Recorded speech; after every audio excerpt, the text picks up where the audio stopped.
What if Sclim was one of us? Just a guy like one of us. Da. Hey, what's up, everybody? What the hell is that place? Welcome to Kazakhstan. Welcome to Kazakhstan, everybody. Welcome to Merkur, Kazakhstan. We are in the middle of nowhere. Welcome to nowhere. Too many people lacking? No, you got some secret techniques. Hey, what's up, Alex? What's going on? Welcome in. I know it's pretty majestic. What's up, Blazer Kid? How you doing, everybody? It does look like Texas, to be fair. You know, yeah, you got a point, Duntham. It does kind of look like Texas. But now this is Asia. We're in Kazakhstan. I think we're in. Wait, is it Afghanistan or Kazakhstan? It's got to be Kazakhstan, right? I'm right? Hold on. Yeah, it's Kazakhstan. We're in Merkur, Kazakhstan, a small village. I wanted to stop showing off so many major cities, so I'm allowing myself to just like go exactly where the pin is and find the smallest village I can, and then look at like the Google Earth images, you know? That's what we're trying to do here. Min, rebuilding from the vacay. I appreciate it. What's up, Min? Throat singing intensifies. I don't know how to do it, but you had an entire bowl of raw cabbage. Now your stomach's screaming. What is it saying? How loud is it? What's like the decibels? What language is it? I think if I ate a lot of cabbage, my stomach would go, oh, that's a lot of cabbage. I think that's what it would do. You only managed to bet 300? Oh yeah, let me pay out to the Asia guessers, actually. Since we're getting that out of the way. Bada boom, bada bing. Hey guys, welcome to Thursday Sclimbo stream. Today, as you can see by the title, we're doing everything. We're gonna do every single thing today. Have you thought about it? We're doing it. We're doing it all. I wanted to do everything today. I was thinking about it, right? I was laying in my bed this morning and I was like, what if we did everything today? Just like everything, you know? So we're going to be doing that, which means we're going to be talking, as always, about fitness, going to be talking about nutrition, but we're also going to be playing like 30 different things. Not games, really. We'll see. I have a game ready. I mean, like, obviously, Pokemon's already loaded up and, like, on one of my scenes, of course, just in case. But, yeah, we're doing everything today. Yeah, we're doing everything. Everything lava. Exactly. Is screaming, why the hell did you eat an entire bowl of raw cabbage? You had a craving for raw cabbage. That seems something unique to have a craving to, because, like, raw cabbage is kind of nothing, right? So like having a craving in that's like interesting. But we are going to talk about some foods today. I got some things to show you guys. I know we took a look at some ice cream in the Discord earlier, so we're going to talk a little bit about ice cream. We're going to talk a little bit about probably sodium, because I think sodium came up on Twitter. We're going to talk about, what else did I have? I had something else. There. Oh, well, I mean, like, I have other things, but like besides that, you know, the food related stuff. But you're not going to ask? Hey, what's up, Asteroid? What's going on? Yeah, everything's happening today. I think today we're going to do some, later on after the fitness stuff, we're going to do some Am I the Asshole? Because I really want to, and it feels kind of Valentine's Day coded, because, you know, this is our just chatting before Valentine's, so it's like also kind of hot, I think, right? This is kind of like a hot day. We're kind of hot today. By the way, I have a new redeem. You should click it. You should check out that new redeem. The new 10-minute redeem we have. Not that one. Hey, what's up, Def, on the YouTube side? You want to send me a pic of a can? Yeah, go for it. We're gonna look at dude products. That's right. We got dude cereal. It's just one of those days. Yeah, it worked. Let's go. Oh, wait. Why is it infinitely redeemable? That shouldn't. It's just one of those days. Uh-oh. Hey, what's up, Idol Digidestin? What's going on? I'm glad that worked. Okay, I think what's gonna happen is, yeah, we're Durstin today. It's not Durst Friday. It's not Fred Durst Friday, but it is, in fact, Fred Durst Thursday. See, I told you I got my Durst hat. Well, okay, hold on, man. Why can it keep happening? I limited that to only twice per stream. What? Why does it keep happening? It's supposed to be only twice per stream and like one per person. Why is it doing that? Wait, hold on. Why can everyone Durst it? That's so weird.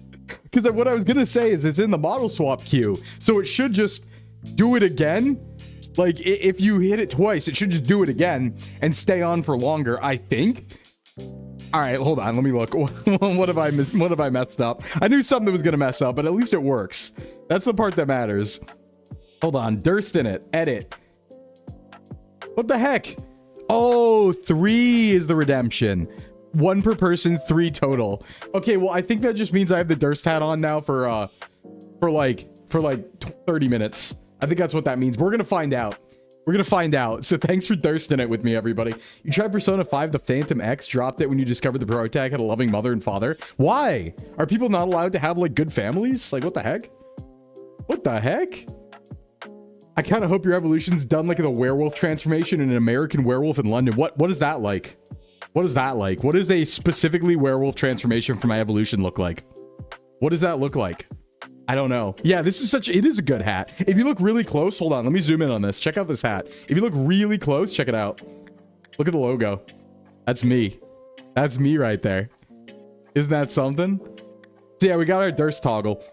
I talked about it on Twitter, but I was having a meeting with Etu, and Etu was screen sharing some documents to me, and on Etu's work log in the background, I just saw something that said Fred Durst hat for Sclimbo, and I was like, hey Etu, what's that? I didn't know about that. I was like, hey Etu, what's that? What's that in the background? And sure enough, here it is. So thanks to Etu for my new Durst toggle. I don't know why I have it, but I do, and I like that. It's pretty cool. I'm a little slimmed up. It is just one of those days, though, I would say. Yeah, it is just one of those days. But as usual, everybody, the marshmallow is pinned in chat if you want to ask any fitness or nutrition questions. We're going to start off with the fitness nutrition stuff and do more just chatting afterwards, because I like to start in the category and kind of get that going rather than do it later on. I think it makes more sense, you know? Hey, what's up, Poemi? Long time no see. How you doing? Nostalgia? Yeah. You bought carrot cake? Cool. Like Carrot Top, like the hit. Wait, comedian? Didn't he just smash stuff? Wasn't that his thing? It is very well fitted. Etu was worried about it, but it's really nice. It's really nice. Very good job. By the way, everyone, I actually forgot to download the image, but you might have seen on Twitter, we announced a new con sponsorship that I've been kind of hiding for a little bit, but might have been a little obvious. Teehee. We are Socks Us going to be the main sponsors for On-Key VTuber convention, which is going to be in November on the East Coast, baby, in New England. We just announced it on Twitter.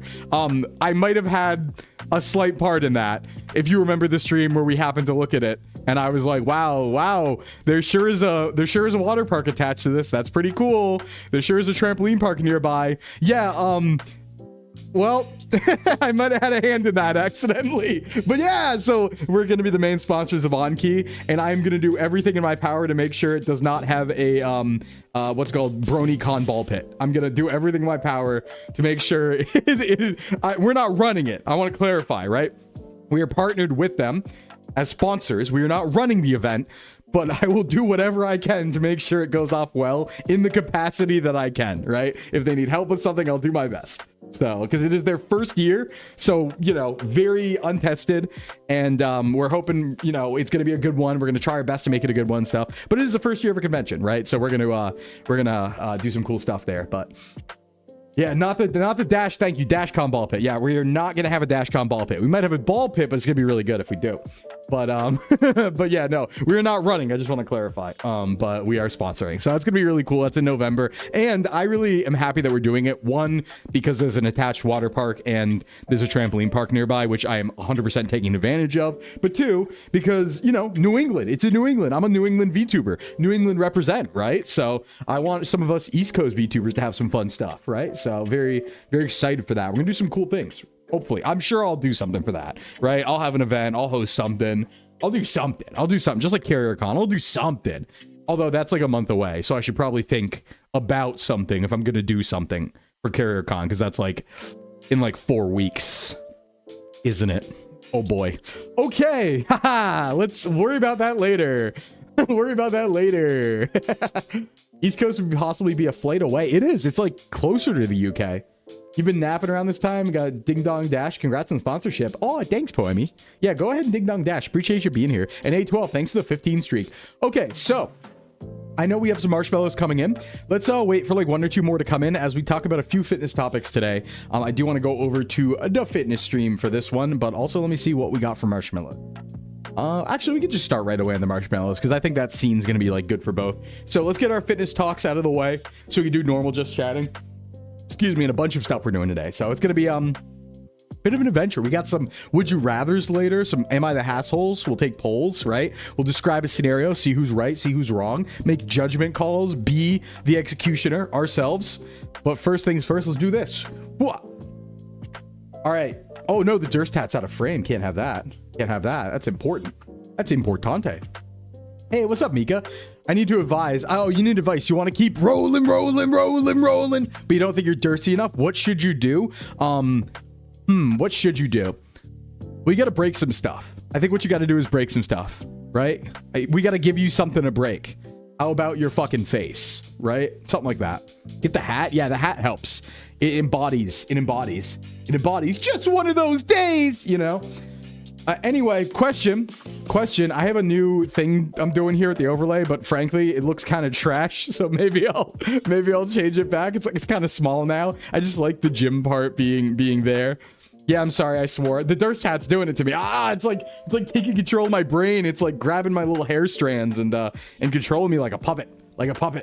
Nothing I can do. Anyway, working out before or after breakfast, what is your opinion?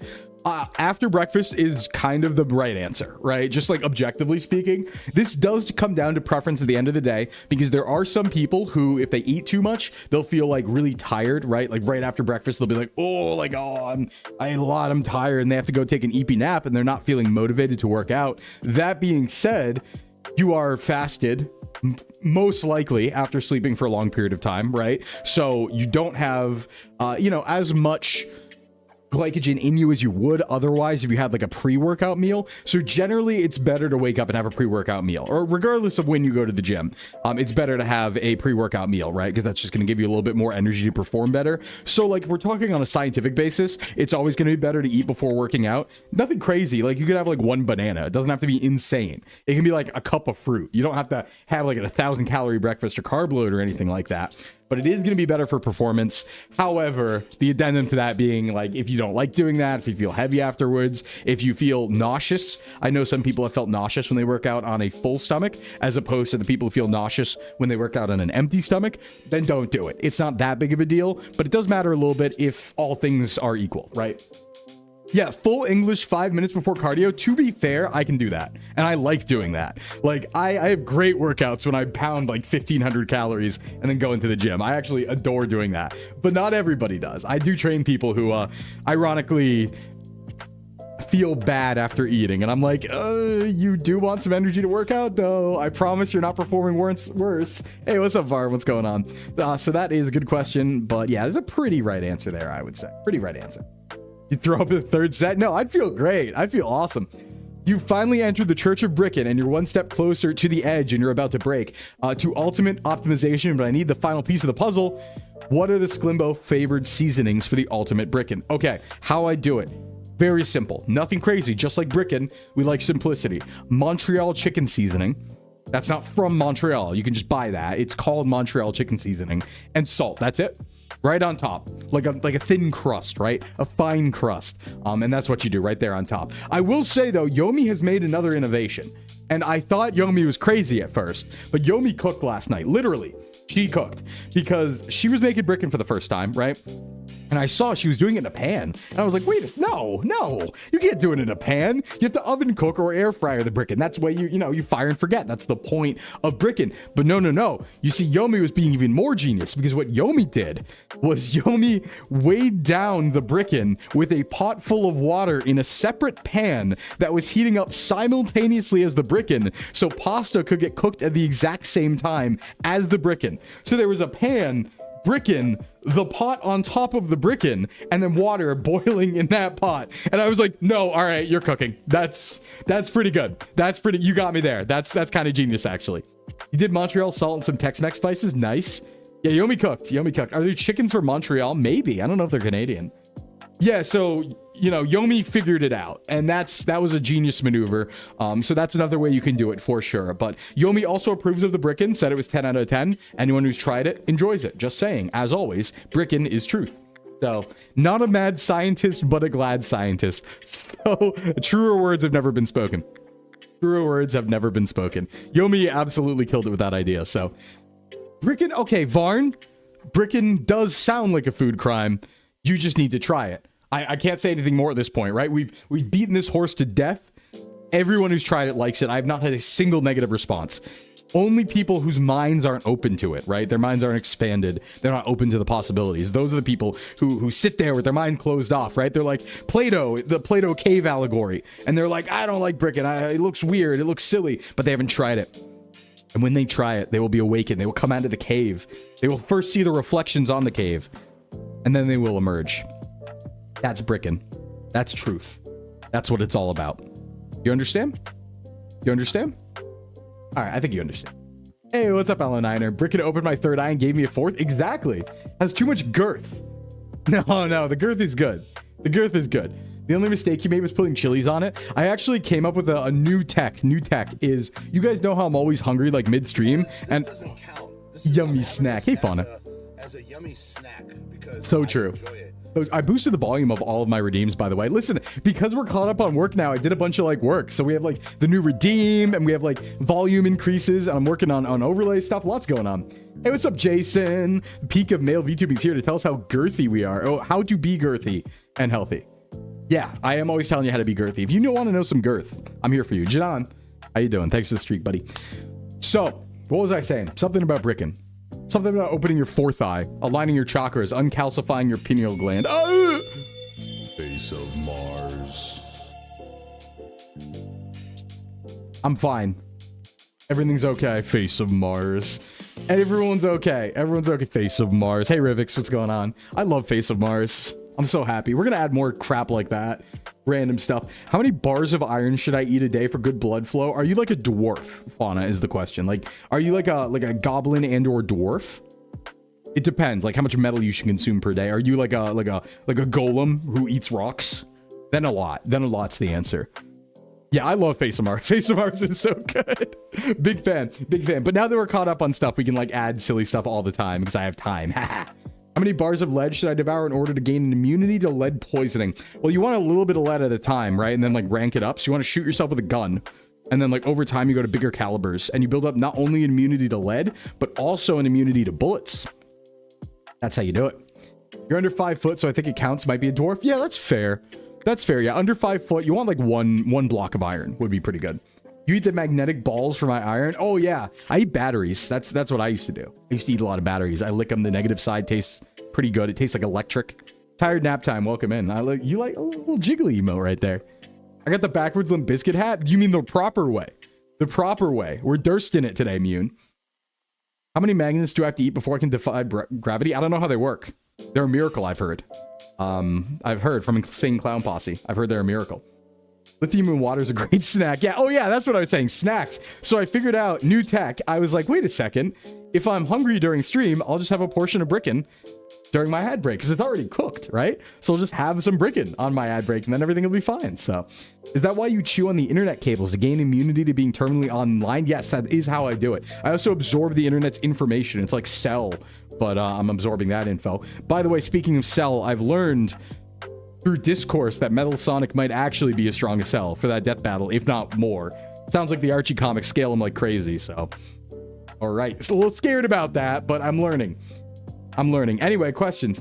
And you said you didn't have a little snack. Listen, I wasn't expanding my mind, Varn. I had brickin', I had pineapple slices, but those were supposed to be for the post-stream meal. But I was like, wait a sec. If I just... The post-stream meal is already significant. If I just move some of that stuff, I can have like an extra meal, you know? Expand your mind. That's what the Sclimbo streams are all about. Expand your mind. How does one do a great workout without being able to stand for long times? I have a hard time motivating myself to work out because I can't stand for a long time. Gotcha. So I'm assuming this is like a medical condition, right? I'm assuming this is some sort of medical condition or something like that. The thing is, you'd probably, like, if you can exert yourself otherwise and there's no problems there, you just can't stand for a long time, then seated machines are where you're going to want to go, right? Oh, both legs are broken. Okay. Seated machines are what you're going to want to do. So you're going to want to probably sign up for a gym. If you can get there, I know accessibility might be an issue at that point. And you want to do a lot of seated stuff. So there's seated lower body as well, which is nice. You can do like leg extensions, leg curls. But I'm assuming if you can't stand for a long time, there might be some issues there. But you can't stand these bitches. Damn, Jason, that's crazy. So that being the case, there's a lot of at-home stuff you can do, same sort of exercises, just with less equipment. But the nice thing is, like, if you give yourself Like upper body doesn't require you to be standing up. For the most part, you can be seated, right? So if you have a pull-up bar, you can even just pull yourself up on that, or even do it assisted with bands. If you're on the floor, if you're just kind of like hanging out on the floor, you can do push-ups, you can do things like that, you can do sit-ups. Legs are difficult, but you can squat and do it in shorter sets with heavier weight. So if you buy yourself some dumbbells, if you can't stand for like a long time, but you're good to exert yourself otherwise, you could just do sets that are of shorter reps, but are heavier. You know, you can always do that trade-off between doing very high reps of something that take a while versus I'm doing, you know, lower reps but the weight's heavier. So I'm going to take this at face value and assume that you can exert yourself otherwise. It's purely just standing for a long time. That's the issue. If it's more complicated than that, I would talk to a doctor, because that sounds like a medical thing that I might not be the best expert for. And there's probably things you want to avoid or be careful of, because usually not standing for a long time means that there's some other complication, right? So that sounds medical, so I can't really say without knowing, but I'm also not qualified to talk about that. So listen, man, first of all, let no squat him. Oh, we did talk about that, actually. Squatting people is easier, but benching people is very difficult because they wiggle very hard.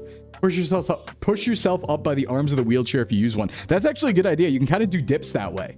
Like, in a way, you can do dips by, like, pushing yourself. If you're in a wheelchair, you can do dips on it. I've actually seen some people who are in wheelchairs who are just incredibly strong. Like, they'll do all upper body and they'll get super jacked, because it takes a lot to wheel yourself around all day. So you're already going to be pretty strong. And they have, like, super shredded upper body.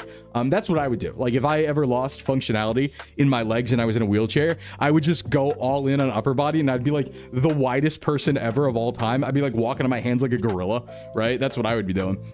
Because that's just how I would, you know, overcome that. I'd be like, all right, we're still working out. We're just gonna do it silly. You should do it silly. Gorilla male VTubing. Don't you already? Yeah, I do. My knuckles drag on the ground like a gorilla whenever I get up and walk. The Sclim arms are kind of big. All right, let's see. Does working out while sitting down actually do anything? I have some health issues that make cardio heavy or standing exercises hard. This might be the same person. I don't have any equipment yet, but looking into it. Yeah, working out while sitting down is totally fine. It's going to be a little harder to work cardio when you're sitting down because a lot of that requires like a lot of movement, but not at all hard to work out your muscles while sitting down. In fact, that's why a lot of the gym equipment at gyms is seated. It helps lock you into a position. So you'll be doing a lot more isolation exercises. Not necessarily have to, like you could still bench press with free weights without standing up, but no, sitting down is totally fine. And again, you can even work legs that way. You can even still work your lower back by doing like back extensions or glute raises or something like that, right? So if it's purely the act of standing, the only thing that you're really going to be limited by is, I would say, like ankles a little bit, because most of the time you'd have to stand to work out ankles, but there's some machines where you don't even have to do that. The nice part about the body is you can articulate it in so many different ways without actually having to stand. It's kind of sick. Hey, Sky, thanks for the streak. Streaking in the gym. That'll get you kicked out. Just don't be warned. Be warned. He flings poop around and furiously. I do debate well, you could say, Jason. And we're going to be doing some debating later because I saw this on Hannah's stream, and she was doing like Reddit, am I the asshole? And I was like, oh, that'd be fun to do with Chad, actually. To like read all these scenarios and determine who's right and wrong. I want to be a judge. I want to judge. That's going to be cool, but we'll judge in like a nice way, in like a kind way, you know? And be like, this person, we won't call him an asshole. We'll say, this person might be a little stinky head. It might be a little stinky head. They might have woke up on the wrong side of the bed. They might need a little timeout, you know? I am a stubborn boy. With hands like those, I expect you to debate like an Italian. I am I talk with my hands a lot. That's why sometimes you'll see like my eyes quit suddenly, is because my hand's waving in front. All right, let's see.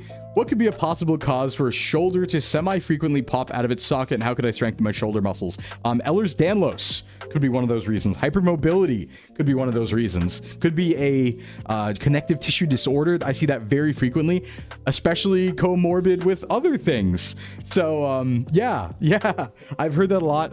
Let me get it right, because I always mix up the two. I know we talked about this on our Voices of the Void stream once. I see a lot of Ehlers-Danlos comorbidity, not comorbidity, but together diagnosed with POTS or PCOS, one of them. But yeah, that could be a hypermobility / connective tissue disorder to cause it to suddenly pop out of its socket quite a bit. So I'd get that checked out.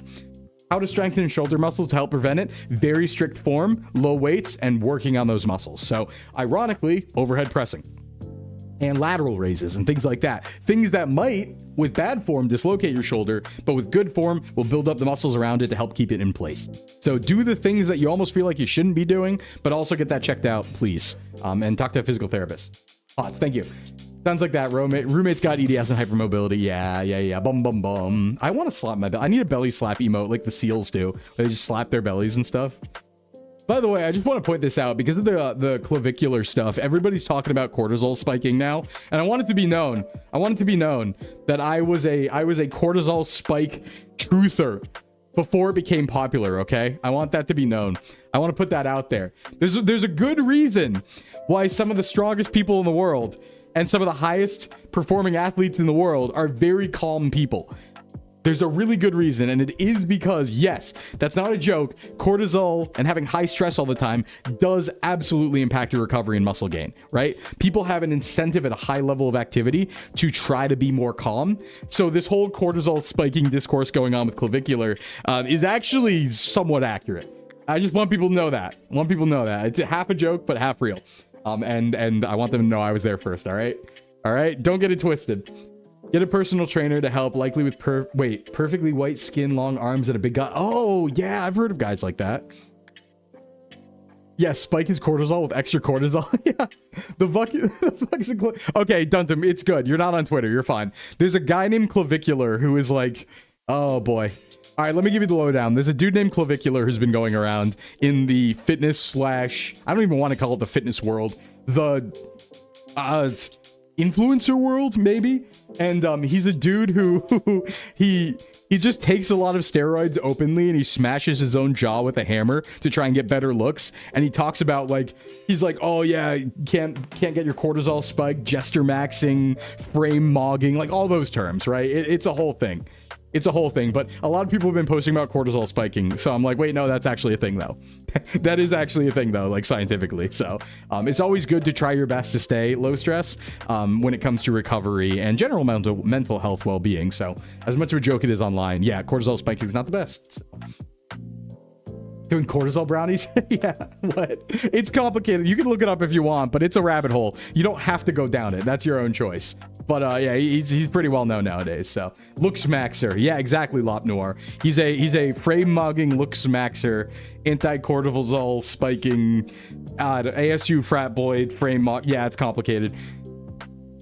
What are these words? Oh Lord, health and fitness have changed. Yay, what's up, Noble? You know, we always have stuff like this happen. The world of fitness is a world of many things and a world of new horizons all the time, right?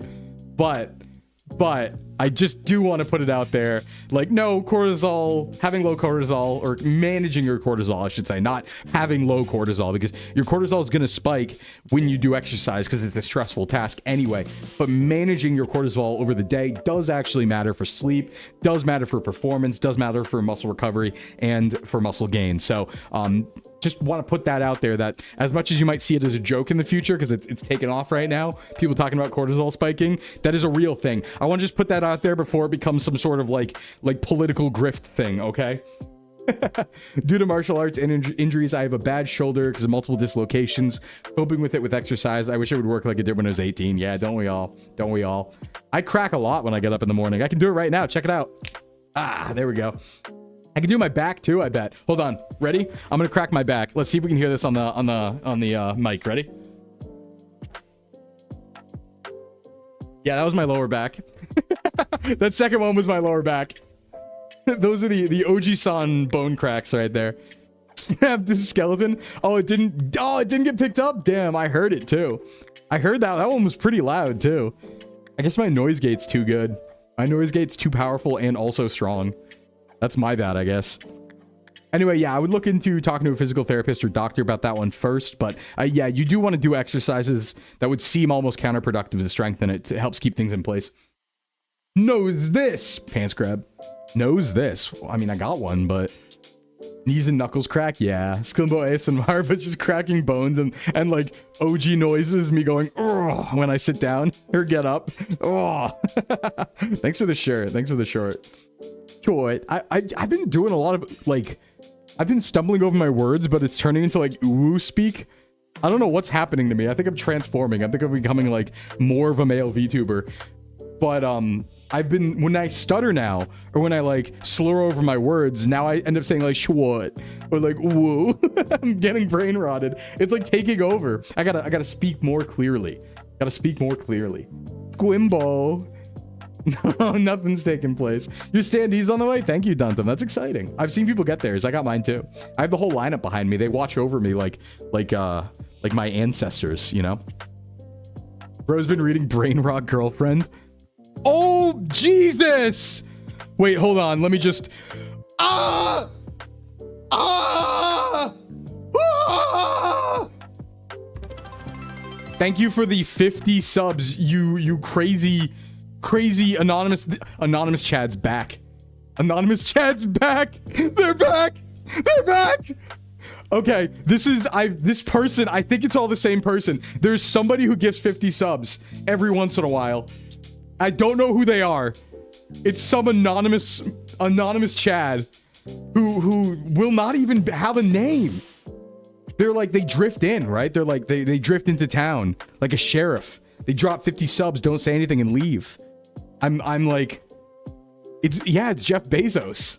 It must be Jeff Bezos. Whoever it is, they are a true champion, and they are like funding my rent. So thank you so much for that. Thank you so much for that. Hold on, somebody asked something. Do you actually get the money for it? Because I'm worried he cancels it. Oh no, it's not been canceled. No. I've gotten the money like 3 times. It's real. That's very real.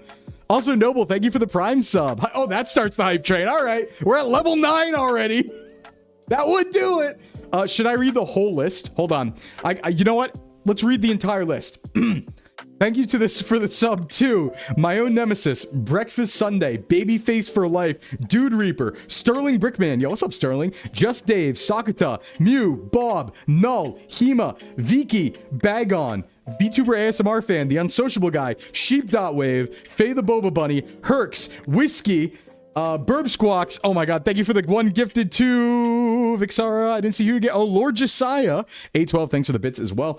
Also to Nimel, Saren, Lul, JTR, 42 equals 6 times 7. That's true, right? I think that's right. Pub Gordon, Seth, Necomantic, Redditor.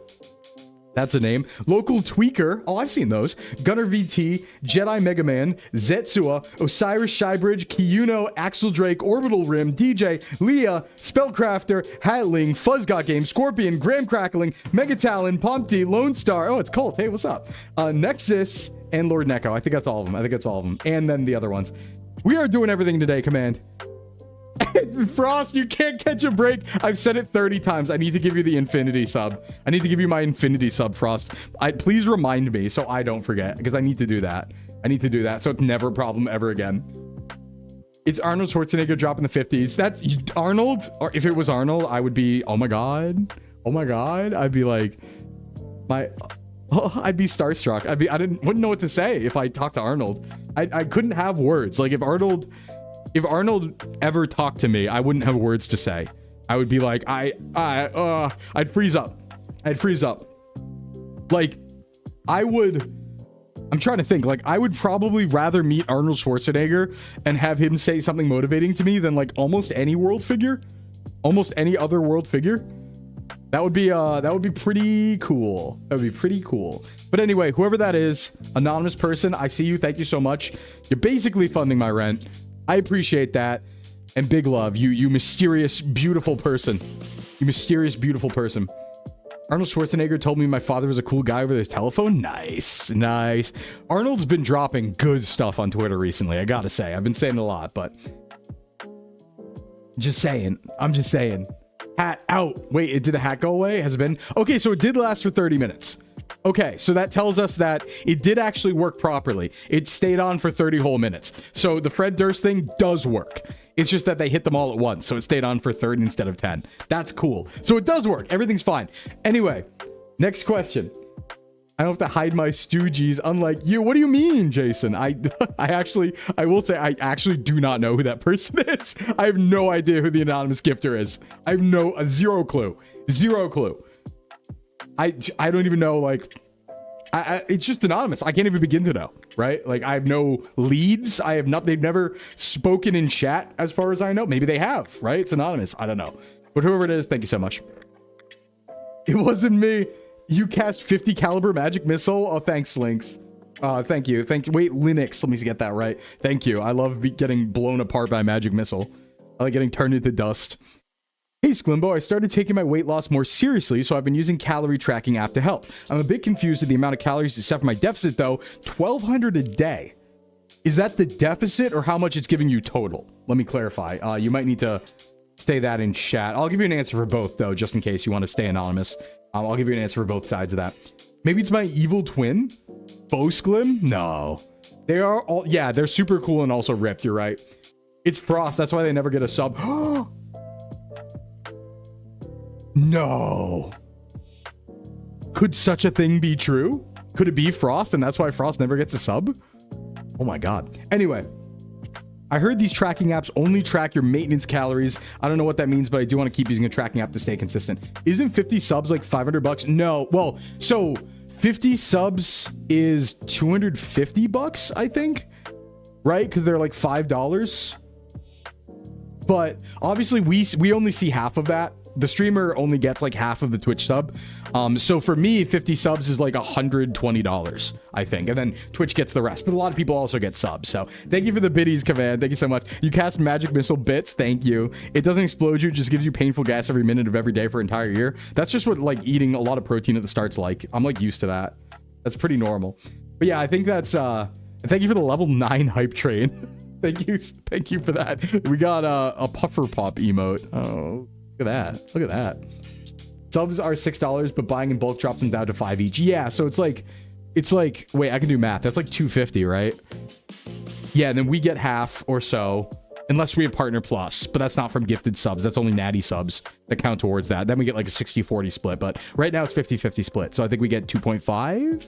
Yeah, I usually get like from those 50 drops, I usually get like 112 to 120 or something, but then everybody else also gets subs, you know, like everyone doesn't get ads and all that stuff too. So it is appreciated for the community as well. But yeah, let me answer this question. Yeah, I don't know why they're so expensive. They're a little too expensive in my opinion. Yeah, Ko-Fi and Throne are better for actual like donos, don't get me wrong, but like we as a community appreciate the subs a lot because the subs go to everybody and they help everybody out, right? So it's like, yeah, I don't have like a Ko-Fi Stream Elements donation thing set up for direct donations. I probably should. Right now I just have Throne, which by the way, at Yodo, the Kindle came in, I used it last night. I got some manga loaded on it. Thank you so much for that. I'm going to use that every night now. It really, actually, I did go to bed early. I went to bed early. Because like I said, I tried to use it at 9, right? So I started reading at 9 with the lights off with the backlight, and then I got eepy and started falling asleep by like 9:40. So I went to bed early. It was good. Okay, let me answer this question though. Back to this. So I've heard the tracking apps only track your maintenance calories.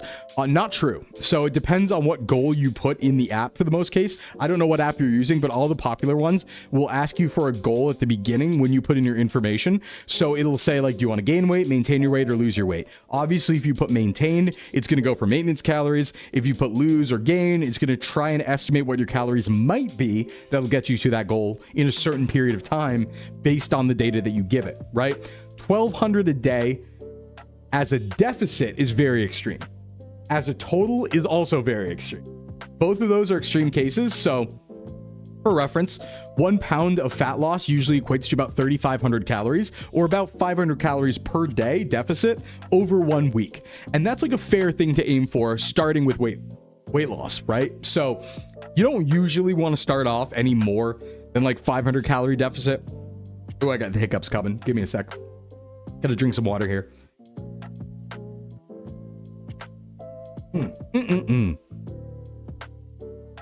Yeah, so you usually don't want to go too far under 500 calories below your maintenance when you start. If you have more to lose, you can get a little more aggressive with that. But 1,200 calorie day deficit is pretty extreme. The most I've ever done was 1,000. And I know what I'm doing and I'm experienced and stuff like that, right? And I do have a lot of activity. So even with 1,000 deficit, I still have enough calories to get all my nutrients in. So that's fine. 1,200 total a day really doesn't make sense to me unless you are, if I have to think about like statistics here, I would say the only time 1,200 as a maintenance would make sense is if you were like a female under 5 feet who weighs like 100 pounds and doesn't move. Like, you'd have to have probably all of those things for a 1200 maintenance to be a real thing. You'd have to be sedentary, very small, and yeah, and also very short. So if those do not describe you, then something's wrong. And then something's wrong. Yeah, 1200's I've never given anyone ever lower than 1600. Pretty much ever. So I've never, and I've worked with people who were 98 pounds, and I've really never given somebody under 15 or 1600 calories in any situation. So yeah, that seems a little low to me. Seems a little low. Me, I'm like 1500. That might be your BMR, not your maintenance, Stuntum, because you do exercise. I know you talked to me about going to your little games and stuff, right? Your badminton, was it? Your badminton games? So I know that, like, yeah, you're probably not actually, you're probably above that. You probably earn more than that. 15 is what I heard is the lowest healthy. I kind of agree with that. I think below 15 is a little ridiculous in most cases. You have to be like pretty petite for that to make sense. And also sedentary, right? Yeah, but once a week for 2 hours, I see. Yeah, it still matters, but yeah. I guess if you didn't move much beyond that. Also, hi, Volcano, and also hi, White Chocolate Heart. Oh, I could use one of those right now. A little yummy snack. Hello, fitness bros. What's up? What's up, White Chocolate? Rest of the time, you're sedentary. Yeah. But even then, yeah, I would say, like, if you are a very petite person, very short, very, very thin, very low weight, that might make sense, but probably not right. That seems inaccurate to me. I'd need some more information, but that seems inaccurate. And I would only focus on like a 500 calorie deficit, and even lighter than that sometimes. Only heard the calorie deficit in like 600 pound life show. Yeah, that's the thing, is like they can get away with losing faster because they have a lot more to lose, so they're not gonna starve, and their maintenance is already so high because they're carrying around all that weight that it doesn't matter that much. They can still get their nutrients in, but most people probably not that aggressive. Heard about some kind of super low calorie diet, which is like 500 a day, but it's extreme scenarios done by nutritionists watching your diet every second for a month. Yeah, like metabolic ward study. Yeah, we are talking about gains and macros and stuff. Yes. I'm here if you have any questions you need answered. I run a gym in real life. That is one of my careers, on top of being your Sclimbo as a VTuber with Fox Agency. So if you have any questions, we are asking them right now and answering them. That's why we're in health and fitness. There's a marshmallow, which is an anonymous question form right there pinned in chat, or you can ask in chat. Either one works, completely up to you. As someone who's lost a lot of weight and now has pretty severe dysmorphia about my loose skin and the fact that an aesthetic body is impossible for me forever, how do I cope with the amount of effort I have to put in a day and day out producing a same state situation about hating my own body? Ooh, yeah, this is a tough one. I would say that a lot of this is going to be more mental, right? Like, a lot of this is something that you might want to consider talking with a therapist about, because the mental aspects of body dysmorphia are very common, but also need expert help in many cases, right? It's very hard for people to get over body dysmorphia on their own, and that's okay. You know, we all, those of us who lift in general, tend to have some form of body dysmorphia.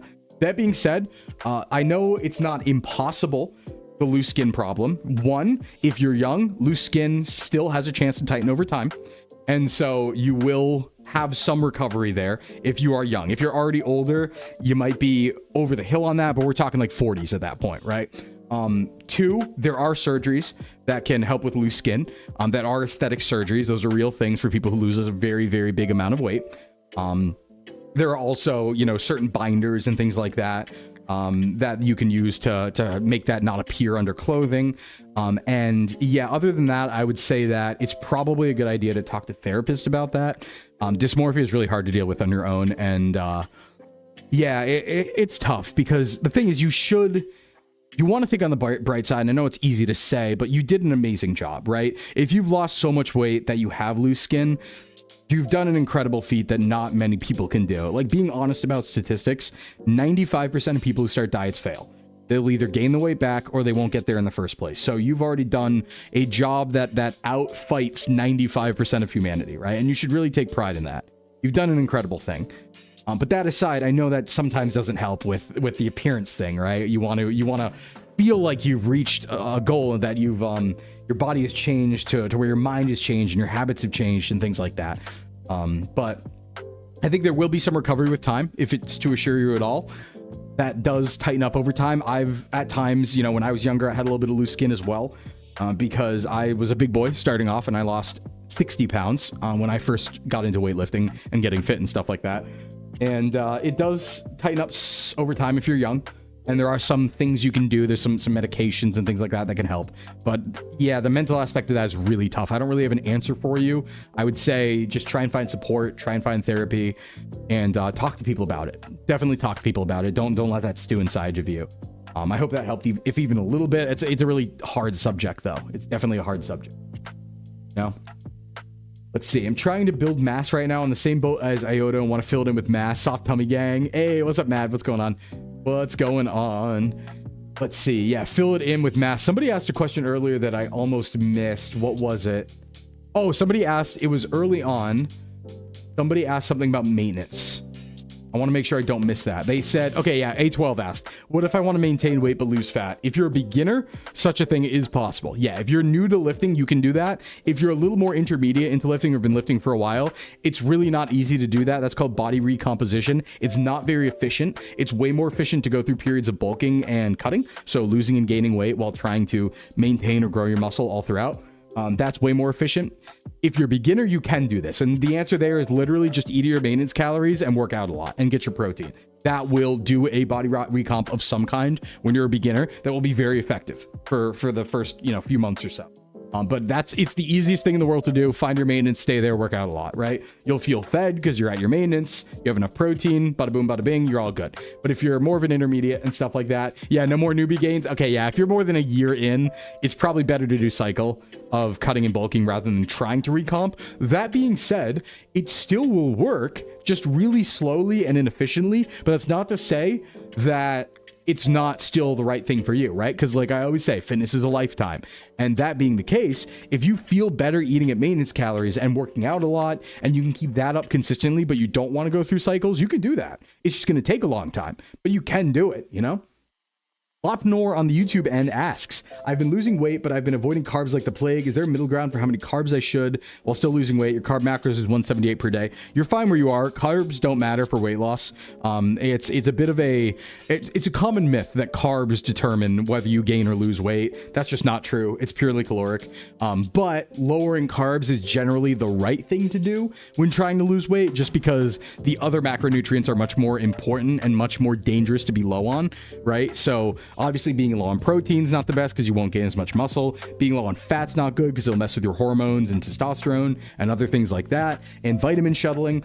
So carbs are the one you can safely cut. And that's why people tend to cut carbs more than anything, right? But you're good at 178. You're good at 178. That's a totally fine amount of carbs. You're nowhere close to ketosis, but you still have a good amount of carbs. So you're all good there, Lop, actually.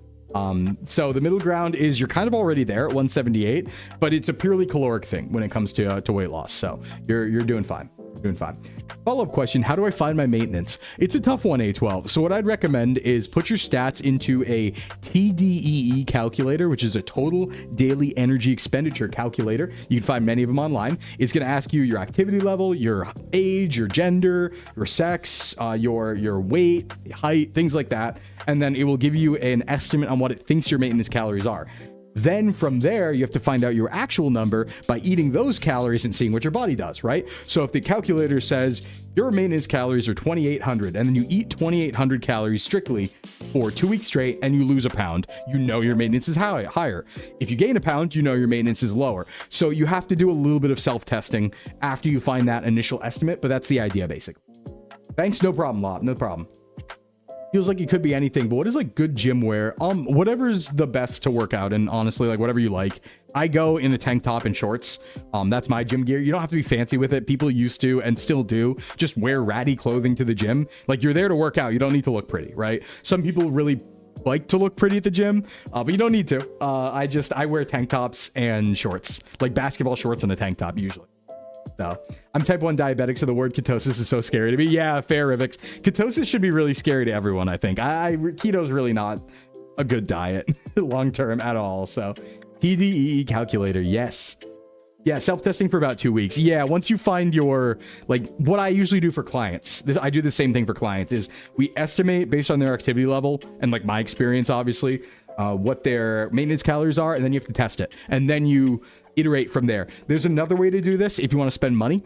I'm not sponsored, but there's an app called Macro Factor, and they have a really good system that I've talked about before, where if you put in your calories accurately and you weigh yourself every day, it will find your actual maintenance calories just based on pure data calculation, and it will be correct about it as long as your general routine is the same. So you could also pay for Macro Factor and just input that information, and it will tell you the answer. But you could also do that manually, but that one adjusts as you go. So if you keep doing it, it will adjust your maintenance calories on the fly as you go, week to week to week to week. And it's one of the most accurate things I've ever seen to track that, right? So even if you lose weight and your maintenance goes down because you've lost weight, it will track that as long as you give it accurate data. It's the idea of perfect data means perfect answer, more or less. Thanks for the hydrate. Digi, what's going on? You have to go in for a DEXA? Yeah.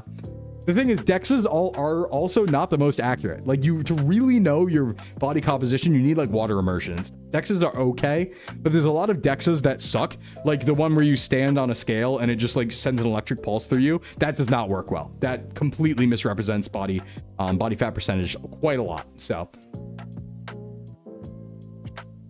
honestly, calipers are more accurate. I would say caliper, like manual measurements, more accurate than the one where you stand on a weight scale that sends the pulse. So, all right, a couple more questions here. Let's see. My brother's lost a lot of weight over the past 2 years, and we're all super proud of him. Recently, he's been eating almost exclusively chicken and white rice, avoiding veggies because they're too tedious to track.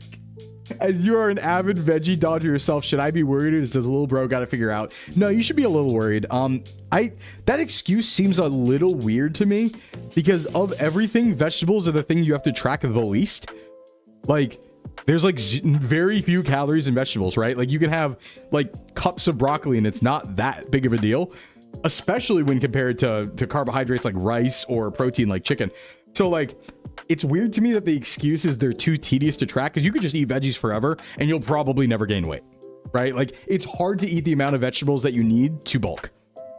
So purely on vegetables. So that's a weird answer to me and a little silly. I would be a little worried because I avoid vegetables because they taste really bad to me, but I still get those vitamins from other things, right? I make sure with my nutrition knowledge to really lock in and make sure I get everything elsewhere. So without that and taking a close look at that, especially if he's exclusively eating chicken breast and white rice, where's your fiber, right? Exactly what Idol said in chat. Where's your fiber? Where is your micronutrients, fruits and stuff like that? Like, that's a little dangerous long term. Hey, Syra, what's going on? Good morning. Good morning. How you doing, buddy?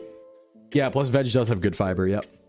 Does. I've been eating at an 800 calorie deficit for a month and have maintained my weight. Then it's not a deficit. You know this by now, Command. If you've been eating at 800 deficit for a month and you're maintaining your weight, you know it's not a deficit, right? I know you're an expert at this stuff now. The unfortunate answer, or something's in there is being tricky and is not actually at the deficit you might think you're at.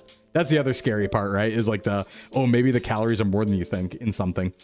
If you don't like eating veggies, you can drink green V8 juice. Yep, I hate that too. It's not the end all be all. It'll help you get the vitamins. Yeah, you can have like greens powders. You can have multivitamins. You can get some of the micronutrients, most of them from other things. There are some things specifically in vegetables that are vegetable specific, but yeah. I'd watch out for this. Exclusively chicken breasts and white rice does not a good diet make.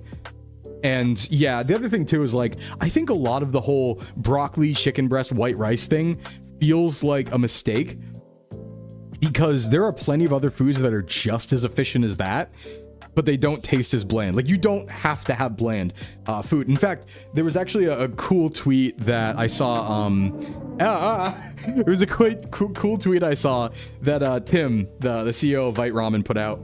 And he was talking about sodium. He was talking about sodium and like too much salt versus too little salt. And I do agree with it quite a bit.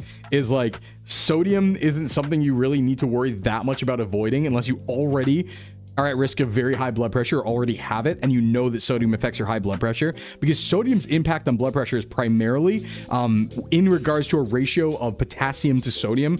Also, hydration is important, right? So if you're exercising, if you're hydrating, and if you have like a good amount of potassium you're taking in all the time, you can have a lot of sodium. Case in point, right? What countries do we know that have a really, really high life expectancy, right? A lot of Asian countries, especially Japan. What countries also have 3 times the amount of sodium per day that the United States has. Japan. There's a reason. They're not dying because of the sodium intake. They might be having 6,000 milligrams a day, but they're not dying and keeling over all the time of high blood pressure anywhere close to the United States. And the reason is not because of sodium, clearly, right? So yeah, they wouldn't make sense otherwise. So why would you do broccoli to yourself? You can do anything else. I agree with that, Dante. Planning con trips this morning, catch up. How about you? Good. I mean, I'm planning some con trips too. I'm waiting on my off-kai tracker to tell me the flight's cheap enough. I'm waiting on it. And some of the other ones I don't have to fly to, but I have nightmares of when my ex did only egg whites, plain chicken, and rice. That's the thing, is like, you don't need to do that. Like, you can put salt on stuff. You can put taco seasoning on stuff. Seasoning is free. It's 0 calories for the most part. Some things you have to watch out for, like lao gan ma, which is like that that chili oil sauce, like that. Yeah, that has more calories than olive oil, or about the same as olive oil, because it's an oil. But like seasoning and herbs and spices, all of them have like 0 calories. So you're fine. You're fine. Yeah, you're fine. Literally hoovering some broccoli in my facial right now.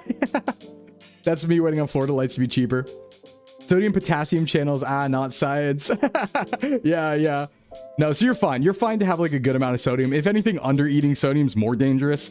Like, if we're talking about significant under-eating versus significant overeating in an ideal scenario, in one, you go into a coma and die.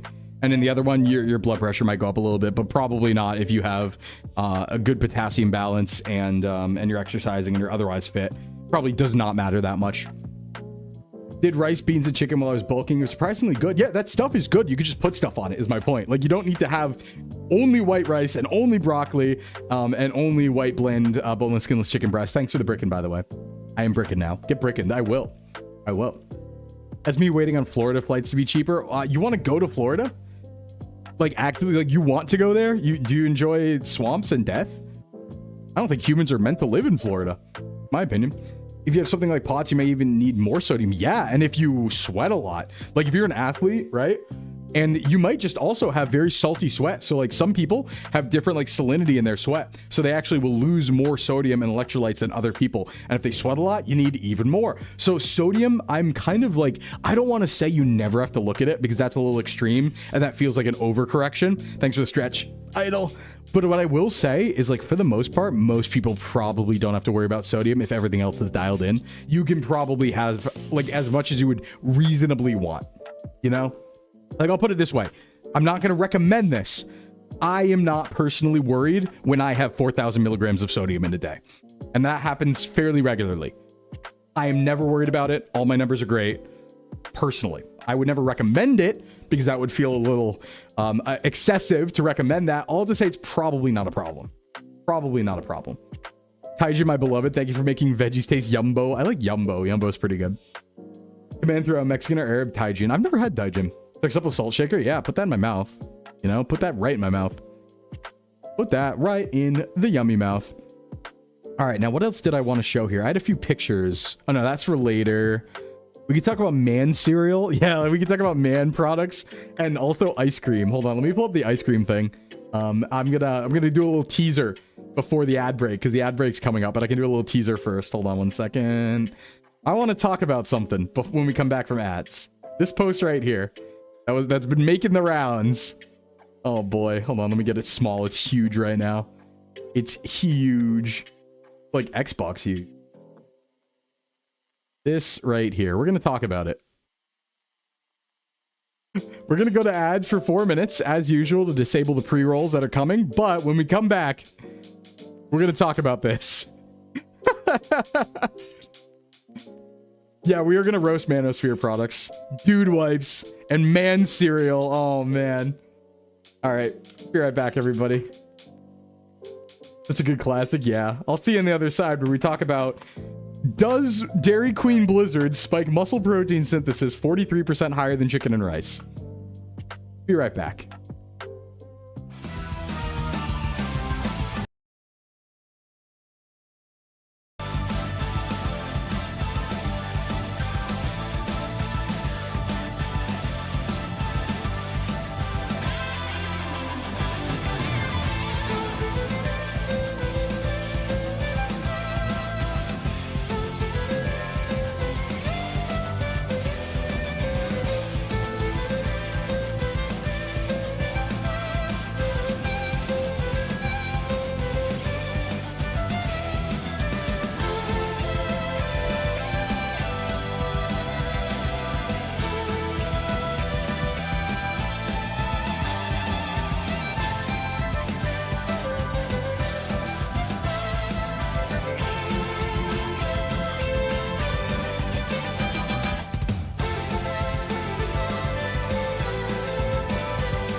All right, welcome back from ads. Yeah, no, like, you know, I mean, we can be fragile too. Like, I'm pretty fragile. Like I said, I think if you smack me with hammers, I might break. The crustacean in the 3,000 calorie blizzard products muscles, like, no, it produces muscles like no other. Yeah. I know what you're talking about, Focano. The might contain crustaceans. Okay, so we're back. Let's talk about it. Do Dairy Queen Blizzard spike muscle protein synthesis 43% higher than chicken and rice? No, obviously not. This is fake. This is fake. But it has been going around, and people have been reposting it thinking it's real. Right? But no, this is fake. However, there's some interesting stuff here that I want to point out, because I'm not just going to say it's fake and move on. So there's a world where this could be true if they were having like 5 grams of chicken and rice, right? Because obviously Dairy Queen Blizzards are made with dairy products, right? Dairy has a lot of protein, both whey and casein. So I actually looked at the nutrition. Most of the Dairy Queen Blizzards actually do have over 20 grams of protein. And that being the case, a Dairy Queen Blizzard might, in certain cases, especially a large, spike muscle protein synthesis as much as chicken and rice, right? Especially because it's a combination of carbs and protein that is complete. So that's obviously not a good idea, because calorically it's going to be like 5 times as much, but the same amount, yeah, I could see it. 43% more? Absolutely not. This is entirely fake. There's no study that this is even based on, not even a misrepresentation of a study. This just isn't real. This just isn't real. Yeah, sugar's where it gets bad, and the calories, right? Because a large blizzard is going to be like 1,000 something. Guys who promote fake science admit they want a little treat. Yeah, bro, I gotta have my blizzard. I gotta. It's for my muscles. It's not because I want a little yummy snack or anything. Listen, I'm secure. I'm gonna tell you I want a little yummy snack. That's what I'm telling you. That's what I'm telling you. Hey, what's up, Arrow? What's going on? Thanks for the bits. Been trying to get off of dairy and meat and get a lot more fiber. Get off of dairy and meat? Why? If I were to ask, if I were to be so bold as to ask, Arrow, why get off dairy and meat?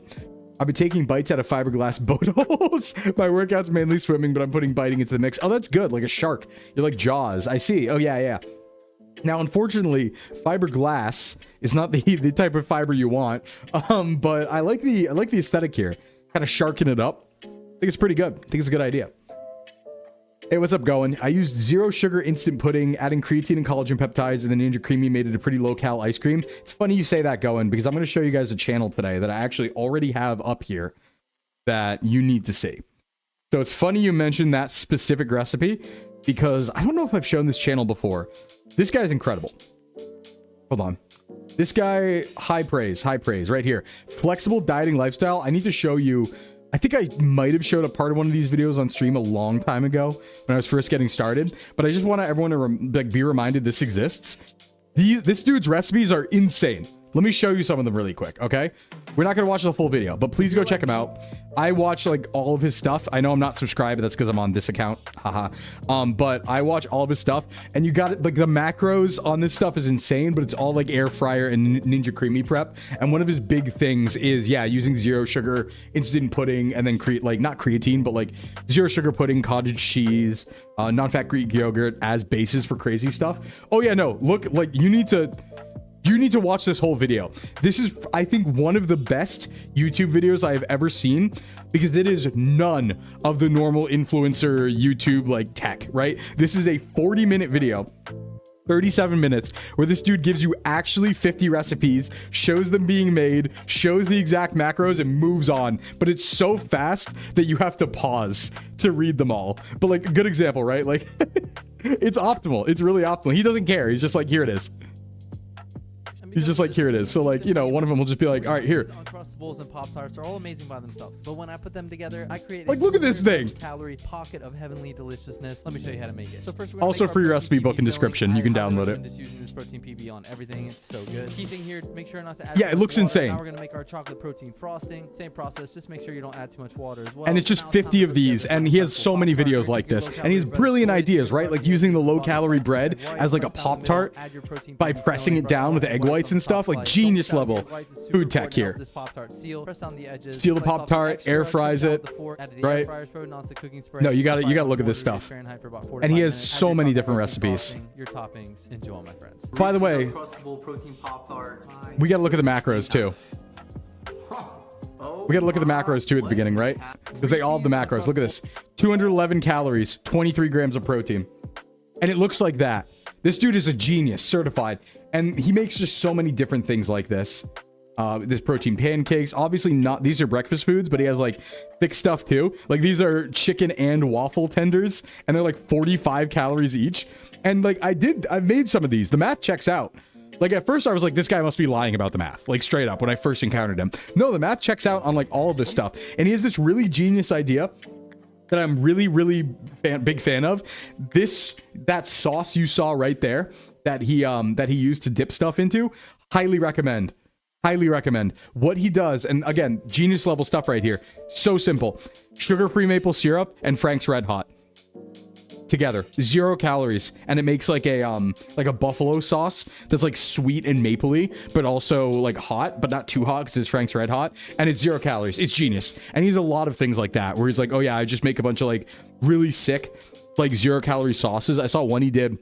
Or low calorie. I think one he did was he took cottage cheese and low fat Greek yogurt, and then he added taco seasoning, and he added like Taco Bell's mild hot sauce in there, and it turned into a taco sauce that was 17 calories per 2 tablespoons, and it was like, and it was all protein. It was like, this is genius. This is genius. Yeah, no, this is witchcraft. But also Duntham, sugar-free maple syrup is fine. Actually, tastes the same to me. Haha, I win. I win, right? Because sugar-free maple syrup tastes the same as normal maple syrup to me, but it saves 120 calories per serving. So I win, actually. I'm a winner, is what that means. But yeah, look at some of these just freak designs. Hold on. Oh yeah, this one's insane.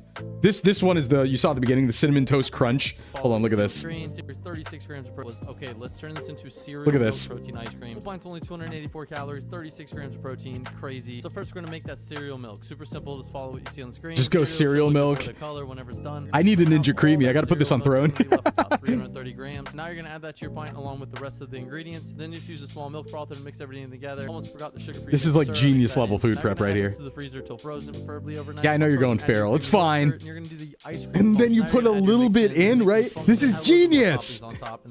Sugar-free maple syrup.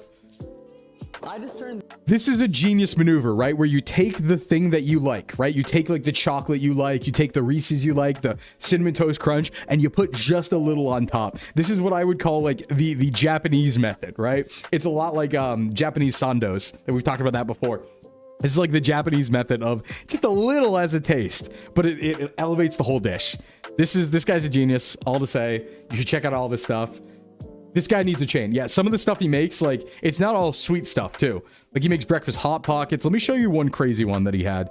This one was higher calorie, to be fair, but it was like, oh my god. Yeah, the McGriddle, was it McGriddle Crunchwrap? No, it was protein cookie. Where was it? It was like a Crunchwrap, and it was ridiculous. You like omelet quesadilla, banana chocolate chip, mini protein bagel. Some of the stuff is just absurd. I think it's somewhere down here. Fruity Pebble overnight oats, chocolate, a lot of sweet stuff because, you know, yummy breakfast sweet treats, but where is it? Oh, maybe it was earlier. I think I missed it. Was it the McGriddle Crunch Wraps? Or was that? Yes, it was. Look at these things coming up here. Pancake soaks up the syrup. Flip and repeat for all three. You're picking the crunch wrap a lot better. Your cheese, hold out the tortilla to really help seal this thing. It is massive. Look at this. Cooking spray. I like to add a cast iron pan on top to help keep look at this. Nice while air frying. Once done, it's nice and crispy. Yeah, we can look at that. McGriddle crunch wrap. This is 700 calories for the whole thing, by the way. Look how big it is. And it's 700 calories for the whole thing. Beast. Oh, sweet and salty. This dude's a genius, certified. So yeah, I just had to point that out. I had that actually queued up. It's funny it got brought up. I was gonna show it off later. Also, I pressed the button. Don't worry about it. Yeah, don't worry about that. But look how big you are. Yeah. I'm just a little, you know, every once in a while I just gotta show off my real bod, you know. What kind of sausage? Probably turkey sausage, or it's 96 for beef or something like that. Because it's all hyper optimized like fitness food. He's just kind of a genius at how he combines it all. So please check out that channel. It should be in the fitness Discord now, it looks like. Big love, big love. Okay, let's see. That's all for marshmallow questions. A preview post-Sclimeter Sclimbo? Maybe, who knows? This feels like what happens when you discard preconceptions about eating healthy and just start from foundations. Exactly. Like, dude just kind of like opened his mind and he's like, wait a second. if I just make things out of things that are sugar-free, but I combine enough of them and get creative enough, I can make the big real thing, you know? Subbed? Yeah, you should. You should. You should sub. The only reason I'm not subbed on my VTuber account is because I only sub to VTubers on that account, you know? You know? All right, so let's see. What other stuff do we want to talk about today? I'd love to do a collab, but I don't know what I can offer him. Like, I'm not good at meal prep recipes. I'm good at nutrition, but I eat slop, right? I'm very basic. I don't like a lot of prep, so I just eat things like brickin'. Whereas he is more of the genius side of like, I have created something, right? But let's see here. Let's talk about someone sent this in Discord, so I figured we had to look at this here. Everyone, I introduce to you man cereal.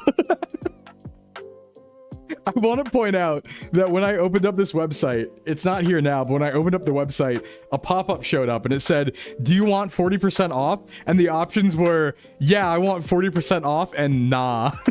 It's like, nah, I don't want it actually. Yeah, let's check out man cereal. Let's look at man cereal. Did you get the fruity one? Oh, no. But I see there's a fruity one here. High performance cereal is here. Yeah, you can't have this if you're a woman. Sorry, girls. This one's just for the dudes. Only guys want creatine and high protein and keto and zero sugar. Only dudes can have that. Girls, if you have the man cereal, well, you don't want to know what happens.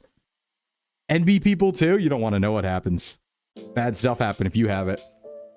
Oh, pick of it pulled up? No, I don't have a pick pulled up. Does it taste like anything? I don't know. You got Gorilla Munch? Gorilla Munch is nice. It's for the boys. Let's take a look. But let's actually take a look, because I haven't seen it before, so I don't want to make fun of it until I see more. But like, yeah, all right. Marketing a cereal towards dudes is pretty funny right at the start. But maybe it's a good product, right? Creatine, high protein, that's not bad. Creatine and cereal, kind of smart. I like that. Let's take a look. Made in the USA, no artificial flavors, no artificial colors, third-party tested, no gluten. No estrogenics, no sugar alcohols.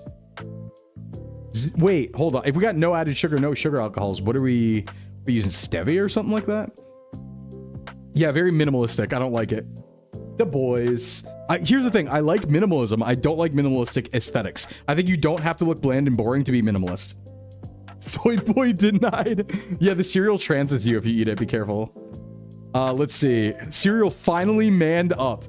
Helps fuel strength, improves recovery, supports cognitive function, boosts energy, stay full longer. Variety pack. 2.5 gram creatine. Okay, so only about half the creatine that you'd want in a day. So you'd want 2 servings of this, basically. 15 to 16 grams of protein. That's just like any... Okay, there's a lot of protein cereals, to be fair, that already have this. Ghost makes protein cereal. Premier Protein makes protein cereal. So that's not that unique. We got fruity, salted fudge, and maple bacon. How much is a 6-pack? $69. Oh, but that's half off. Normally, it's $116. Wait, hold on. If I were to theoretically 3-pack, one-time purchase. Ooh, not nice. Yeah, that's twice as much as it should be. That's twice as much as it should be. For reference, let me just do this really quick. Let me show you a couple other options. Let me show you a couple other. Subscribe to cereal. Subscribe and save. Let me pull up a couple other things. Let me get Ghost Protein. Ghost Protein, which by the way, I believe is $9 per box. Yeah, $9 per box for Ghost Protein, by the way. Which is 17 grams of protein for 190 or 170 calories. Yeah, so as a compare and contrast, let's put up Ghost. Bring Ghost into the party. Just a picture, nothing fancy, but here's our Ghost, right? Ghost, $9 per box, 17 grams of protein per serving, 8 servings per box, I believe. Might be 9. I might be wrong about that. It's been a while since I bought it. But let's see here. Cereal as a service. Cereal as a cereal. Yeah, man, if you're a real man, this is something that like Tate would say, right? If you're a real man, you wouldn't care about the price. You'd spend twice the money on man cereal. But let's see. Maybe there's a justification, right? I don't know how much is in the box. It does say per bowl, $2.57. Now, I think that Ghost per bowl is like half that price, but we do also have creatine in here, to be fair. I would say creatine's probably not that expensive to justify that price increase. But this is a fancy thing, right? This is a high quality product they're selling it as. So cereal without the BS. You don't need a breakfast with bright mascots or sugar bombs. We keep things simple. Yeah, I hate mascots. I actually hate whimsy. If there's a mascot on my cereal, I want to die, bro. It's over. Shut up and be a man. Eat your cereal from the white box. Yeah, I don't like that close-up very much either. Mankind has spoken. Creatine in cereal. Creatine shouldn't come with homework. But you actually do have to do homework in this case because you need 2 servings to get the right amount of creatine. So you in fact do need to do homework, unfortunately. Science-backed cereal. That's true about creatine. Creatine is one of the most studied and effective functional ingredients out there with benefits for mind and body. Very true. Very true. Boss, I want to eat creatine-infused Cookie Crisp. True. This is almost as bad as... Have you guys seen the protein... Oh, God. The protein Pop-Tarts that they're selling now? They put high protein. They're doing this, by the way. They've been doing this for a while. But they're putting high protein, or they're saying the protein amount on normal products now and trying to pass it off as a protein thing. I saw bagels doing it. Thomas Bagels now all say 10 grams of protein per bagel, which is the normal amount of protein in a bagel. And Pop-Tarts have come out with quote-unquote high protein Pop-Tarts. By the way, the macros are 380 calories for 10 grams of protein. So, yeah, no, really, really bad. Really bad. My local grocery is protein everywhere right now. It's absurd. Yeah, it's good. Protein's good, but they're trying to sell you stuff because protein's hot right now. But the best way to get protein's just still bricking, you know? It's just still bricking. And I'm not even sponsored by Purdue, so point that out. All right, let's see here. Creatine versus placebo. I mean, that's like a cool chart, but that's not a real chart, but that's okay. All right, let's take a look here. Man cereal. Leading protein cereal doesn't have creatine. True. High protein, leading protein cereal, I would argue Ghost is a bigger brand and has 17 grams and is more than Man cereal, so inaccurate. That's not the leading protein cereal. I know Premier Protein, which might even be more popular, has 20 grams. So that's a misrepresentation right there. No added sugar or sugar alcohols, true on both, right? No seed oils, doesn't matter. Doesn't really matter. That's cool. I mean, you're right, but that doesn't matter. Seed oils don't really matter in this scenario. Low carb, 5 grams to 10 to 15, sure. No artificial flavors, gluten-free. Okay, so the parts that matter don't really matter, right? There's nothing wrong with either of these two things. And it does have a creatine. So really, it's cereal with creatine. Yeah, protein soda is also happening. True. True. Let's see here. What else?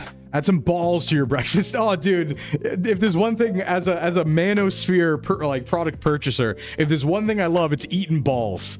That's exactly what I want my advertising to say. Because I'm a dude, I hate mascots, I hate colorful things, love eating balls. Right on the FAQ section. Yeah, that's pretty good. Wait, hold on, wait, is this self-aware? Wait a second. Hey, what's up, Tayu? Wait, hold on. No, this might be... Is this self-aware? Hold on. I might have been baited here, guys. Is this a self-aware product that's self-aware jokingly making... Like, is this ironic? Wait, hold on. How much creatine should I take? Why is Man cereal more expensive? It's not regular cereal, dude. It's a meal protein and creatine all in one. It's cheaper per gram of protein and creatine than a protein bar and creatine powder. Depends on the powder and the bar. Definitely not powder. And depends on the bar. Whey protein isolate. This might be an Ouroboros. Is this a joke? Wait, is this a joke? Nope. I think it's enough reading now. Get on with your day. Can women eat it too? We made it with men in mind. No soy. Wait, this might be... Most guys don't get enough of what's fuel, strength, and focus. Women can and do eat it. Huh. Wait, hold on. I think we might have gotten baited here. Let's take a look. Explore about us. Serious Nutrition, unserious name. I don't think it's an ARG, but I think it's like self-aware. Yeah, it says no estrogen. This might be self-aware. This might be like a parody man product. Unserious name, man cereal. Look at him. He's making the face. Because that's what it is. Cereal for men with no gimmicks. Not everything needs to be so serious. He's hitting an actual why so serious? That's crazy. Is this like, okay, hold on. Is this self-aware or is this like Chungus? Does that make sense to anybody? Do you get what I'm saying? Is this self-aware or is this like Chungus right now? Cereal finally manned up. Made with the good stuff. Function, not flavor. Science back cereal's the same thing. I don't know. Let's see. We don't take it seriously or ourselves too seriously. I think it's a joke. We noticed most guys have given up on cereal, left with either sugary kids boxes or bland health versions that didn't deliver. And so people are missing out on creatine. That's fair. Are they like jokingly marketing to that demographic? But like they're not taking it seriously? It's man kibble. Is very corpo trying to be funny to sell? I think, yeah, I sense millennial humor. I really do. I think you're right. I think it's millennial humor, but thank you for the sub. Thank you so much, buddy. How you doing? I think it's millennial, but I think that they're self-aware that this is a manosphere joke product, but they're also selling it for real, you know? Oh, that's complicated. Interesting. Is this the first parody cereal I've seen? The first parody manosphere product that's actually legitimate also? I mean, I think the price is too much at the very least, but I mean, it seems solid otherwise. If you want to pay for that, you get some creatine. Maybe it tastes good. I don't know. Yeah, to say it was man kibble. Man kibble would be a good name. That's what I'd make. Not a good look. I think it's fine. Like, it's kind of funny if it's the first ironic food product. That's kind of funny. If it seems to be self-aware. This is a complicated one. Kind of think man wipes are a solid product. Actually, funny you say that. Look what we have right here. We got dude wipes. Here's another one. Cereal got its balls back. Like, that has to be a joke, right? Because they talked about how mascots were like emasculating, but then talked about eating balls. Like, it's got to be a bit, right? Bachelor chow. Yeah. How much is a box? 20 bucks? Because it was 60 for 3? It does, but like it's almost, it's like making fun of it almost. But yeah, let's talk about dude wipes real quick. Same deal. You know what I really like about dude wipes? I like the fragrance free tagline, right? It's like, I don't want to smell good. I want to smell like ass. I like butt smell, bro. If I smell good, that's bad. Now, on the other hand, I want to smell like flowers and lavender all the time. I would prefer if my ass smelled like a floral scent, personally, right? That's just appealing. That's just downright appealing. Extra large, fragrance free, don't want any smells, flushable. The thing is, this idea is good, right? Like dude wipes, not the name, it's kind of silly, but like the idea of like the flushable wipes, hey, that's good. But you can get them name brand at your grocery store for like half this price and not have dude wipes, right? No one's gonna like make fun of me if I have Cottonelle, right? like if they walk in my bathroom and there's Cottonelle flushable wipes in there, they're not gonna start pointing their fingers and laughing at me. And I'm gonna be like, no. Like there's no world where that's real, right? I think if somebody came into my house and saw Cottonelle wipes and made fun of me for it, I think I'd kill them. I think I'd kill them on the spot and throw them out a window. I'd be like, you're not a real person. I'm killing you. Trick dudes to clean their ass. Yeah, you might need to. I've heard stories. If your shit's so bad you can't clean your butt hair with 4 TP takes, just start the shower. Ooh, that's a dangerous thing to ask though, Duntham. That's a dangerous game you're playing right there, right? Because that's like shower contamination mode. That's a dangerous game. I'd much prefer there being wipes, you know? It does still get clumped in sewage, yeah, unless you get like really special biodegradable stuff. But yeah, for the most part, it does get clumped in sewage, I've heard. But I think they're an important product. Some people need that, you know? Some people gotta have some good wipes in the background just in case. In case they're put in a situation, you know? The masculine ideal to play 2 times what we should, yeah. It's manly to pay twice. Say my boyfriend's family's bowel history. Yeah, let's keep it at that. Let's keep it at that. The shower's there, Fred. That's scary. I don't want to think about that. I did talk to my ex-roommate about how her flushable wipes are a lie, and she did not believe me. Damn. How do we get these people to wipe? You just got to make it cool. You got to make it cool to wipe your butt. I don't know how you do that. You got to make it vogue to wipe your butt. That's what Jordan Peterson should have been talking about, right? Should have been like clean your room and also your asshole. That probably would have gone over better, I think, with his crowd back in the day. You love your bidet? I don't trust bidets to do the work. Now I'm crazy, right? I'm utilitarian, you can say, right? Because I think bidet are great. Bidet are great, but I don't trust the bidet. I don't trust the bidet to do the job. So I need to do that. I need to do that manually, right? Like I need to know, and I need to be involved in that process. I can't let the bidet do everything for me and be wrong, right? So I get take an extra step beyond that and be like, I don't even trust a bidet. I'll just make sure, right? You still use toilet paper after wash. Yeah, that's good. That's good. Yeah, some people do wipe their butts. Some people do not wipe their butts. I've heard stories. I don't trust a bidet to be strong enough. That's all. Yeah, you're not supposed to only do the bidet. Okay, good. I was under a misconception. I thought some people were only doing the bidet, and I was like, but then you don't see the result. Yeah, you might need more pressure. You need like a fire hose, right?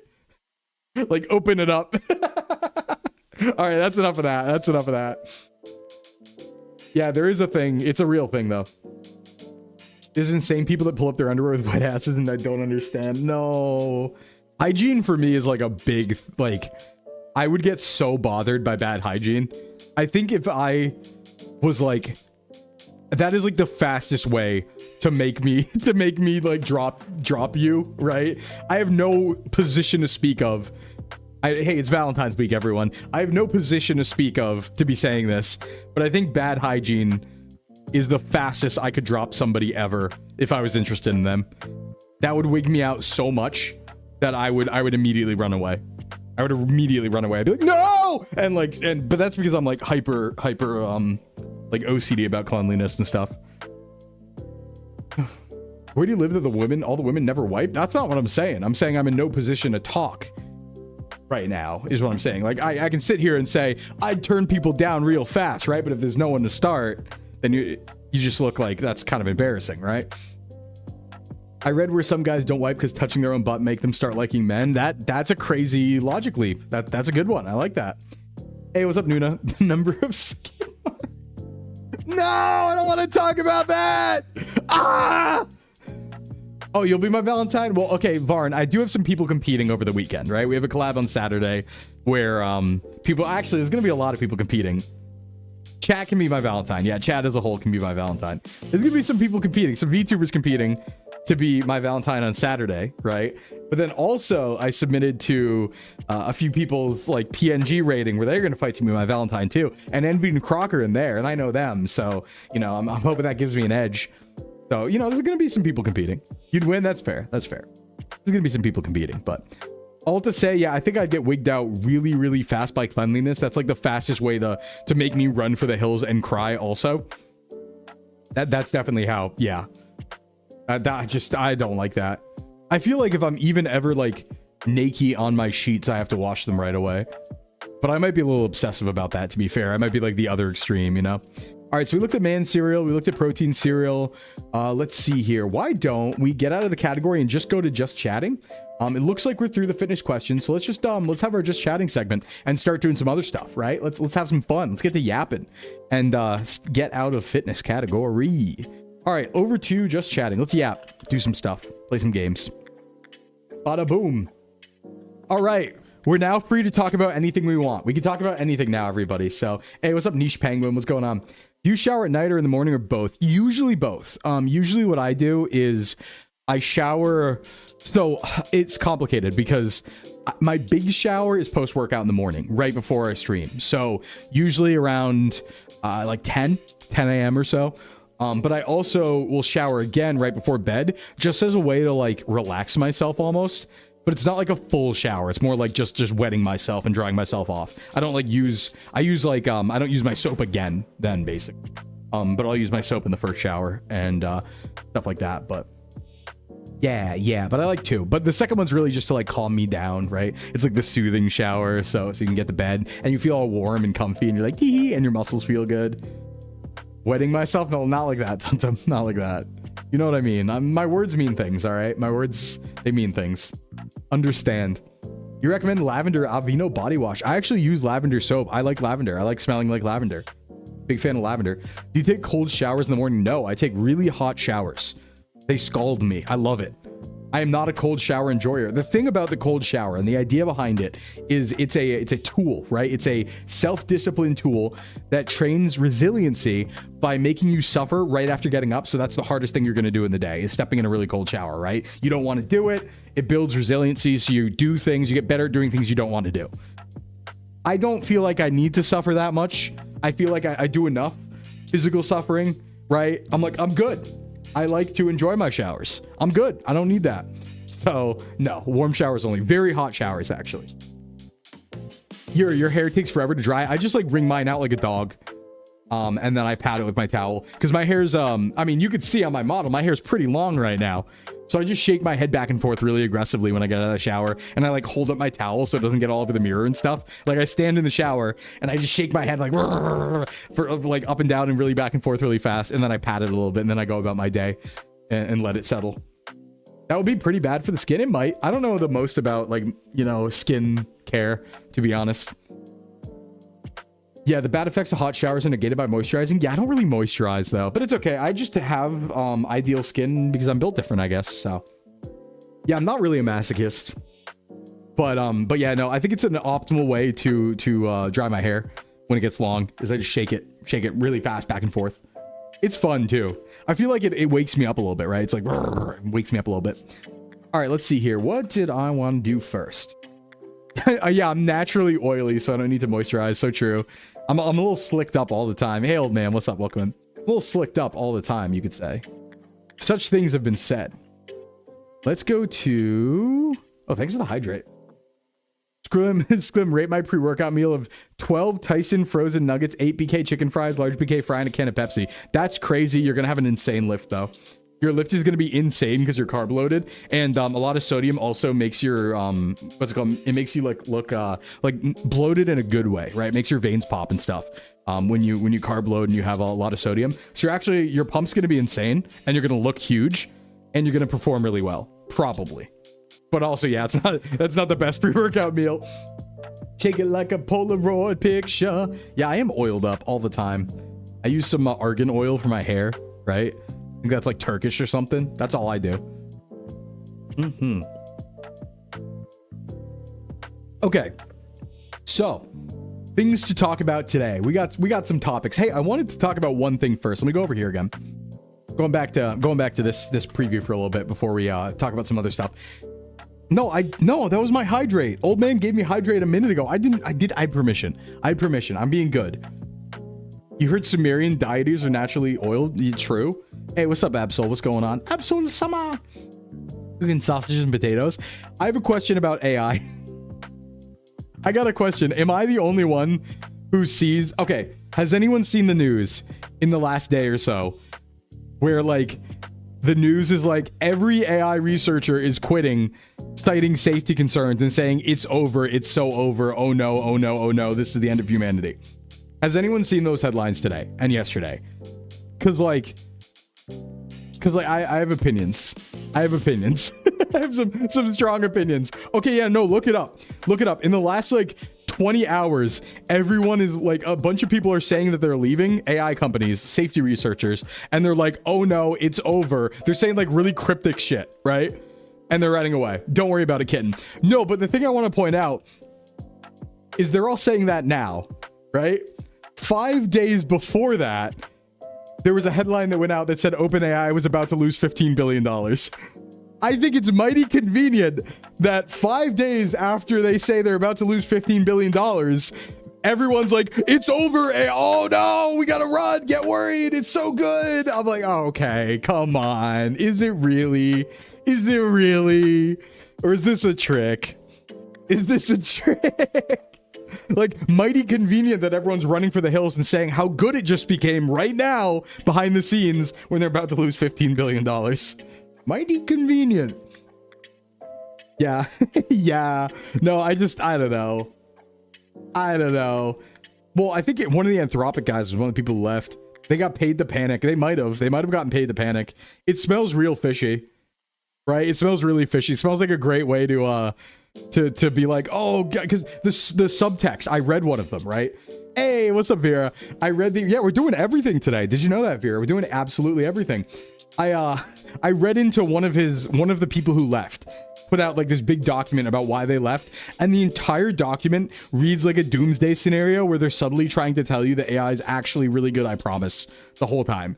Right? Like the whole thing is him being like, dude, oh, it's too good now. Oh, this new version, it's the best. It's over. It's so good. It's made itself. It's the best thing ever. And I'm like, wow, right after you're about to lose $15 billion, huh? That's funny. That's interesting. Watching Gamer Nexus's video on the bubble. I should. Gamers Nexus, I used to watch a lot. Yeah, people trying to tell the stuff you've ever seen. Here's the thing. Like, I just think I have I have a feeling. I have a strong feeling where it's like people seem to just rank AI and how scary it is by how good it is at coding. And that's like the one thing they always talk about, right? They're like, oh, it's so good at coding. It's better than coders. And I'm like, this might come as a surprise, but like, I do other stuff. You know, I do other things besides coding. I like, you know, have whimsy. I like have a soul. I'm conscious. I like give love. I spread love. I do things besides code. Like AI being really good at coding. We do things besides that, you know? Tell me I should be scared of you. You should be scared of me. Oh my God. Yeah.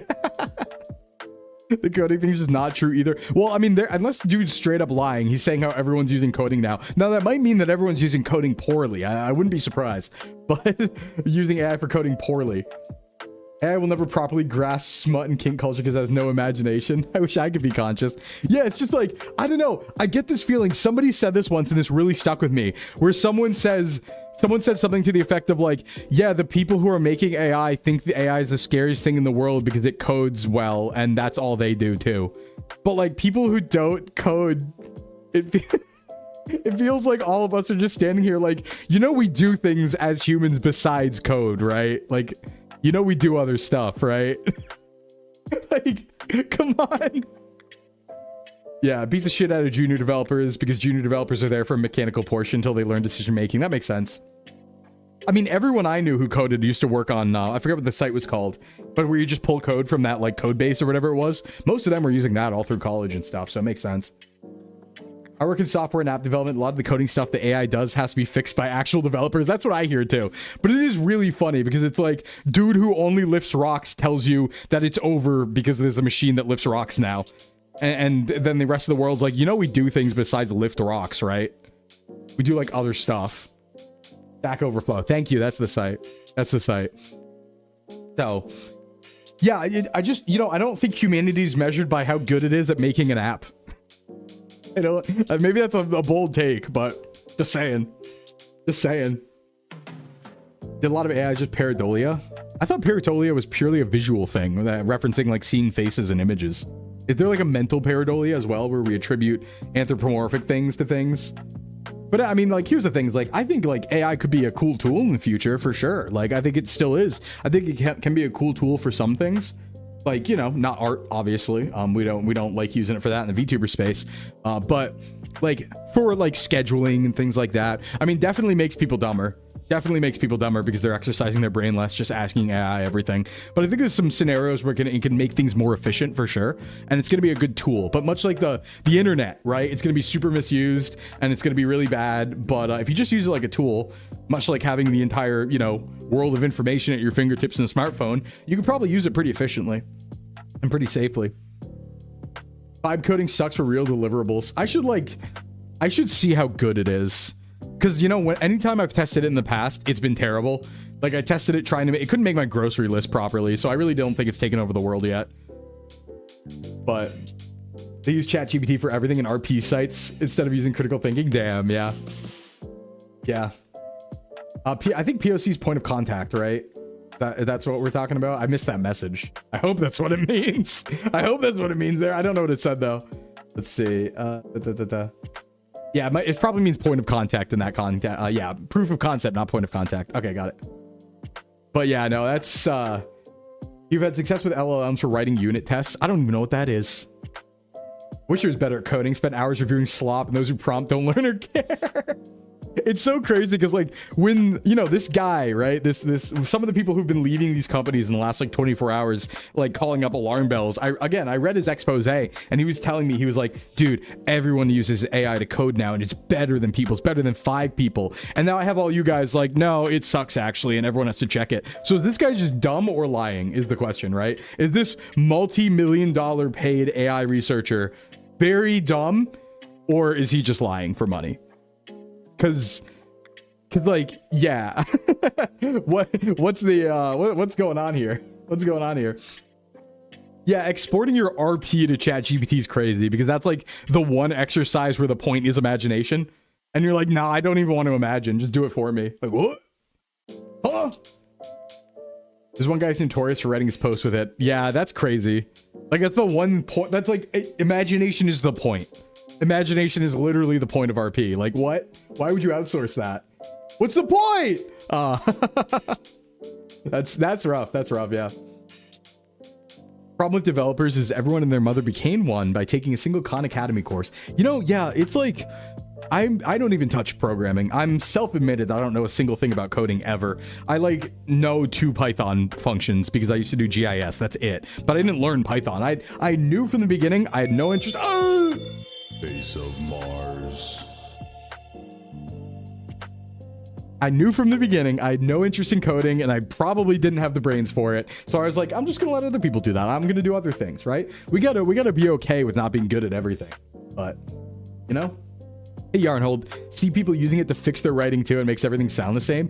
And it sucks too. I actually had a situation recently where a friend and his fiance got dinged in college for the professor claimed that she used ChatGPT to write her essay, and it was a really good essay. And she did not. And my friend was there and edited it with her that entire time, but they had no way to prove a negative. She was like, prove you didn't use AI. And they're like, how? And she got dinged for it. Even though like he even went in and was like, listen, I edited it with her. I was there. I saw all the iterations. But yeah, we are feeling excellent though. Yeah, normalize being bad at stuff sometimes. I think it's so... See, here's the thing. Return to GIS, we have polylines. Yeah, I know about polylines. I like specialization. I appreciate specialization. And maybe this is like more of a hyperfixation thing, but I really appreciate where it's like, this person's good at this thing. This is what they do. This is their job. The baker who is the best at baking and knows everything about baking can't do math, right? That's sick. I like that. Like, we don't all have to be the best at everything. I'm bad at so many things, and I'm going to be really good at one thing. I like that. It's cool because it means we have a specialization and we can like help each other. I like it. I like it. Everyone starts bad at stuff. Yeah. I mean, boy, do I know. You start being bad at RP, then you get better over time, or you don't, or you get only a little better, or you're speed typing on 6 different profiles or characters at once and don't have time to make them look good. I like min-maxing. I really do. Would have been dinged for ChatGPT in primary school due to how I wrote. Yeah, no. I was like a decent writer. I was like an all right writer, but it was because of RP. It was that thing where like I did a lot of RP in high school, so my writing was really good comparatively in high school. My typing speed was also crazy. So AI wishes it could suck. Yeah, posting 8 people at once absolutely goes burr. Absolutely. That's why orcs are good. They focus on one thing. Yeah. The AI writing accusations hit us autistic people the most. True. Yeah, we've been, accused of sounding like robots and stuff like that. And they will think that like precise autistic writing is ChatGPT, I bet. Yeah, that makes a lot of sense. You learn to write from Bionicle books? That's pretty cool. That's pretty cool. Wrote bad fan fiction? Hell yeah. See, we were powerful back then when we were gaining all of our writing skills off fan fiction and RP. We were strong. We were stronger than our peers because of our work, our hard work in the mines. Yeah, but no, it's I don't know how to feel. On one hand, maybe AI does get really good, right? Maybe AI actually does get insanely good and we're just at the the denial phase of that. That's very possible. Things like that have happened before. So maybe we're at the denial phase and we're like, nah, this is not strong actually. And we just don't have access to the newest stuff, but it's actually kind of crazy and we don't know yet. That's possible. But I think it's kind of a scam. Hey, Niano, what's up? Thank you for the resub, buddy. Everything you say, everything I say. Everything I said, running through my head. Swiss German does not have grammar. What do you mean it doesn't have grammar, Absol? You want to elaborate on that? What does zero grammar mean? Yeah, I'm not allowed to use em dashes and semicolons now. Wait, really? But I still use those. I also use the comma and. We'll let the stray cat into chat. Yeah, what's this cat doing here? What's this? Wait, it's wizard who's also a cat doing here. And cat that's also a wizard. What's that doing here? Hey, Niano, what's going on, buddy? Nyan morning to you. Ooh,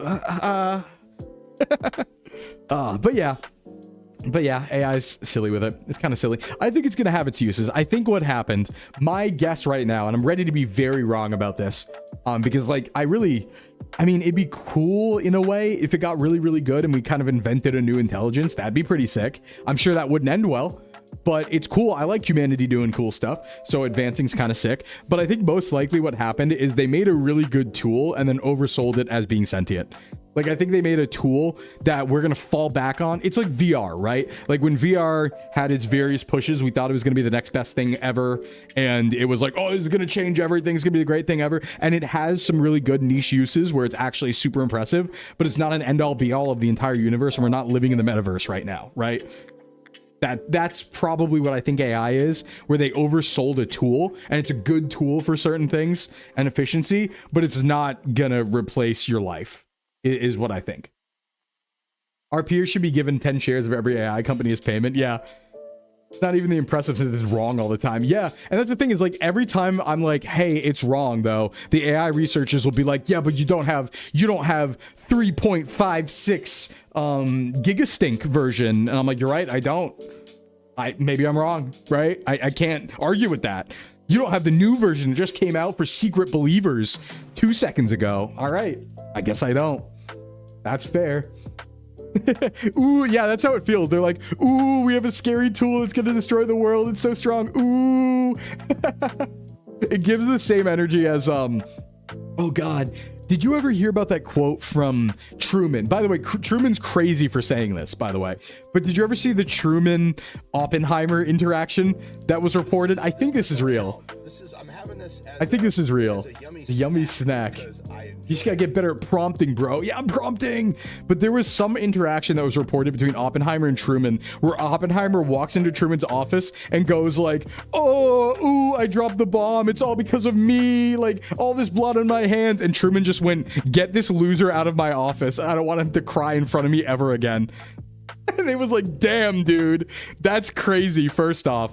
But yeah, that's real. That's insane. But that's the same type of energy this has. Like AI researchers like, oh, I've made the humanity killer. And you know, they're so happy behind the scenes about it. They're like, oh, I did it. Oh, you know, I did that, right? And they're like doom and glooming it and stuff. But behind the scenes, they're so happy they did it. They're like, oh, I'm a monster. Because they're like, I don't know, playing some fantasy or something. Same sort of thing. Same sort of thing, probably. And a more reasonable person's like, what? That sniveling whelp didn't drop the bomb, I did. Crazy thing to say, by the way. But very similar energy, I think. Very similar energy. Like, crazy thing to say, though. Insane thing to say. Oh my god. Yeah, so... yeah, I just saw that headline and I wanted to bring it up because it's like, huh? Is that, I don't know, mighty convenient they're about to lose $15 billion or something and then start doom and glooming about how this new version that just came out, though, it changes the game, changes everything. Still can't make my grocery list. Still waiting on that. Still waiting on that. All right. You know, it's Valentine's week, everybody. Some people I hear are celebrating that. That being the case, how about we take a look at some Am I the Asshole posts and rate if they're the asshole or not. Because some of these are relationship stuff that like kind of counts, right? And I kind of just want to do it because I want to read people's struggles and like give advice and opinions and stuff. And then we'll vote and chat on if they're assholes or not. But we'll call them if they need a timeout. We're not going to call them assholes because that's a little mean. So we're going to say if they need a timeout. How about that? I Googled Gen 1 Pokemon with fewest cards and Google gave me 3 answers that were all wrong. Sick. Glue does keep toppings from falling off pizza. Yeah, true.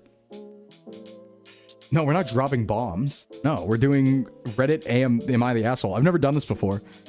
But let's take a look. Let's take a look. See if we can get some relationship ones, right? Let's see if we can get a little relationship coded today. Let me go to fitness. Let's see if this works. I've never done it before, so we're gonna figure it out. And then I'll put a poll up to see how we feel about each one. All right, let's find a good one here. Let's see, the yearbook. Are there any, let's see, are there any like relationship ones? You love sniffing Diesel? Nice. Uninvite Ren Fair? Birthday party after you called me immature? It's Krabby because Kadabra was released from prison. Oh, was he? That's, oh! Let's see. Not wanting my mother-in-law to stay over. Ooh, this is fun. I like parent ones because I'm judgmental of parents. I think parents have to be stopped sometimes. Let's take a look here. Let's start here and see how we feel. All right. My wife's aunt... Gotta get the scaring? Yeah, thank you. My wife's aunt recently moved to Florida. Her husband had a death in the family, and they will be up here for the funeral. I was around 151, fair. We told them they can stay at our house while they're up here. We will be attending the funeral service with my mother-in-law. The plan was to pick her up and take her home after the service. My wife mentioned these plans to my mother-in-law and that her aunt will be staying in the guest room, my mother-in-law's sister, then asked my wife where she will be sleeping since she was planning on staying. We probably could accommodate her, but it would make things uncomfortable. She stays over all the time and was over last week. I would also know that she'd probably stay for another 2 weeks. Although I get along with her, I need a break from her. I told my wife she needs to tell her mom she can't stay over, but she said she does not want to because she probably wants to spend time with her sister. She also did not want to upset her. It's full of AI made and stuff now. There's some diamonds. Yeah, I'd like to find the diamonds. I'm new to this though, so I don't know what's a diamond and what's not. I wanted to go for relationship ones because it's Valentine's Day week. Okay, this is wife's aunt. Mother-in-law stay over. I don't know. That's a weird one. Not because it's complicated. I'm just not too interested in that one. Let's see. My part of the house. Let me find... Not wanting girlfriend to bring dad to concert. Refusing to wake up early, drive friend to classes. Wait, no, this is a good one. This is a good one. Am I the asshole for wanting my ex to leave my home after he broke up with me and is currently dating someone? Am I the asshole? This random dude's in my house. I just sort by top of the month. That's a good point. I should do top of the month after this one. This one's gold. Hold on. This one's probably really good. All right, let's see here. Here's the diamond in the rough. I am 50 female. My now ex moved into my home when he was facing eviction. I did not want him to move in, but he really didn't have anywhere else. He moved in, mask starts to slip, fighting with me like clockwork every Sunday, eating all my food, not paying the agreed upon amount, disrupting my peace. We agreed if we broke up, he would leave the house in 30 days. Thanks to the 45 Street Crow. We broke up in December after he cursed me out in front of workers in my home. Now it's February. He's still in my house, was actively pursuing me until he met someone. Now he's dating. I want him out. Loved him. Could imagine moving in so quickly, but he has. Feel numb and sad at the same time. Would I be the asshole for starting a legal process to evict him? No! No, do we need to vote on this one? This is deranged. See, some of these I think are just like for approval, right? Because like, obviously this person's not the asshole. They broke up with the person and they're in their house. They had an agreement. This person seemed to be doing a bunch of bad stuff in the first place anyway. Yeah, you gotta get him out of there. He needs a timeout. Call the cops. This guy needs a timeout. Get him out. Get him out, get him out, get him out. Yeah, we don't even need to vote on that one. That one's not even close. Let's go top of the month. I agree with top of the month. That was a good call. Let's see. Hot. Top. Hot? What I want? Top month. Top this month. Vote put him through a table. Yeah, he's an alien in the home. It's true. Let's see. If I ask my daughter's preschool teacher not to put the extra clothes that I sent for her on other students. Yeah, that's a little weird. Huh. The sub banner, I just realized. The sub banner? Oh, it's like a butt. It's like a butt mountain. Yeah. Am I the asshole for not letting someone steal my wallet and home? Let's see. Leaving because my what's SIL? Sister-in-law hid my shoes to keep me from taking walks. No. Oh, this is a gym one. Hold on. This is relevant. This is a probably complicated one. Okay, let's see here. I, 35 male, go to the same gym most mornings before work. It's a normal chain gym, like not one of those influencer gyms where people still record sets sometimes. There are signs about not filming other members without consent, but it's not like it never happens. Okay, well, I mean, beginning one, there's signs about it. This is a public gym. Then yeah, obviously no. A few weeks ago, this woman, call her Gina, started setting up a tripod near the cable machines. I didn't care, just did my workout, stayed out of the way. Then I kept noticing I was showing up in her videos anyway in the background. I was doing lat raises. Her phone was pointed straight through the mirror, so you could see a big chunk of the floor behind her. I could see myself in the mirror on her screen when I walked past. Don't want to be in someone stranger's video at 7 a.m. when I'm half awake and sweaty. Very fair. I waited till she was between sets and said, hey, I think I'm in the background of that. Would you mind adjusting me a bit? She sighed, moved it slightly, and said she was recording her form. Week later, it happened again. This time I said more directly, I'm not comfortable being in your videos. Can you point it away from the main floor? Keep it tighter. She got annoyed and said, if I'm not comfortable, I can work out somewhere else because it's a public gym. Loud, incorrect noise. Loud, incorrect noise. That logic applies to you, lady, not to him. You're in a public gym. So you don't have a right to just record everybody, especially when the gym has a policy against this. Loud, incorrect buzzer, right? The gym has a policy against this. You're the one who's being intrusive. That's when I got frustrated, told her it's not public, it's a private business. I'm not the one filming. Yes. Went to the front desk, asked what the policy is. They told me filming's allowed. If someone doesn't want to be in your shot, you're supposed to adjust, and staff can step in if it's an issue. Asked her twice. They went over and spoke to her. She said yeah. Then she said I was a creep for watching her. I'm trying to control women at the gym. Hey, I want to point out something, by the way. She said she was recording her form, right? Her excuse was, I'm recording my form, which is a valid thing that people do. People record their forms to check them back on video sometimes. Makes a lot of sense, right? If she was just recording her form, these videos wouldn't be posted. But clearly the videos are being posted, right? Because he's seeing himself in the background of all of these videos, meaning there's somewhere where he can watch them. So... I don't know about that one. He's definitely not going up to the camera and doing a whole playback thing every time to see if he's in the background, right? So no, she's being ridiculous here. You do not have, in many gyms, the expectation of just getting to film everyone doing everything you want all the time. You know, in some states, depending on what state it is, you can film in public, right? But a gym is a private business. We don't have public gyms like that. I mean, I kind of wish we did. It'd be kind of cool if we had like town gyms, right, that were public and paid for and they were free. That would be kind of cool. Subsidize some fitness, probably honestly more efficient than subsidizing healthcare in many cases, because it leads to healthcare. But yeah, I would be cool if we did that, but we don't. And because of that, they had a policy. Yeah, you can't do this. Can't do that. Your town's a fitness center. That is sick. The thing is, YMCA's kind of used to do that, but then YMCA's also cost like $1 million now. So, hey, what's up, Ham? Oh, thanks. I like my belly too. Thank you so much. It's my power belly. That's where all my strength's located. It's run by the town, like $10 a month. That's pretty cool. I wish I had that. That's pretty sick. So many female friends of mine go to the gym so they can check out some of the dudes there, and then others call them creeps. I mean, I'm just gonna put this out there. I am personally okay with being checked out at the gym. Just gonna put that out there. Personally, people can check me out all they want at the gym. That's a personal decision, though, right? That's each individual has to have their own feeling on that. Personally, people can check me out all they want. I'm down with that. Yeah, exactly, Command. If any girls want to check me out, that's cool. That's fine. That's very acceptable to me. Let's see. Are there any other ones? Didn't you say it ends up being other dudes checking you out? Yeah, usually. When you get big enough, it's usually other dudes. Yeah, that's pretty normal. All right, let's see here. Change the chore chart even though my wife works full time. Everyone sucks. Oh, this is going to be good. Everyone sucks on this one. We like that. Okay, let's see here. I met my wife in college and she was soon pregnant after we graduated. We moved in together and it was decided she will not look for a job until after she gave birth. Our daughter was born. The wife was a stay-at-home mom for the first 2 years. We had a lot of fight about chore splitting. I was overwhelmed coming home and having to do a ton of chores after work and also spend time with our daughter. I mean, it's kind of weird he's seeing spend time with our daughter as a chore, but I can get it if you're an introvert and you need some quiet time, right? This has gotten worse as our daughter's gotten older and is a little tornado. The big issue was she wouldn't pick up at all, especially in the kitchen. That meant I would come home and clean the kitchen, cook, and then clean the kitchen again, then have to go around and clean up. Okay, so he was coming home, cooking, cleaning the kitchen, then cleaning the kitchen again after work. We argued about this a lot. Her stance was she watches our kid all day long, so I can clean up more when I get home. In the end, I gave in. We made a chore chart. Her, watch kid, do laundry, and grocery shopping appointments. It's like having a modded car. Girls aren't going to be looking. Dudes will, though. Yeah. Okay, so she's doing watch kid, laundries, and grocery shop. Okay, he is dinner, everyday cleaning. He's doing dinner, everyday cleaning, wiping down counter, picking up toys, sweeping, trash, meal prep, and nighttime routine. Seems a little stacked in his unfavor, I would say. I know how long laundry takes. I know how long grocery shopping takes.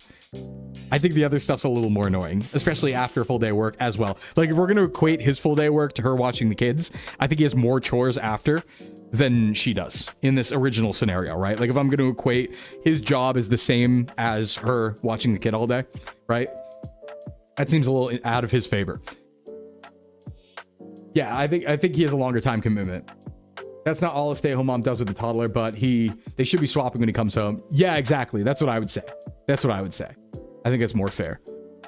In the summer, my company informs me I would be let go around Thanksgiving. We talked it over. My wife found a job and would be the main breadwinner for the time being. I was watching our daughter. I'm in an online master program. At the moment, I'm watching our daughter and doing my master's program. I personally have now been having issues with my wife is, let's see, she hates having to come home and do the chores and clean up after us. I leave it cleaner than when she did, he says. He puts dish in the dishwasher. We've been arguing about this constantly. She thinks it's unfair. She has to do the chores after working all day. Damn. And me pointing out this is literally what I did for the past 2 years. She says she's the breadwinner now and I shouldn't have to do this. And I pointed out I was the breadwinner before. I'm watching our daughter. That's crazy. That's actually, you got to taste your own medicine there. She claims I'm being unfair since I refused to change the chore chart. Damn. That's... Yeah, like there's a lot of weirdness. This is a little wild. There's a lot of weirdness here, but that is kind of brutal because it's the exact thing he was doing. And she's like, no, it's too much. Because it's, I mean, maybe her job is like longer hours. We don't know that. Maybe it's more stressful, right? Like maybe he had like a nicer job and we don't know, but this is complicated. Yeah. Yeah, this is complicated. This is a rough one. Uh-oh is right. Uh-oh is right. Yeah, now I'm of the opinion that it's tough. Yeah, it's a little toxic on both sides. I agree. They should have handled it differently. They really should have. I don't think they should be arguing this much about it, and they probably shouldn't be like... I think there's a lot to be said about refusing to change things that don't work just to spite people.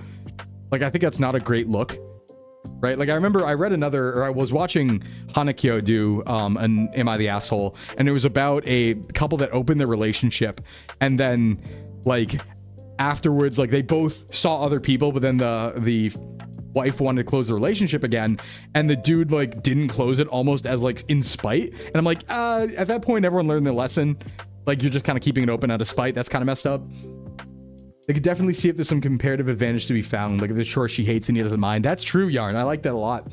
That's one thing I do in my house. So early on, before I was paid to do chores, I kind of put it out there and I was like, hey, I actually like cleaning. The one thing I don't like doing is outside chores. So I was like, I will do all the inside stuff, like trash and cleaning surfaces and floors and vacuuming, if someone else can do the outside stuff.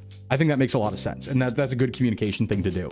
I will say, though, that I actually prefer, like personally, right? If it was just me, I would prefer to be a stay-at-home dad, because I just like being at home and I like cleaning and I like taking care of house stuff.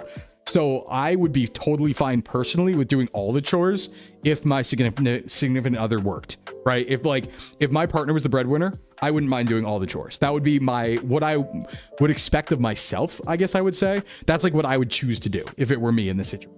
If I was staying at home, I'd be like, no, I'll do everything. Like everything is not work because I know you're breadwinning and stuff like that. So granted, you know, there's only so much time in a day, but I think I prefer that. So, but yeah, this is a complicated one. It's a complicated one. I just like being at home, and I like taking care of houses, taking care of a house. So, yeah, I'm a little domestic. Yeah, it kind of is trophy husband because I also run a gym. It's a little bit like that. So, because I'd still run my training business maybe here and there, right? So maybe. I mean, to be fair, my dad's a trophy husband. It runs in the family. It runs in the family. My dad is one too.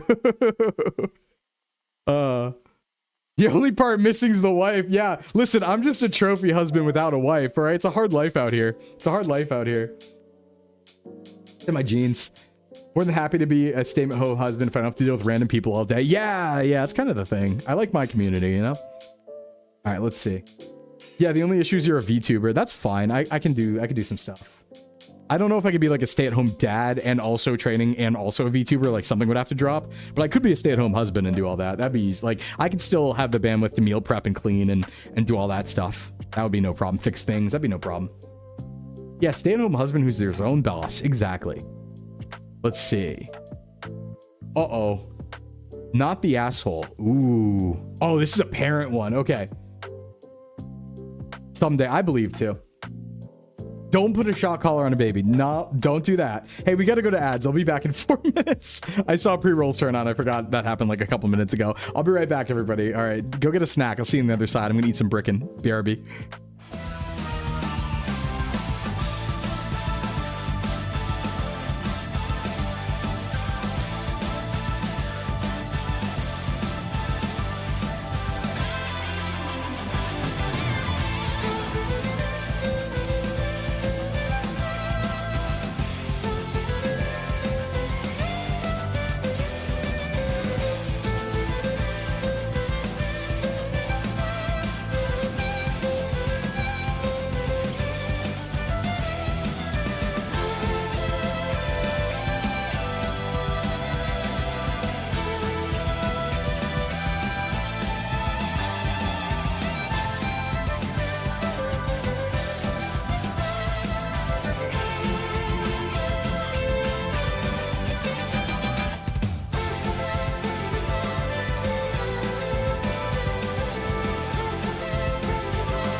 All right, welcome back, everybody. Let's keep going. I had a little brick in, so ideally I just like don't get hungry now. That should be how that works.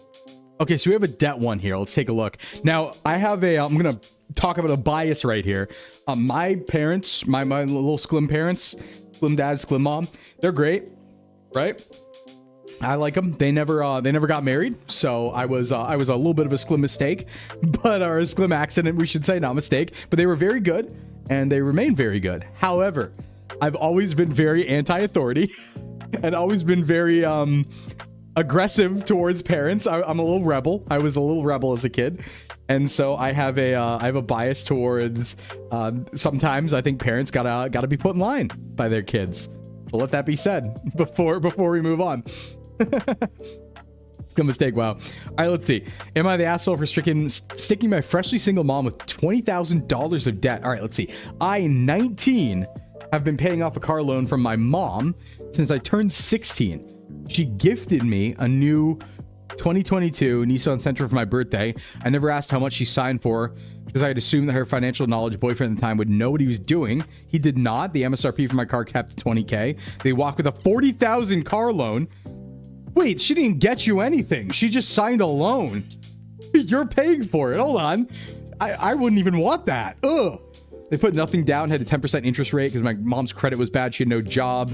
Even accounting that, the math never made sense. The payments every month was $510. I didn't care because the original deal was that me and my mom's boyfriend would split the monthly note. Okay. That lasted for 3 months until I was stuck paying the entire thing. Sell the car. Sell the car. Screw that. About a year ago, I went to the bank with my mom to transfer the loan from her name to mine, but since the interest would be recalculated and would add about $10,000, we both agreed not to do it. I moved out at 18, lived with a roommate. The bills have been tight. My girlfriend's mom suggested I look for a new car that's more in the budget. Found to use 2025 with $10K for $18K. Better car, cheaper than I'd be paying off my current car. Told my mom I was planning to get a new car. She wanted to sell my current car, would be a decision. She lost it, saying how it's your responsibility. It was a gift from me. How she saved me $10K by not transferring the loan. Biggest elephant is she's freshly divorced and looking for a job. 6'7". Thanks for the follow. Let's see. She's freshly divorced and looking for a job to support her younger girls. I told her she can sell the car for about 14 to 15K, but she refuses and demanding I drain my savings to pay for a car I never agreed to pay for, and ultimately it was their terrible decision. Yeah, nah. Screw it. Screw her. This is a big yikes. Screw her. She can take the car though if kiddo didn't sign the paperwork. Yeah, not the asshole in my opinion. Not the asshole. But I'm also like, again, I am biased towards like younger adults and kid situations. One, because I was a teacher, right? And so I give a lot more leeway to kids than I do adults. In my mind, I'm of the opinion that when you're 40 or 50 or 60, you had your entire life to become a good person. And so if you're not a good person, I judge you more harshly. So I'm definitely biased in that way, right? Because it's one thing if it's like, all right, if somebody's 19 and a bit of an asshole, it's like, yeah, you know, it sucks. You're an adult. You shouldn't be like that, but you're also 19. I get it. But if you're 60 and you're mean, I'm like, all right, bro, you had your whole life to be a good person. Sorry. No sympathy. Get thrown in the trash. That's my opinion. So yeah, this dude's 19, especially in this economy. He really shouldn't be dealing with these massive numbers of debts and things like that, I think. I mean, this was not a gift. Right? He's paying for the whole thing basically on his income, his job clearly. And they reneged on the agreement first by the boyfriend thing not being split the whole time, right? Originally it was a split payment, but they didn't even ask him apparently. So he's not going to have a car forced upon him. That is 100% not the asshole in his part. It looks like the killer. I do. Hey, what's up, gamer? What's going on? Wonderful post. Yes, scroll down. Let's see. OP has offered the following explanation. I might be making... Okay. For a car she gifted me. Scroll down where? Oh, it's for gamer? Oh, okay. Gotcha. Yeah, no, that's crazy. If I will say this, like if I was 16 and my mom was like, I got you a car as a gift, and it was a $40,000 loan. If it was a $40,000 loan and what's it called? I had to pay for all of it. I would be like, that is not a gift. Return the car. I am not paying a single cent. Return the car. That is not a gift. I would be so mad. Oh, I'd be so mad. I would never have paid a single cent into that. And I was stubborn. No way. What a terrible decision. Yeah. Imagine the first day you got a car's birthday gift and just wreck it. Yeah, no, that, especially if you're a new driver. My first car was a gift, but it was $3,000. It was because it was a used car from the 1960s. Still a lot of money, to be fair. And it was a gift, but it was a gift, right? So, yeah, no, that's ridiculous. That's ridiculous. No, thank you. Something your mother would do, so I know it's a parent out. Yeah, no, I think it's good kids go no contact with their parents sometimes. Did you wreck it? Did you drive good? No, I'm actually, I was a really good driver. I never really got any tickets. I did get into one accident in like 2018, but it was super not my fault, and I had witnesses on my side. It was somebody else at fault. But no, I've been driving for like 16 years, I think, and I'm pretty good. I know stick. I didn't wreck it though, mostly also because it was a steel car. So I like backed into a fence once, but I won. The fence lost, so I didn't have a dent on mine because it was made out of steel. So yeah. But no, my cars did explode all the time though. That was the one thing is all of my cars blow up. Before like normal things happens. It was actually funny. I never had to do normal car things like replace oil. Really, sometimes I did, but I didn't really have to replace tires or replace oil because usually my cars blew up before that happened. Usually they would explode. Because what my dad would do would he'd buy really cheap broken cars and fix them, but because of that they were like, you know, ticking time bombs. So I've had, despite only driving for like 16 years, and I should say I haven't had a car for like the last 3 years, so really in 13 years I had 6 cars and they all blew up. And some of them were like catch fire blow up. Like it was something. So I have an interesting history with cars. A lot of them detonate, but I'm always fine. It never like blows me up, so I'm always fine. Watch my friend play GTA, follow traffic laws. That's true. Your cars have something catastrophic happen when I put new tires on them every time. Yeah, no, normally it's other stuff like my entire shift box falling out, the radiator exploding, it catching fire twice. Things like that usually is what happens to mine. Yeah, I just, you know, I buy cheap things and then they blow up eventually. That's my process. That's my artistic process is I buy cheap things and they blow up. You had one car where I got a hole in the same tire 6 different times in the year. I've never had a hole in my tire ever. I don't know what it is. Never a hole in my tire. Have had things explode multiple times. Pretty sick. One time I had to drive home with no brakes. That was pretty cool. Another time, and this was actually the first car I had. Another time I was driving down the highway at night with my friends and something felt wrong. And I reached down and I pulled up the entire brake. Like it was like comedic. It looked like a comedy movie because I was just like, something's wrong. And I reached down and I come back up holding the entire brake in my hand. And all my friends and I look at each other and go, ah, because we're going like 60. And the brake's gone. Yeah, it was fun. That was fun.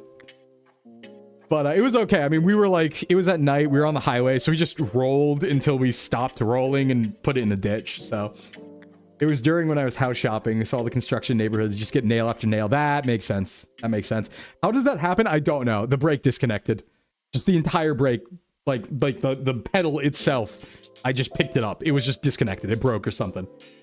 So, yeah, let's see. Oh, this guy, they say this guy's the asshole in this one. Let's see. Buying the house next door to my former friend. Oh, that's kind of cool. Oh, former friend. That's why. Let's see. Asking my friend to pay me back for the wine he drank while house sitting. Wait, hold on. Asshole? Let's see.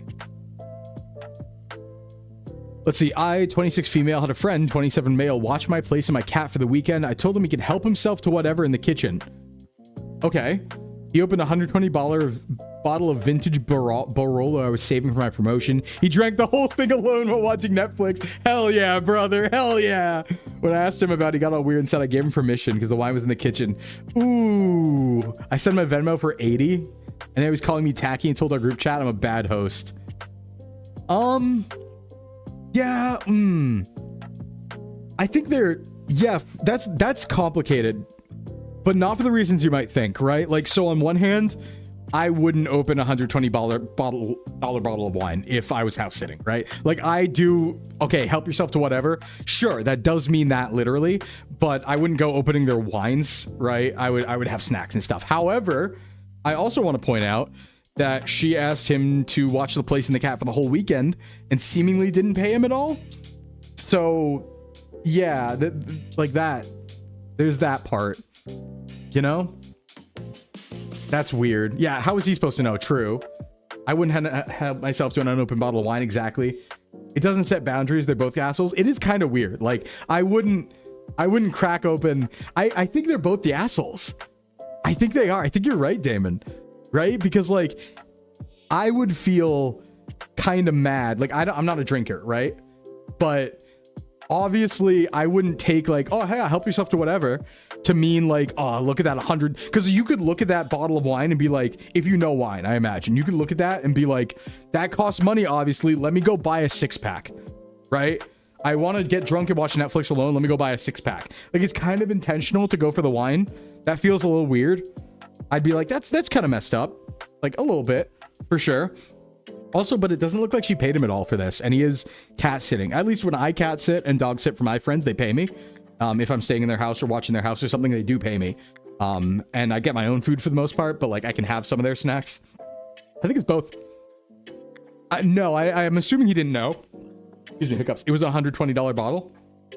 But like, I don't know. Isn't that kind of weird? Maybe it's like a country thing. Because like, I know wine's more common some places over others. And like, this might be a different vibe in like France or Italy or something like that. But like in the US, it's like, I don't know, a bottle of wine. Like I wouldn't, if I wanted to get drunk and I was alone, I would think like, okay, maybe I shouldn't open my friend's new bottle of wine. Like sometimes that shit's a decoration, right? Like sometimes that's not even something people drink. They're just there for decoration. So like, I don't know, I'd go get a 6-pack or something. I wouldn't do that, right? Like it's one thing. It's like, oh, there's a frozen pizza in the fridge. I know that's $8. It's the same kind of idea as like, if I didn't know, here's a good example, right? Here's a really good example. Fancy chocolates, right? Let's say I'm house sitting after Valentine's Day and somebody has a box of really fancy looking chocolates in the cabinet and they say, help yourself to whatever. I'm not going to eat their fancy chocolates because obviously there's a little more oomph to that. I think I'm going to go get my own chocolate. So, it's complicated. Yeah. The guy does suck for, yeah, he could have asked. He could have literally texted. That's true. That's true. I think it's kind of, maybe it's more on him actually. But also she didn't pay him, so maybe it is both. Yeah. I do expect a lot. I will say I generally expect a lot of people when it comes to courtesy. So I tend to expect a lot of unwritten courtesy things. But I'd let people know if they were like, you know, he could have asked. One time I was dog sitting, I just got to play my friend's PlayStation. Yeah, exactly. That's what I do. So I have a friend who I dog sit for sometimes when he goes on vacation, and it's awesome. He has like a game room, and he's a collector. So it's like a really sick game room. There's like 60 consoles down there, displays everywhere, 1,000 games. It's so nice. And I just get paid like a couple $100 to watch the animals and eat pizza basically.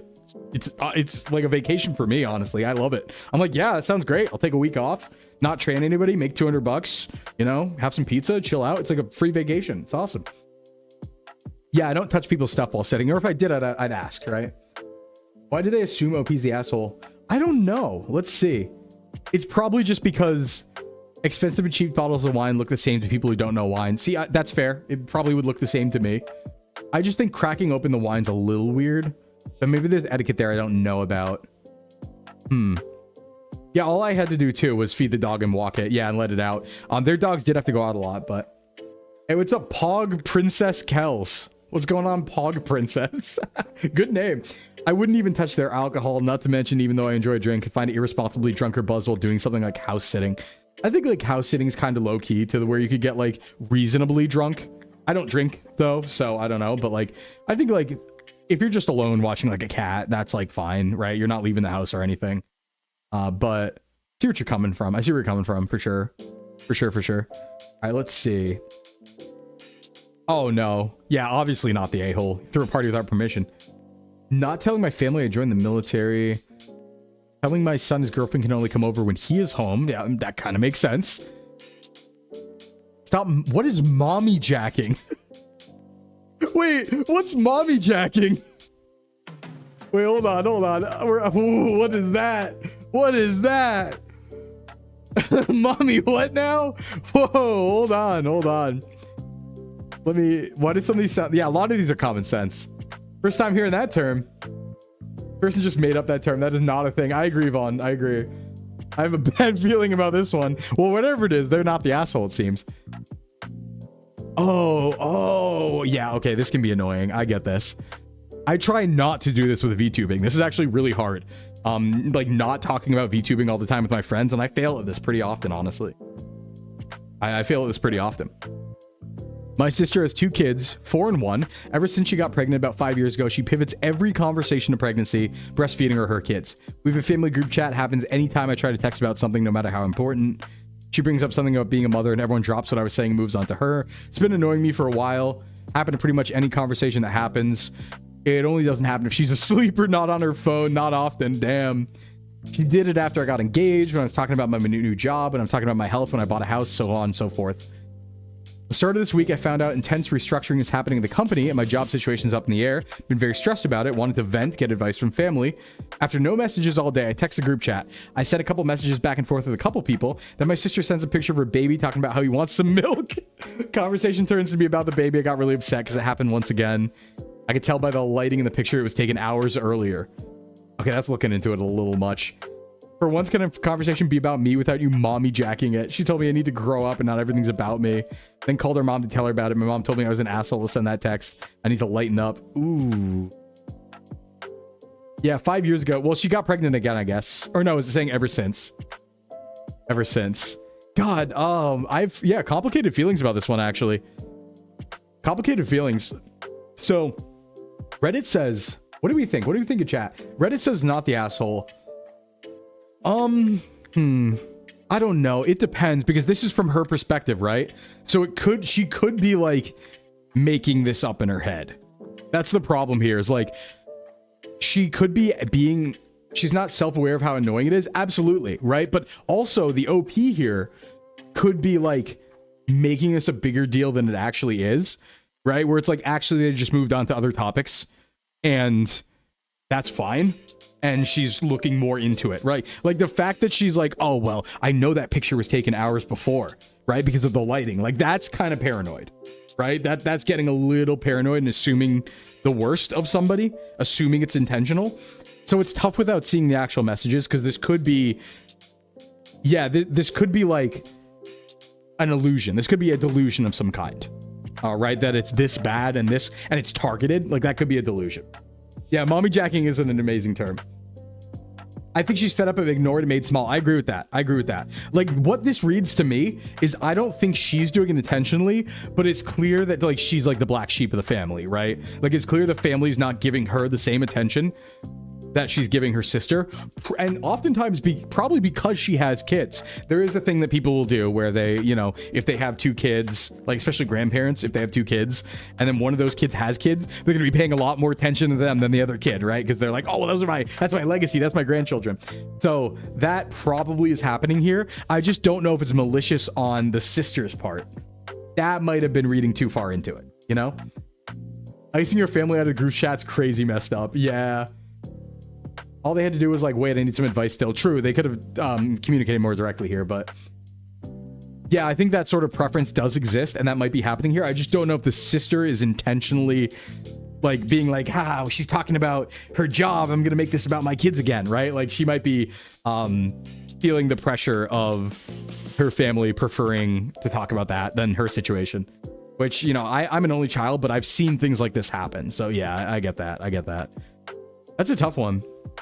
The sister might be feeding on the attention. Yeah, especially since she made it her identity. Family group chat. Yeah, I do not have a family group chat either. That is, I know a lot of people who do. Like, that's a normal thing I hear, but absolutely not in my case. I mean, please, like I said, my Sclim parents never got married, so the only time they talked was like coordinating things while I was growing up, right? To make sure that they were on the same page and I wasn't grifting both of them with tricks. Right? Pretending like I didn't do something on one side and so I could get to do it again on the other side, that sort of thing. Yeah, you'd hate family group chat. I think it'd just be really annoying. Like my parents are pretty good, but it's tough to explain to things to your parents sometimes. We're like, no, not everything is because of COVID, mom. like that's it's tough to have those conversations every day. I'd get worn down by that, right? I'd get worn down by that. Yeah, I was naughty. I was pretty naughty. Tee-hee-hee-hee-hee-hee. I was a little naughty. Not in a mean way, but I was naughty. I was definitely naughty. Yeah, it's a middle class thing. I think maybe. You had Discord with your brothers, yeah. All right, that was an interesting one, though. Let's see. Oh, yeah, am I the asshole for not allowing my sister-in-law's husband to stay in the bridal suite while we were getting ready? What? Of course not. You're getting ready. That's like, that involves clothes and stuff, right? People are like naked then. They're like naked. Let's see. No longer filling the car with gas for my partners to go to work. For calling out a line cutter. Everyone sucks poo mode. Whoa, whoa, whoa, whoa. That's like extra. Hold on. Everyone sucks poo mode. Let's check this out. I was at Costco and had just finished checking out when I realized I'd picked up the wrong item. I headed over to the supervisor's desk and waited behind a gentleman who was already there. A couple minutes later, a woman nudged in front of my cart, giving me an unapologetic wave. I'll be quick. I just have a question. I didn't hold back. I don't give a shit. Wait in line. She looked at me like I was an alien, told me I was being rude. I followed up with fine. Pretty please, fucking please then. I also have a question. What makes yours more important than mine? Ooh, okay. Poo mode. No, hold on. Wait. I mean, that was an aggressive reaction, but this person was right. Yeah, like big overreaction, but you were also right. So yeah, I guess both people are bad there, but I wouldn't say poo mode. I resonate with this. Yeah, but this person is clearly like, this is a perfect example of somebody who is on the edge of sanity, is what I would like to say, right? Like this is right here. Like I'm going to read into this a little bit, right? This is somebody who's like, they don't like their job, right? They're stressed out all the time. They're at razor's edge all the time. So, and they're waiting, right? So if anyone does anything bad, they're going to jump on them. They're going to kill them. And that's a really dangerous way to be. It's not healthy for one, constantly being stressed out like that. But like this reads as somebody who's just like on the razor's edge all the time. And they're just waiting for an excuse, right? So I knew it was America when I read the title. What, Costco? Yeah. I saw something yesterday morning. Right, no, so people shouldn't cut in lines. And you can say something. But like going immediately to, I don't give a shit, wait in line. Like, whoa, all right. You could like, this reads as somebody who's on the edge all the time. And like, there's way better ways to handle this, you know? But even when things make you angry, I think it's good to respond accurately, but politely, right? I wouldn't say anything unless I felt brave. Yeah. Like I've called out things before. One time I was at a wedding and we were staying at this nice place and, it was like 2 or 3 a.m. and the wedding was finishing up and we were checking out and we were behind this family and the guy was like going really hard at this desk clerk about the Wi-Fi being down or something. And he just was like making it like it was this guy's fault, right? He was making it like it was this guy's fault and he was like berating him for the Wi-Fi being down. This guy's just a desk agent, right? And he was just not letting up. It was like 10 minutes of this shit. And my friends and I stepped in. And we were like, hey, calm down, right? Very aggressively. You know, we made ourselves look big and we got in there pretty aggressively, but sternly, like, you need to stop. You need to calm down. You need to get the hell out of here. Like, you're being ridiculous. This dude has nothing to do with this. He has no control over this. Like, back off, you know? But you don't have to start swearing right from the get-go and be angry. You know, you can just be assertive. I'm actually, something happened yesterday that I wish I said something about. It happened too fast and I didn't catch the whole interaction. So I only like processed it afterwards. But I was walking into a store and like I was going in, you know, the in section and there were people coming out the in section, which you're not supposed to do, right? It's a do not enter. So they were coming out of the inside of the store, but like exiting the wrong door, basically, right? And one of the employees, I got here right as it happened, but one of the employees must have said like, hey, something to the effect of like, hey, you're exiting the wrong way. And the dude and his girlfriend like gave her a side eye and went, yeah, I can fucking read. I have eyes. And the girlfriend laughed and stuff like that. And they walked off, right? And like, I only caught that part of it, but I was like, I only realized what happened afterwards. I was like, oh, I would have said something. Oh, absolutely. That's messed up. Right? Like, I get not wanting to follow the rules and you thinking it's not a big deal, but then act like the employee is at fault for telling you, hey, you came out the wrong side and then laughing about it afterwards is like, yeah, laughing at not following the rules. Real cool, dude. Yeah. I'm going to push you into a moving traffic. How about that? How about I kill you? I love extreme responses to minor things where it's like, oh, you didn't return the cart? I'm setting you on fire, bro. Like, it's over. I love extremist responses to minor slights like that. Yeah. Yeah, how about I run you over? Hey, what's up, Power Guy? What's up, Polly? Which is funny because I was just saying like, oh, you have to take everything calmly, you know, but like you know, that's just like, yeah, what if? What if you did a minor slight and you were inconvenienced or rude to anybody and I blow you up on the spot? What then? Yeah, in comes Sclim with the steel chair. But it sucked because I wish I caught the whole conversation so I could have said something. But I came in like right as it was ending and they passed by me and it took me until as I got to the door to realize what happened. Because I was like, why was he saying that very rudely? Because the employee didn't say anything. The employee didn't say anything in response. And I was like, why was that guy being mean to the employee? And I realized, wait, they came out of the indoor. That must have been what happened. And I was like, oh, and they were already gone. Straight to jail. Yep, rude to an employee, to the gallows. Straight to jail. I think employees should have the right to chew people out. That would be really cool. That'd be really cool. All right, let's see what else we got here. Yeah, exactly. Employees can't fight customers, but we can, and we should. And we should. Let's see. Enjoying my birthday dinner. That mocked my dead mother. What? Yeah, I don't get how people can be rude without invitation. It's really messed up. I think it's good to be aggressive. Like, I think people need to remember that their actions have consequences. But like, I think that we need to police rudeness better, more aggressively. I think rudeness is really bad, and it's really like, especially these days, it's really bad. And I think we need to police it more aggressively. Like, I think we should, yeah, we need more FAFO. We need more FAFO. We need more like, you don't get away with being rude anymore. You're gonna face consequences for your actions and realize, you know, where you are, I think. Yeah, oh, elders are so not exempt. This is what I was saying earlier. I have a higher standard. I have a higher standard for elders. Again, why aren't you a nice person after having been on this earth for 70 years? You had 70 years to be a good person. There are people who have been on this earth for 15 years, 16 years, 30 years, who are way nicer people than you. You had your entire life to learn to be good.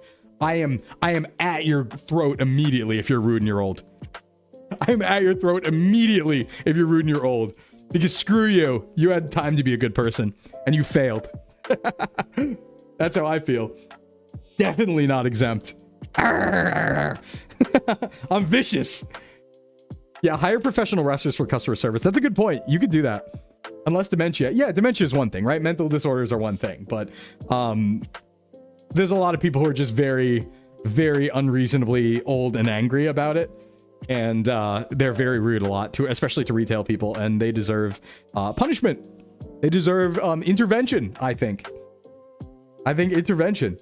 I think they deserve, you know, they deserve to get a stern talking to. Timeout. They deserve some time in the timeout chair, I think. And I'm going to put them there. And I'm putting them there. I'm trying to think of any examples of like unreasonable older people. You know, it's unfortunate because I've never really, not unfortunate. I've never really run into it. To be fair. Never really run into it. But I respect my elders if they deserve to be elders. I'll put it that way, right? I think some elder people can have a lot of wisdom and their life experience, right, can be very important. But I respect my elders if they deserve it. Simple as that. Years ago at Target, they would have bread and PBJ in the break room. One of the older women would take entire loaves of bread since it was technically free. Yeah, that one's tough because that could have been like a financial thing, right? Like they could have been like, you know, starving or something. Like, it depends, right? Because like an older person working at Walmart suggests some things. If they've been working there and they're like 80 or something, right? So maybe that's like Walmart can certainly afford it, but yeah, it depends. It depends on the reason, because there could be a sad answer. There could be like a sad reason for that, right? That's less like rude and more like if she was just doing it to be like, I don't need it, but it's free, then that's messed up. But it could be like a sad reason. I had a wicked coworker and had to kick an elderly woman out for losing her mind over the difference in religion because we had the audacity to work for the Salvation Army. Oh, that's silly. Yeah, you're an unreasonable old person. You're not what I'm talking about, Frost. You're not who I'm talking about. Let's see. Any interesting ones here? All the not a-holes ones are... Oh, canceling a trip because my friends changed the plans to something I couldn't afford? No. Why everyone has to work retail at least once. If they're still rude and ungrateful, it's on them. Yeah, and a lot of them probably did when they were younger. All to say, you know? Let's see. I want to look for... These are all the top ones. Ooh, okay, we got poo mode here. Wanting my Spanish teacher to stop calling me by the Spanish version of my name. What? Pronounce it differently. Don't have an accent. That's crazy. She was just inconsiderate. Oh, okay. Got it. Yeah, then she's got to go. She's going into timeout chair. She's going in the timeout chair. Not only is that their job, it sounds like that's their accent. One time when I was volunteering at a community center, we helped an older woman in a wheelchair up and down the stairs. When she was leaving, they gave us a Jehovah's Witness leaflet. Interesting. Let's see. Telling my kid that she's being self-centered or cruel because her mom won't be able to make it to her wedding. Oh, wait, hold on. My daughter's wedding is tomorrow. My wife's dad is in the hospital. Oh, and that must be the mom. Oh, okay. That's a complicated one. But you gotta, yeah, the one that's dying probably matters a little more in that situation, unfortunately. Oh, let's see. Refuse to share food with girlfriend. By Jim something. I like how this starts with the Lord of the Rings is doing a theatrical rerun in my city. Ah, hell yeah. I want to look into this. Because this is food. Food's important to me. Let's see here. Let's see. There's a bar that I love right next to the theater. I asked if we could go to this restaurant after the movie because I want to get this dish. It's lattice-style fries that are fried in beef tallow, covered with green onions, bacon, house seasoning, and the best hollandaise sauce ever. Nice. You can get fries for $2, smaller or bigger. Okay, she didn't realize the movie was 4 hours long. She didn't want to go to the restaurant anymore. I said that's okay. Asked if I could order my fries to go. She said that's fine. Asked her if she wanted any. She said no. I checked her again before I ordered. She said she didn't want any. Oh no, I know where this is going. Then she smelled the fries and she wanted some.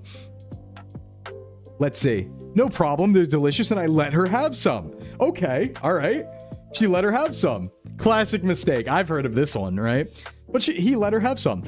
Then she asked if we could sit outside to eat the whole thing together. I said no. I asked you if you wanted to have some. You said no. If you want to eat some, you should have told me, as I could have gotten the fries for $2. She got really upset instead of being selfish and refusing to share.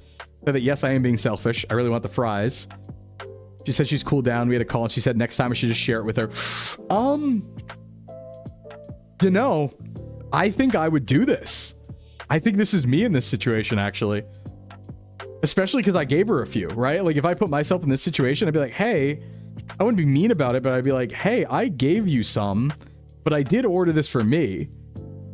Like, I need, these calories are for me. I used to bite people who tried to take my popcorn at the movies. That's a real thing. I used to bite them. If they tried to stick their hand in my popcorn, I'd bite them. Because that's my popcorn. That's my calories right there, right? I'm very protective of my food. I'm very protective of my food. But I think, like, especially because she gave him, or he gave her some already, it's like, well, these are for me.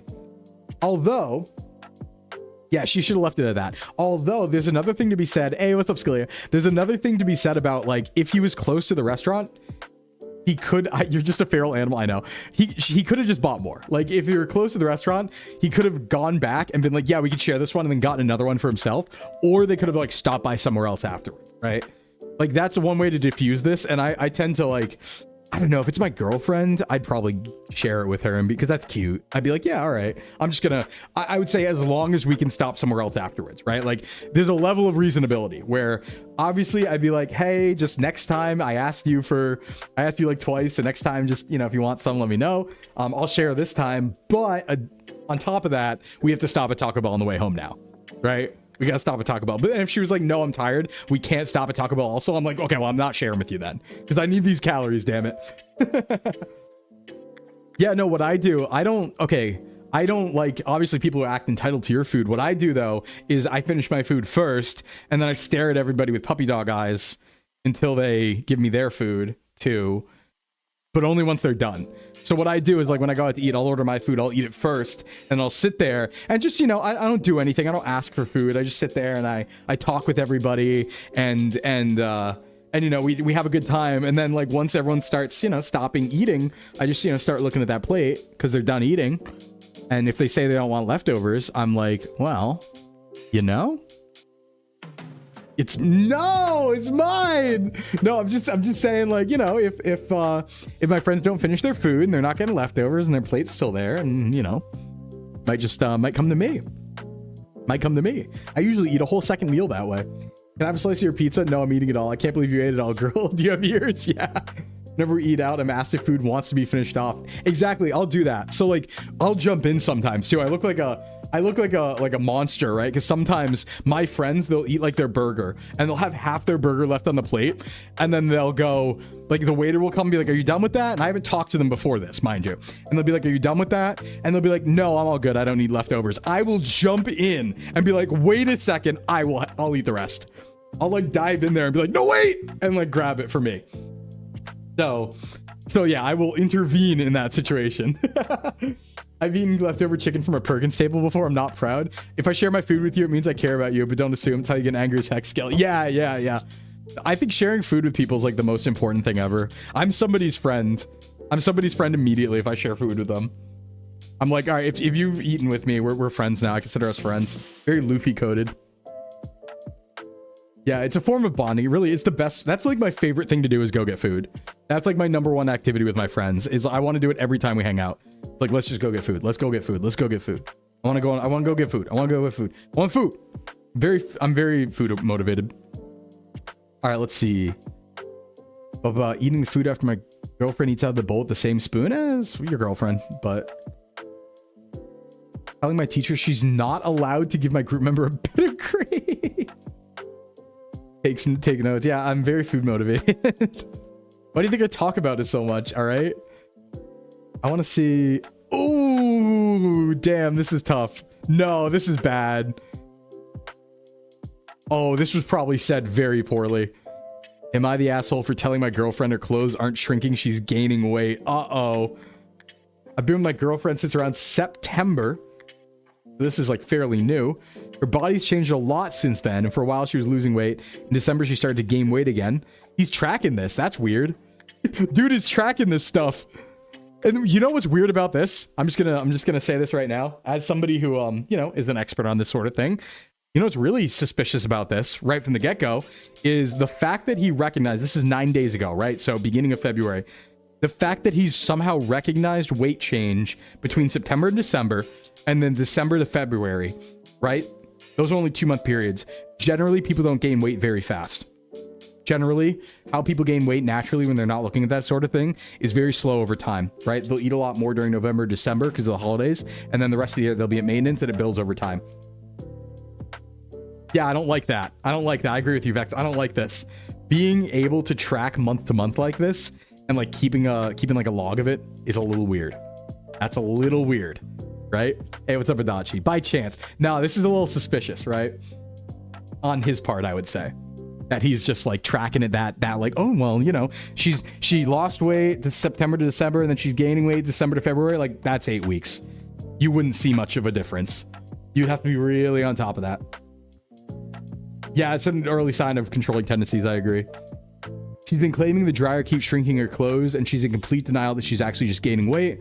I thought she was just making excuses to me about it, so I told her that it's okay if she's gaining weight. She doesn't need to blame it on her clothes. That's a bad way to phrase that. The doesn't need to blame it on your clothes part is a really bad way to phrase that. Very poor phrasing. That set her off. Said I was calling her fat. Our group of friends think I'm an asshole. There's a difference between noticing and actively tracking. I agree, Zenji. And even then, it's kind of hard to notice on a 2-month to 2-month basis, right? Bro's gonna wake up dead. Yeah, you can't wake up dead. You're dead. You can't wake up. Hope he isn't the cook. Well, yeah, this is I no a-holes here. I don't think. No, I don't know. I think it's a little messed up. Like, I think he's the asshole in a way, but it's like a rudeness thing. Like, I wouldn't call him an asshole. I would say he's insensitive, right? First, it's a little weird red flag that he's kind of tracking it that closely. But the second one is he definitely phrased this wrong. Like, let's think of mental exercise here, right? Mental exercise about phrasing. This person is the one typing, right? So they have an incentive to mitigate how bad they sound. They have an incentive to present themselves in the best light. And even presenting themselves in the best light, the way he phrased it, I'm assuming my bad, but the way it was phrased was, she doesn't need to blame it on her clothes is what I told her, right? So we can assume that the actual phrasing was that bad, if not worse. so like, yeah, that's a weird way to present it. I think that's a little messed up. I think it's insensitive at best, you know? Does she sit on him for him to notice weight change over 2 months? It'd be hard even then. It'd be hard even then with human weights, you know? her telling her friend after such a minor thing, like her telling her friends after such a minor thing would bother me. I do think, yeah, I do think there is a thing where it's like, it's probably telling your friends every part of your relationship can be not the best. Like some things should probably be hashed out between just the two of them. And they talk about it. Like, I think the more mature thing to do on both sides, well, one, he should never have said it that way. But two would be to say like, hey, that kind of hurt my feelings. Let's talk about it. Rather than like, let me go tell my friends that he called me fat. I think that it's probably better to hash that out, but I don't know. Depends on the relationship with the friends and stuff, you know? Yeah, that is insensitive. But it could be, there's something weird going on there for sure. Could be something weird going on there for sure. But yeah, the sharing with friends part's complicated, I think. Complicated. Let's see. Everyone sucks here. Ooh. Wait, ooh, okay, hold on. What's this? We have some parentage going on here. Interesting. My bio dad has been dead since I was a baby. I have zero memories of him, and for a good amount of my childhood, I had no father figure. My mom and my siblings told me stories about him, but it isn't the same as knowing him. When I was 11, my mom married Jim. He became my father figure while my sister only tolerated him.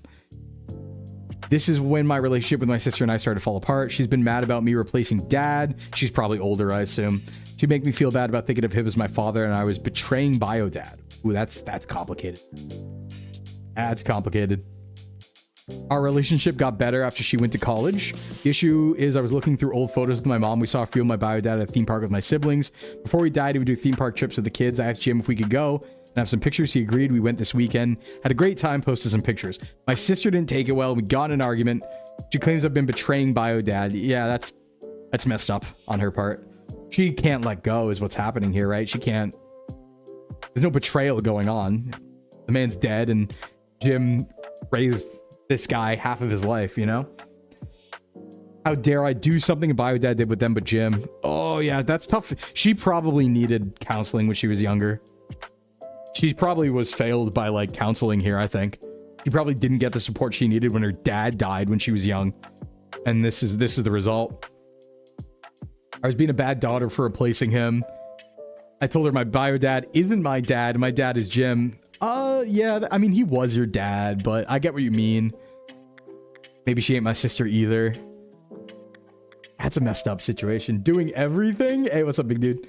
Yeah, we're doing everything today. We're doing everything, including Am I the Asshole post. Yeah, I think sister did not have proper support when her dad died when she was young. Seems to be probably the problem here. She's 22. Yes, they're all adults, it seems. Maybe, we'll see. This is where the poster veers into jerkdom. Yeah, I agree. Like, I think the sister was very wrong to say that you can't go on a trip to the amusement park. That's ridiculous with Jim, who you consider your father figure. But saying like maybe you're not my sister is a little aggressive. But I don't know if, I mean, I think the sister is more wrong than the poster is. But the poster I think was not wrong at all until she said like well, maybe you're not my sister, right? Like that's a little messed up. Yeah. As a child of divorce, me and my brother have had very similar situations. It could be tough. Oh, I bet. I actually I didn't have any siblings, but I kind of dodged a situation similar to this. But yeah. Let's see. Normal portion of the cake. Let's see. I got both and only knew about the ADHD for most of my life. Oh no, mother-in-law creating AI photos of me. No, we gotta stop the Facebook posters. We gotta stop them.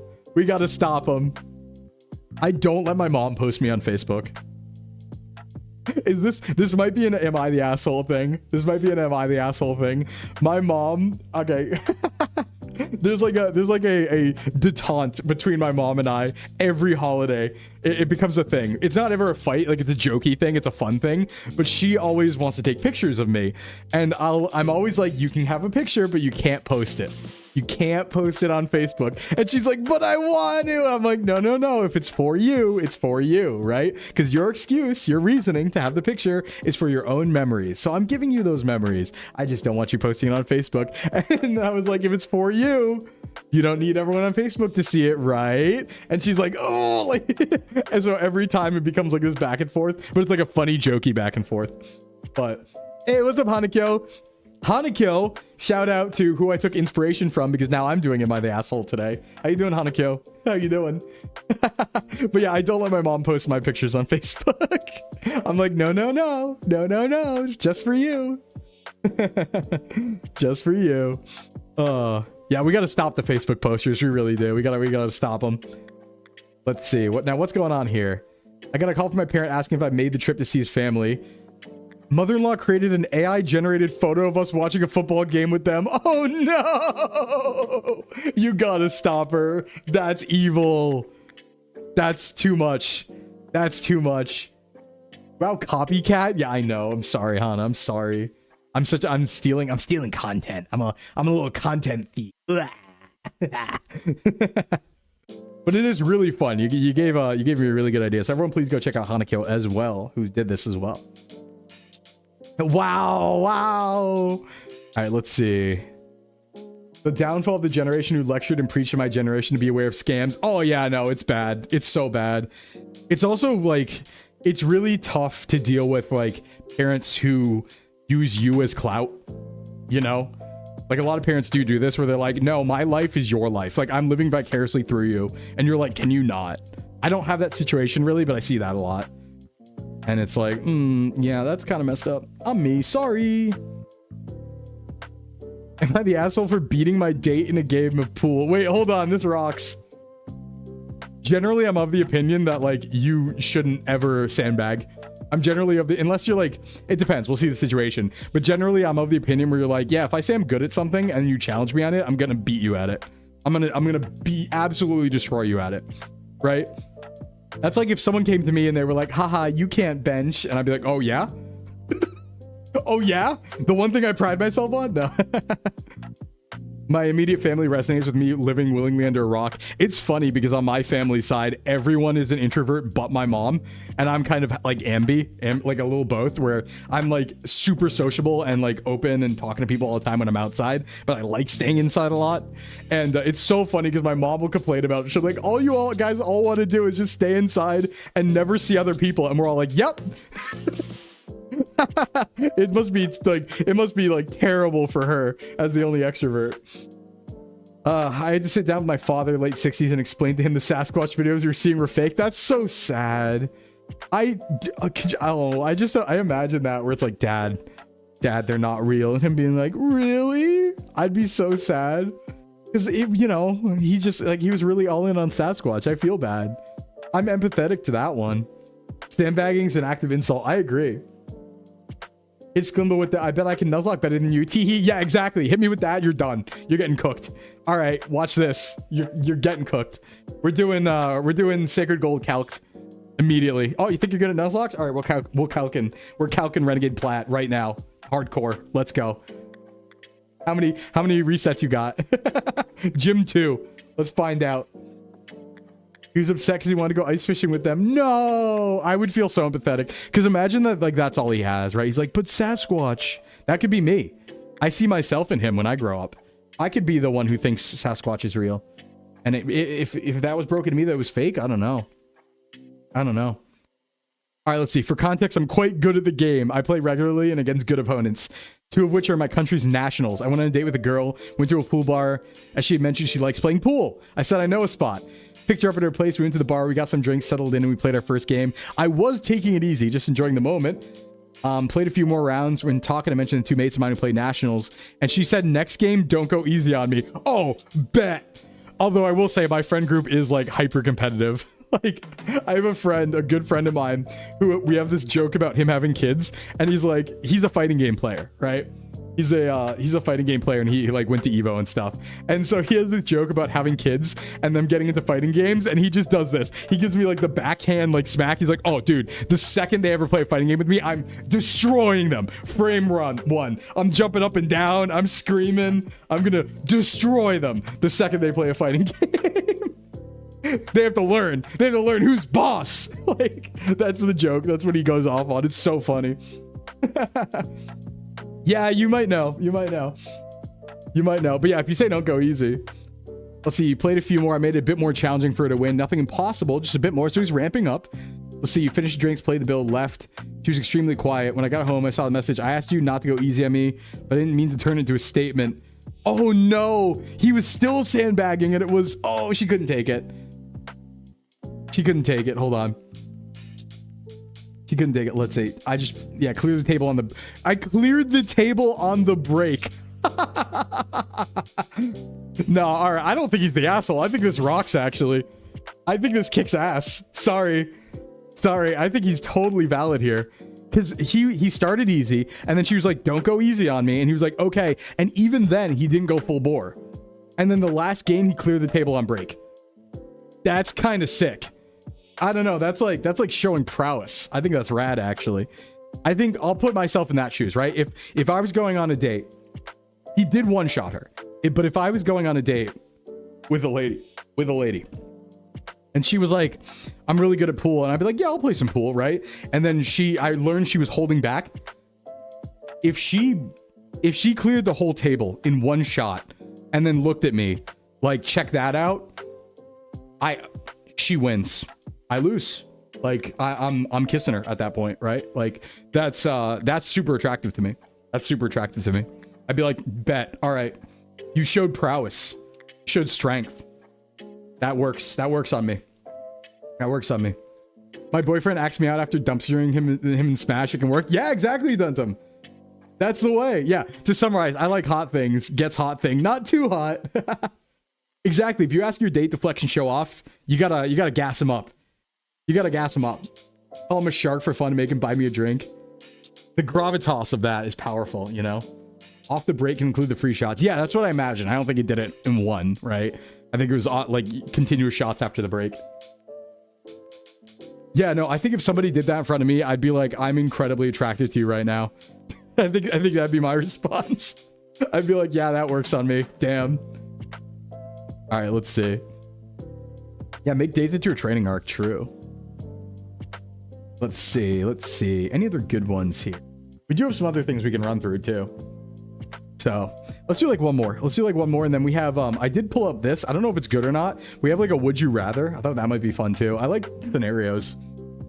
How I Met Your Mother. Yeah, I like scenarios and discussing them. So there's something I wanted to do today. That's what I meant when I said we're doing everything. We're just kind of doing a bunch of stuff. It's Thursday, free stream, you know, free life, free world. Being skilled and liking your hobbies is pretty hot. I agree. Let's see. Refusing to cook for my partner. I want to see a relationship one again. Refusing to translate on the spot. Eating food my roommate can't eat. No, that's fine. No one's an ass here. Oh, okay. Yep, that makes sense. Taking my baby from my parents. Okay, yeah, it's your baby. Let's see. Oh, I do this. This is me. This is me right here. Insisting guests take off their shoes. This is me. I do that. Refusing to let a woman change the TV channel. Throwing food that was misdelivered. I won't be paying $25 to attend her birthday. Let's see. I want another good one. Are these really the top ones? We should look at top all time. I'm sure there's a banger at the top, right? If we just go to absolute top all time, there has to be a killer at the top. Oh no. Meta, this sub's moving towards a value system that doesn't align with the rest of the world. I can see that happening in like a micro community, you know? This looks too yeah, this is dangerous. I don't want to do this one on stream. That looks like a dangerous one. I see red flags here. Let's see. Taking the scrapyard. Update. There's an update on that one. Pretending to get fired when customers get a temper with me. What? That's cool. Took over planning my funeral for my religious parents. Making a dad joke. These are the best of all time. Let's see. First sign of conflict. Punishing my son after he said something racist. Announcing my dad's not paying my college tuition. Ooh, hold on. This is interesting. I like stuff like this. You can see I'm biased towards the judging parents ones for their behavior, good or bad. My aunt and uncle are paying for my cousin's college. My dad had a college fund for me, but he had stipulated that he wants nothing below B for the grades and to be pre-approve any classes I take, weekly meetings to discuss grades, and a bunch of other stuff. Adult, by the way. which would be fine if you had a normal dad. Mine isn't. My dad has a temper. I spent 6th to 12th grade stressed out about grades and being screamed at, grounded over things that weren't even my fault, like a teacher not updating online grading, an assignment being marked missing because of it. Oh no. Get my backpack and locker randomly searched by no reason besides to make sure I'm not hiding anything. Oh, bad dad. I decided to pay for school myself because of not being stressed over getting screamed at. I didn't feel like worrying that he'd disapprove of a class or grade. Finished my first year. My family got together and sometimes they're nosy. They were talking about my cousin's school. My uncle looked at my dad and said, well, how much is blank costing you? I said, what are you asking him for? I'm the one paying the bill. My dad was pissed off and said it was out of line. Nah, screw him. Screw him. Get him out of here. You're paying for it yourself. I mean, that's crazy impressive in this day and age in the first place. But get him out of here. He had his chance. He had his chance. Based, yes. Actually, yeah, boomer pride. Sorry. Gotta be deserved. You deserve nothing. Nothing. Yeah, I'd be bragging. I'd be bragging. I'd be like, oh, this chump. This chump didn't do anything. That'd be me. That'd be me. I have that sort of relationship with my parents, though. We joke with each other all the time. So, like, we have that sort of like, oh, yeah, this dork.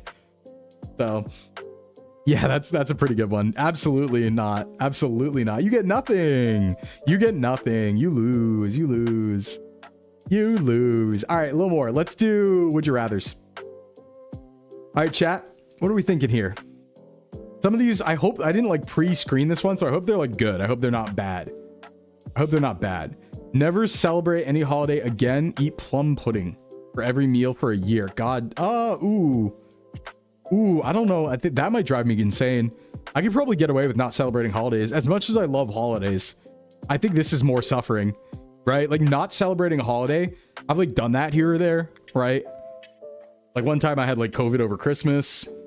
Didn't celebrate. I don't know what they mean. Like, can I have a snack at least, maybe? Plum pudding's delicious, but every meal. Is this implying you can't eat other things? I guess I could have plum pudding on the side for every meal for a year. For every meal. Good point. Good point, Yarn. You have a point here. I'm going here. Yeah, I think we got to read into the context, the grammar there. I think you're right. Not celebrated my birthday in over 15 years, so whatever. Yeah, if it's only plum pudding, that's how I'm taking it. Only listen to government-controlled radio stations for the rest of your life, or have access to all radio stations and never be able to trust any news you hear. I mean, that's just this. That's just real life. That's just real life right now.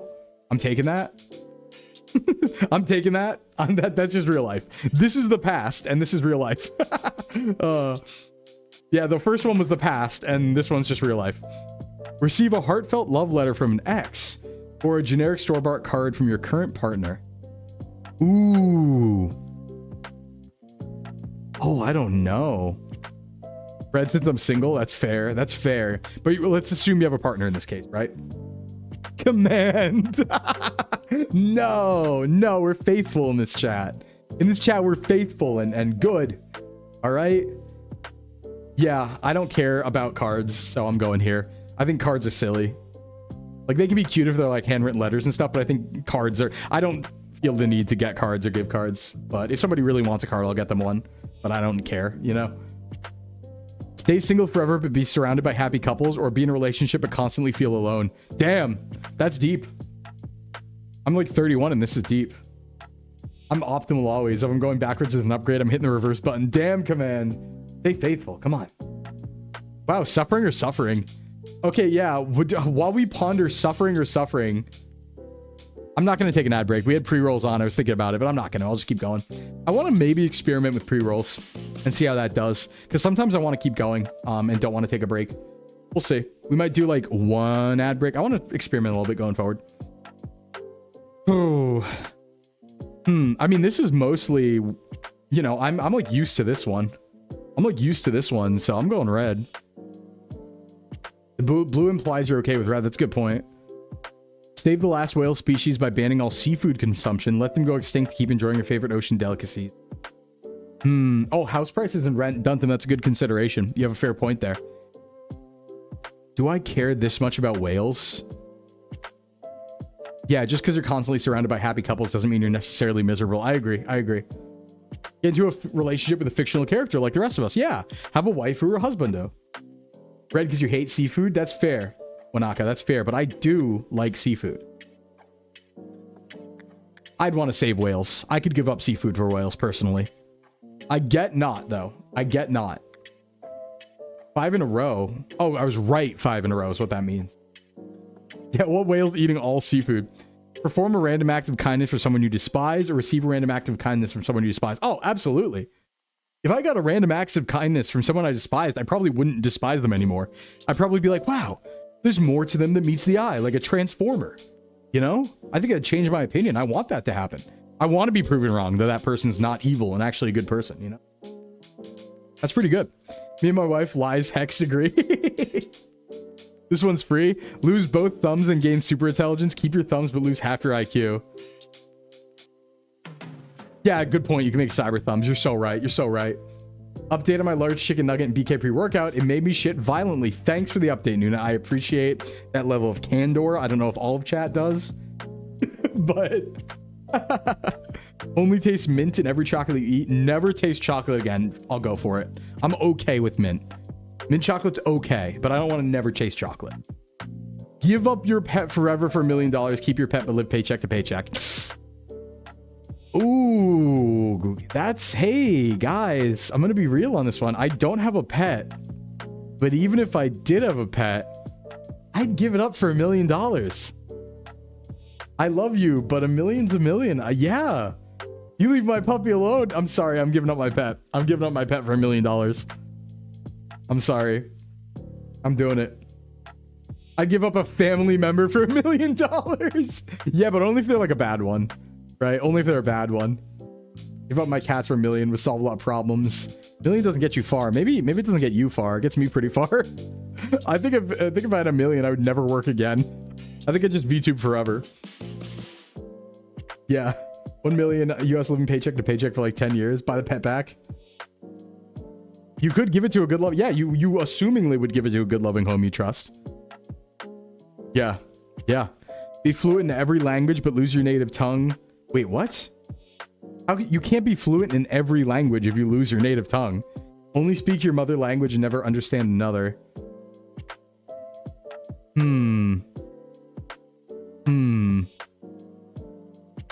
That's actually kind of tough. Okay. You know, I was about to say it, Amelia. I was about to say it. Move to Japan. Move to Japan. Move to Japan, play. So be American or not. Yeah. Move to Japan. Translate for a living. You could live anywhere. You're so right. You're so right. Have unlimited margaritas, but never feel the effects of alcohol. Enjoy the perfect buzz, but only from plain water. I like don't want to buzz, so sure. I could sell the margaritas for money. I want to be normal. Eat only burnt toast. Never eat toast again. You have to spread butter on everything else you eat. Butter's pretty good. I could deal with butter on everything. I don't know if there's anything where I'd be like super opposed to not having like super opposed to butter on it. It is caloric though, but I only have 44 calories of butter every time I use butter. You know? Is there anything that I wouldn't want butter on? I'm trying to think. You can plan for butter on everything. You sure can, Fuzz. Yeah, butter on hot dogs. But is there anything that you would eat that butter, like that I would be mad about having butter on? I'm trying to think. Fruit? Yeah, that's probably the worst one, but it might be fine. That might be fine. I could give up toast. I think calorically it makes sense to give up toast. So you only... Oh, wait, no, I made a mistake. Wait. That was eat only burnt toast for the rest of your life, meaning that everything you eat has to be burnt toast? Oops, I made a mistake. Unlimited chips, no salsa. Unlimited salsa, but no chips. I had chips, but no salsa. I can use them to make other things. Like brick and tostadas. We're optimizing here. We're optimizing here. Oh, come on. Where do you think I'm from? Where do you think I'm from? Never eat seafood again. Eat clam chowder for every meal for a year. Red would be a pleasure. Red would be a pleasure. An opportunity even. I would welcome it. I'm from New England. Clam chowder. Absolutely red every time. That's crazy. That's crazy. Yeah, just win on red. That I would do that. I love clam chowder. Like that's free. That's so free. Eat pistachios. Yeah, you could have some like red chowder. You could have some white chowder. Maybe they'll even let you have seafood chowder. You know? Only if I could say no sand in my chowder. Sand in your chowder. Eat a pistachio with shell and it's awful. Never eat any nuts again. Eat pistachios with shells on for the rest of your life. Yeah, we'll just not eat pistachios. Nuts annoy me. I'll never eat nuts again. Does that count peanut butter? I might have screwed up. I made an oopsie, maybe. Eat strawberries that taste like garlic and never eat strawberries again. I mean, garlic tastes pretty good when you cook it. So I wouldn't be bothered if strawberries tasted like garlic. You can't eat the man cereal? No! That's right, there's nuts in that. I forgot, Duntum. It's all balls. Sunflower oil butter's good. You don't need PB. That's fair. I guess I could have, like, other butters. No? See, garlic, yeah. These are all eating questions. Eat a chocolate souffle made with ethically questionable ingredients. I'm doing it. I'm doing it. I'm eating the unethically sourced chocolate. Just like we do every day, probably eating Hershey's. Hey, what's up, Van Cryptus? You have to ingest the shell if you eat pistachios with shells on? Probably. Probably. That's just normal chocolate. Yeah, exactly. Be filthy rich, suffer from depression, poor but happy. I feel like... Oh, no. But could I overcome the depression by being filthy rich? Because, like, right now, this is just me. Like, blue is just my life. Blue is my life. I am a stoic, poor but happy monk, you see. Blue is my life. But see, I'm not depressed. I'm actually pretty happy. But I am poor and I like it. But filthy rich and suffer depression, can I overcome it with sheer human willpower and like the spirit, undominable spirit of mankind? Can I overcome my depression? I think I can. In fact, I'm gonna make a bold play and take this option, assuming I can beat depression. That's my plan. Speak like Yoda, breathe like Darth Vader. Speaking like Yoda would actually be super cool. You'd probably sound important. Guys, here to leech gains, energy, spiral power, happiness. Yeah, leech it. I have infinite. Take more. Share your location with everyone all the time. Never be able to use GPS. I'm fine with that. You can have my location at all times. I'm fine with that. I think it'd be a fun game. It'd be like, oh, what's that one? Logan's Run? No, what's the one where the dude's in that death game constantly? You know? I can't read a map, so erase your worst memory, relive your best memory. Oh, absolutely relive my best memory. Where's Sclimbo? Yeah, why is this a choice? Be a whistleblower exposing government corruption, a high-ranking official in a corrupt administration, be evil or be good. Which would you choose? Would you only speak in a sentence format? Would you sound like him too? I think both would be fun. I think if I both sounded and spoke like Yoda, I'd lean into that. That'd become my personality, right? Like I'd become a figure of wisdom. I'd try to learn a bunch of stuff so I could give wisdom so that I could sound like Yoda, but it'd be like for giving out wisdom. I think it'd be pretty cool. I think it'd be pretty good. I think this get shot, like be evil or be good is the question, right? I mean, this would be fun for sure. Blue would be fun in like an evil sort of way. No, I'd win. I'd win. I'd be a whistleblower and I'd win. They'd never get me. I'd win. Be able to control people's emotions around you, control your own emotions perfectly. Not even a question. Not even a question. Be convicted of a crime you didn't commit. Kill and get away with it. I want to kill and get away with it. I want to kill and get away with it. I think I'd be like good, right? I think I'd pick a good target. I think if I killed and got away with it, I would be picking a good target. You know, I trust myself to have picked a good target is all I'm saying.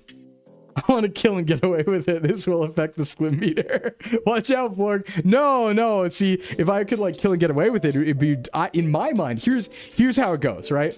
Let's play a logic game.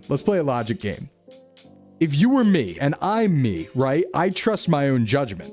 I trust myself. So I would trust myself that if I was killing someone, I would have a good reason.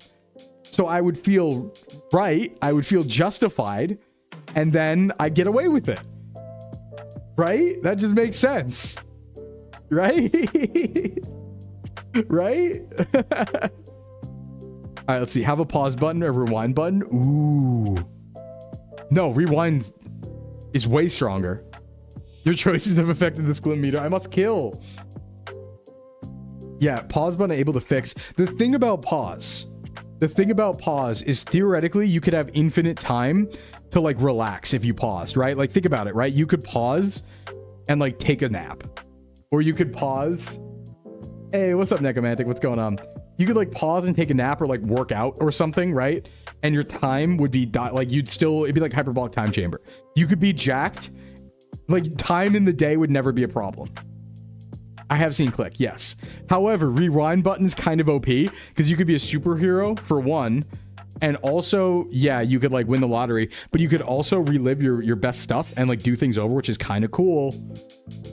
That's kind of cool. I think simply I could make things better if I rewound. You could eat the same meal again and again. Oh my God, Paulie, you're right. That's so busted. That's so busted. That's so busted.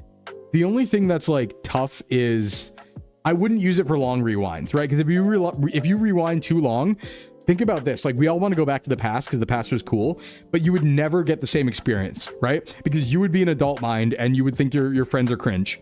Even if you leaned into it, it would be like you could not have the same relationship with your friends if you rewinded. So I think the rewind would be cool for minor stuff, right? Like within a day, like 30 seconds to a minute, you could do cool stuff.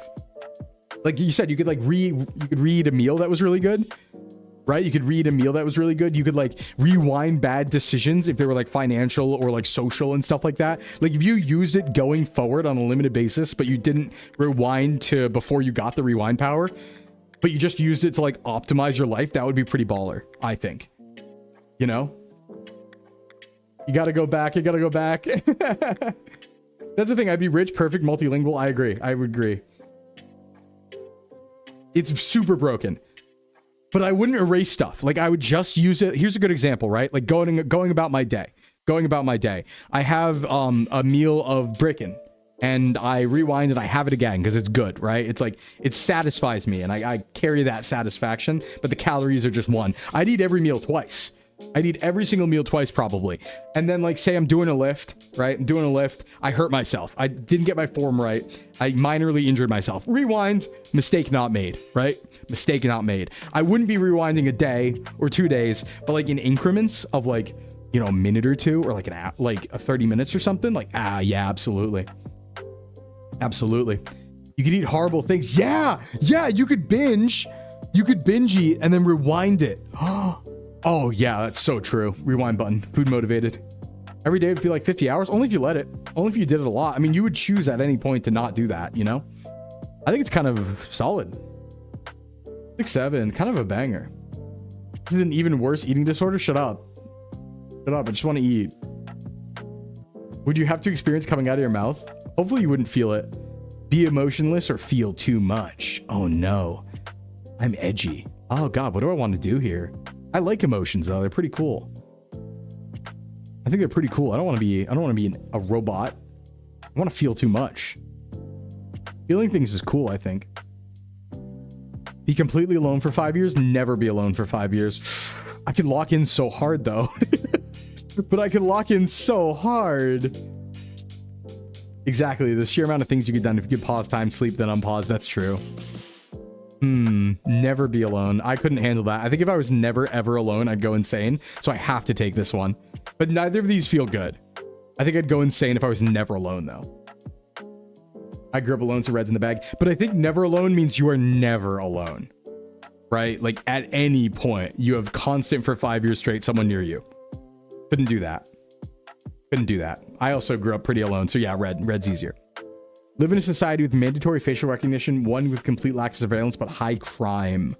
Ooh. Do you desire freedom or security? I mean, I think you can have low crime and also freedom, but in this scenario, I'm choosing this one, I guess. But that's only because, you know, I have to. I think both is possible. I think speeding is a crime. Yeah. I think I have to click that one. Hey, what's up, XO? Yeah, we're doing would you rathers. You'd rather have security? Yeah, I'd rather have freedom. I have to as a Sonic the Hedgehog being, I have to click the freedom option every time. But I think you can have no surveillance and also low crime. I think that's very possible. Make a decision that benefits you but harms others, one that benefits others but harms you. I mean, I think you got to take care of number one first, right? You got to be a little selfish. I think being a little selfish is important. It depends on what it is. It depends on what it is, though. I'd enjoy some kind of freedom planet. I might enjoy some kind of freedom planet. This is tough because I want to know what it is. Because contextually, like, how much does it hurt me? And how much does it save others, you know? It's tough because it's contextual, right? Like, if we say it benefits me but harms others, and I think about something that I would do, then, like, let me think. Like, what would benefit me but harm others? That's like a thing that could happen. That'd be like, oh yeah, super reasonable, right? Are you maintaining your gains? Sure am. Awesome. How you doing?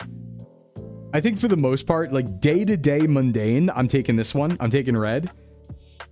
Yeah, do I make some people sad but make 100K? That's true. Day-to-day, I'm taking red. But like, if we're talking like world-changing decision, I'm taking blue. If we're talking like I can sacrifice myself and bleed out in the snow, I'm taking blue. Right? That's sick. That's what all men strive to, sacrifice themselves in a fight and be like, go on without me, I'll hold them back, and then bleed out in the snow.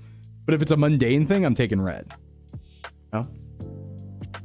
Been playing Code Vein and working on your gains? Nice. The higher the benefit to harm, the more I take blue. Exactly, Exo. You know what's up. You know what's up, right? The higher the ratio, the more we're taking blue. But if it's mundane, I'm taking red. Right? Ryan Gosling moment. We just want death to be meaningful. Exactly. Honestly, my favorite scenario of all time, and this is very much like a testosterone coded thing, but the scenario I like to imagine all the time is like, I want the scenario so bad where I let the party go on and hold back the thing and I know I'm gonna die. Because imagine how fun that would be. All right, this might sound insane to people who don't get it, but imagine how fun that would be. You are now in a situation where you have no limits.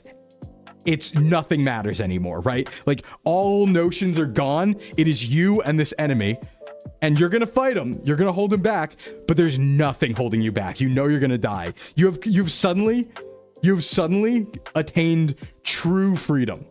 Like true philosophical freedom is yours. You can just go completely apeshit. I want that so bad. And let's go all out just this once. Exactly, the freedom of having nothing to lose. You could just like freak out. You could go Super Saiyan or whatever. It'd be so cool. That's how I want to die. Like straight up, that's my preferred way to die. I don't want to die from something mundane. No, I want to do that. I want to feel true freedom before the sweet embrace of death takes me. I want to do that. Be immortal, have 9 lives. Be immortal. Thanks for the bits, command. My sister's a firefighter and her CO died doing that straight up. That's so tragic, but also so sick. That's so crazy sick, but also very tragic and sad. But oh man, oh, could you, oh damn, you win. You get like, I think what happens, like if you do that, you die, right? And like when you go to whatever the afterlife is, everyone's like just clapping. Everyone's like got you. They got like a beer ready for you. They're like, that was sick, dude. That's what I would do. Like if I died and there was an afterlife and I was like in the afterlife and people were doing stuff like that, I'd be like ready. I got like wings, right? I got like chicken wings. I'd be waiting for them up there and be like, dude, that was sick. Have some chicken wings. That was the coolest shit ever. That'd be me. Every man deep down believes they could take on a bear if they went beast mode. Yeah, exactly. I'm going beast mode. I think that's how I want to die. I want true freedom. You save like 25 people. That's so baller. Oh man, that's so baller. So baller. Be poor in a rich country, rich in a poor country. Ooh. Ooh, I think being poor... Wait, isn't this just good? Isn't this just good? Because you could just like you could just have the highest standard of living or whatever your country is because you're rich. I see the idea here. If you're poor in a rich country, there's opportunities for you to scavenge, right? Like if you're poor in a rich country, you can scavenge around. You can like have like the scraps, right? I get that. But this is kind of like you just increase your quality of life. Like I don't think there's a country on earth where if you're rich, you can't just increase your quality of life pretty radically, you know? I think you just take that. You have the power to do something, yeah. Accidentally send a spicy text member to a family or to your boss. Oh no. I mean, this one objectively, this one's more dangerous for your well-being, right? Because you can get fired off that. This one's just gonna be really awkward. I'll take awkward over getting fired. How would Flork react? Yeah, Flork, my family member. Oh, I thought I said like a kitten. I was like, what? Be sick for the rest of your life, kill a kitten. I'm so sorry, kitten. I'm so sorry. I'm so sorry, kitten. I'm sorry, it must be done. Oh, no, hard pass. Clip that, don't clip that. I'm sorry, little one. Killing my Discord kitten. I'm sorry, little one. I value a human life higher than an animal life. I do. I do. Pass on. I didn't know I could pass. I didn't know I could pass. I'm gonna pet those. Can I pet that dog? Can I pet that dog? I feel bad about that one, but it's yeah, I think it's true. I think if faced with that, if I was sick forever, I'd be like, well, let's see. He did it accidentally as a kid, ran over his baby kitten. No, that would stay with me forever. That's so bad. Let's see. Be stuck in an elevator with 3 wet dogs with 3 people who fart constantly. You know what? I'm taking the farters. I'm taking the farters, and I know that sounds insane, but I don't like being wet. Like I like, you know, swimming and being in water and stuff like that. And I like dogs. I don't like being wet in a dry situation. I like cleanliness, right? Like I like cleanliness.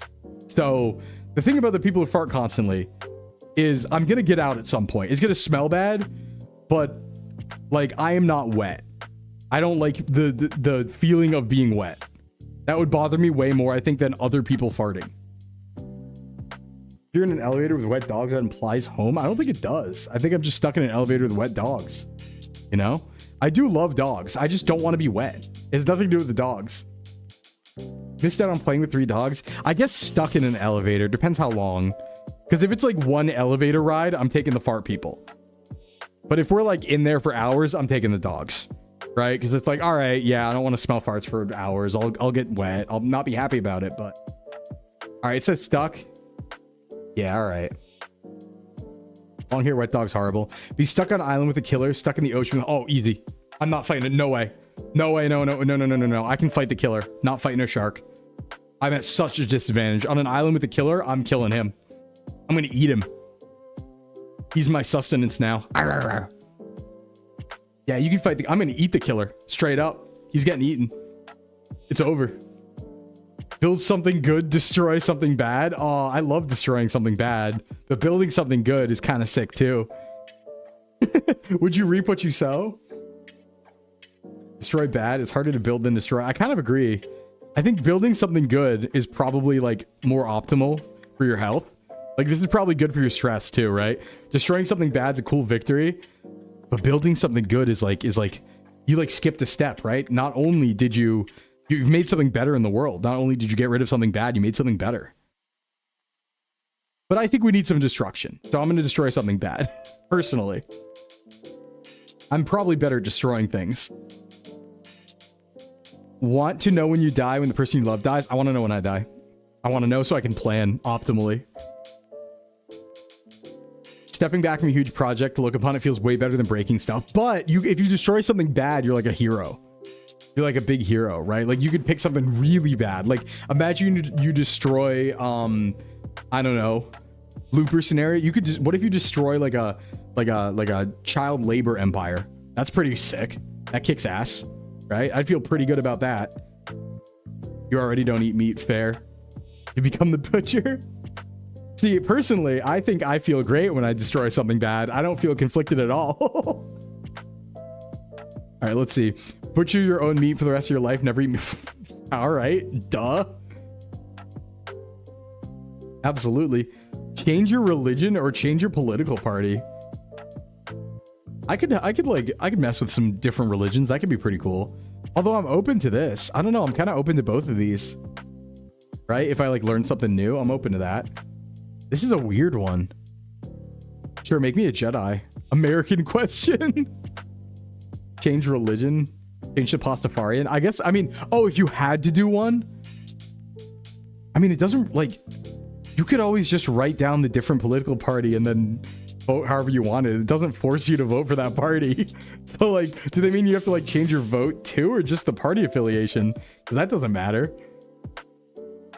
Although, let's see, which one would I rather change? I'd say probably rather change my religion. That could be pretty cool. You're an ordained minister, you got the certificate. Nice. But yeah, I'm not religious either, so I'd be like, cool. I'd pick something cool, you know? Always be overdressed, always be underdressed. That's me, baby. I'm the friend who asks if I can wear a tank top to the wedding.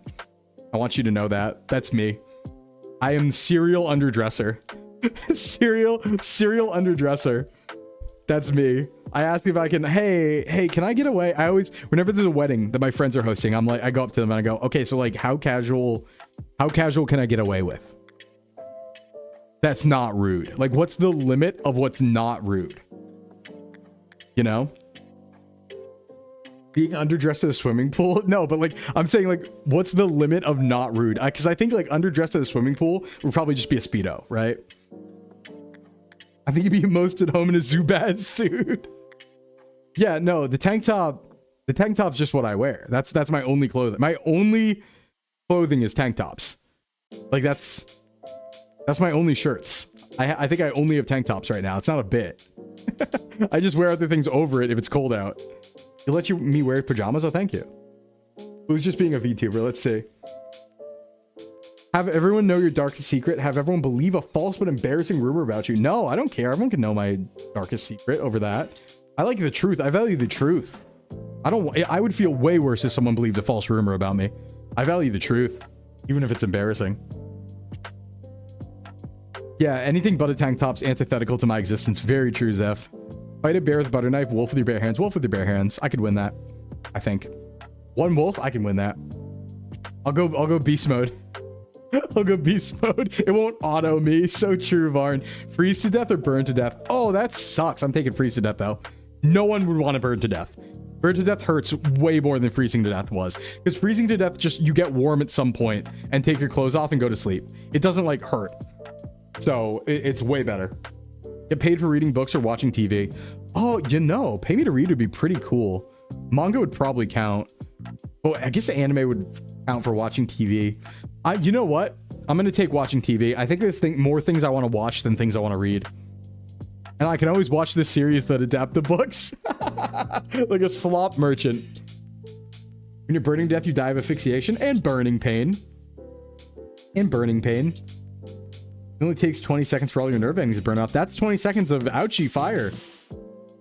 Always feel like you're about to sneeze but can't. Have a permanent itch you can't scratch. Ooh, this sucks. Oh, that one sucks. That's really not great. I feel like you can't talk in this situation, though, so I'll take permanent itch. I think this stops you from talking. You're always at sneeze mode.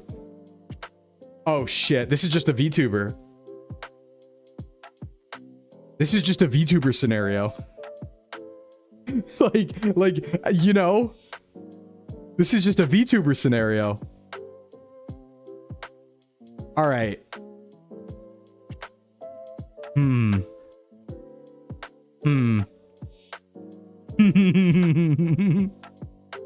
Don't leave. Yeah, red don't leave the house is what I'm thinking about, right? I live with other people, though. Go through the car wash, use baby wipes. That's a good point, Omega. You could use the baby wipes, the wash wipes. This is tough because I am a very cleanliness person, right? I'm a very cleanliness person. So it feels really bad to not shower bathe. In fact, I don't know a day where I have not showered in the, like, I can't even remember the last time I didn't shower in a day. I think I must have been a teenager. I've showered every single day since then. Except for being in the woods. No, but I went in creeks then. That counts. So this hurts a lot, but the internet for a month, that's, I mean, sure, you could play games and stuff, and it'd be a good detox. Like, this could be a good thing, but I'm a VTuber. I can't do this. You know?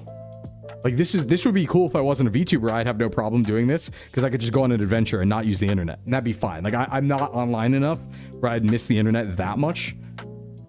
But I'm a VTuber. Gotta give up showering, bathing. Yeah, both would suck hard if you're a student. Want to know the uncomfortable truth of the world or live a comfortable life? Tell me! Tell me! Tell me! I want to know! I want to know! Tell me everything! I want to know! Tell me the truth! I must know. I am knowledge bearer. Week-long camping, do both. True. Have a photographic memory, be able to forget anything you want. Photographic memory. I don't want to forget anything. I want to handle the truth. No, I'll simply handle it.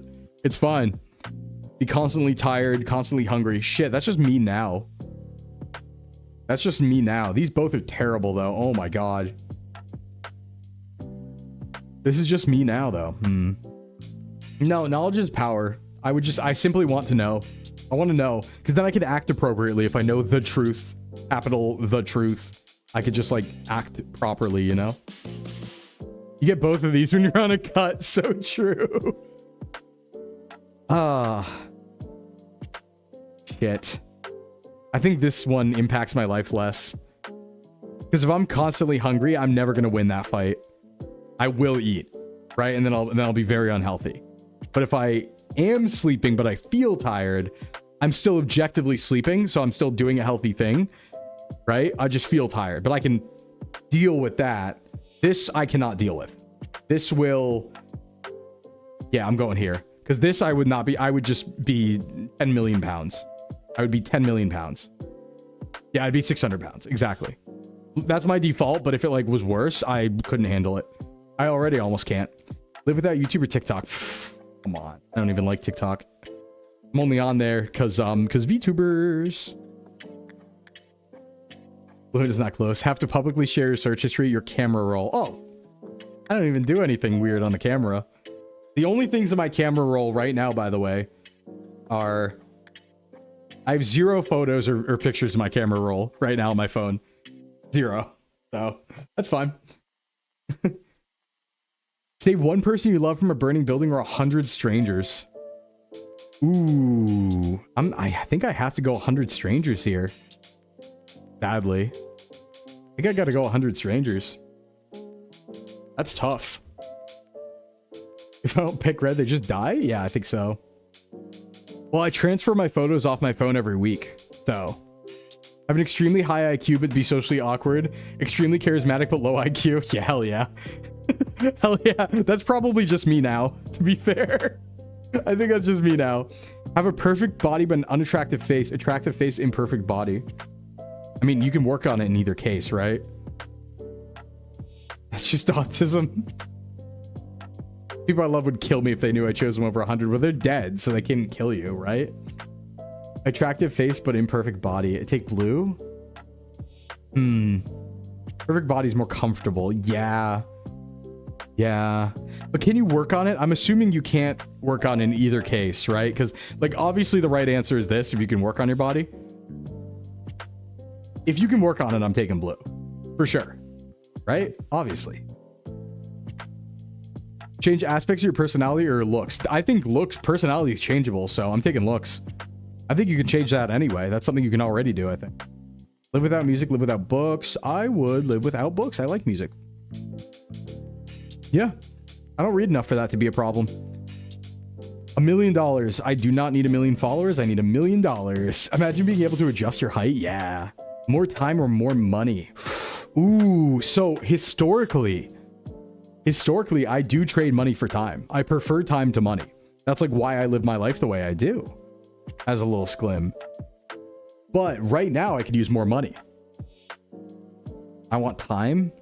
More money would give me more time though. Yeah, I think I'm actually going to take more money here, but the reason why is because I think if I have more money, I can have more time by not working. Right? So I'm going to take more money in this scenario. Like, I don't think I lose time, so live a life without fear, a life without pain. Life without fear is pretty cool. I can have pain. Life without fear, I'd get to do a bunch of radical stuff though. Ability to see everyone naked or read everyone's mind. Yo, what's up, Mog? How's it going, buddy? How's it going? Friendship is magic raid? What were you doing? That sounds like some pony stuff. And Nani Boo, thank you for the double raid. We got a back-to-back. Nani, you'll get a shout out in a sec. I think we're just shouting out Mog here. We had a back-to-back raid mind. What's up? What's up? Was this a collab? It was back-to-back. This might have been a collab. This might have been a collab. What were you doing, Mog? Was this a collab or was that a coincidence? Also, what's up, buddy? Everyone check out Mog, please. We were collabing. Nice. Yeah, check out Nani Boo and check out Mog, please.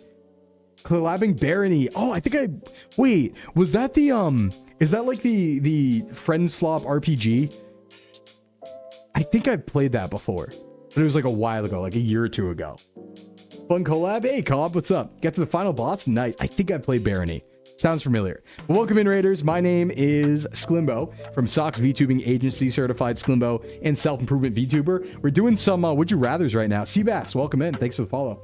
We're doing some Would You Rathers. If you want to join in, feel free. Feel free. We're debating Would You Rathers and stuff. But I hope you had a good stream. If you got a raid and run, go ahead, get your protein and get your rest. Hey, Sealy. What's up, Sealy? How's it going? No comment? All right. Have the ability to see everyone naked or have the ability to read everyone's minds? I want to read minds. I don't need to see people naked. I don't need that.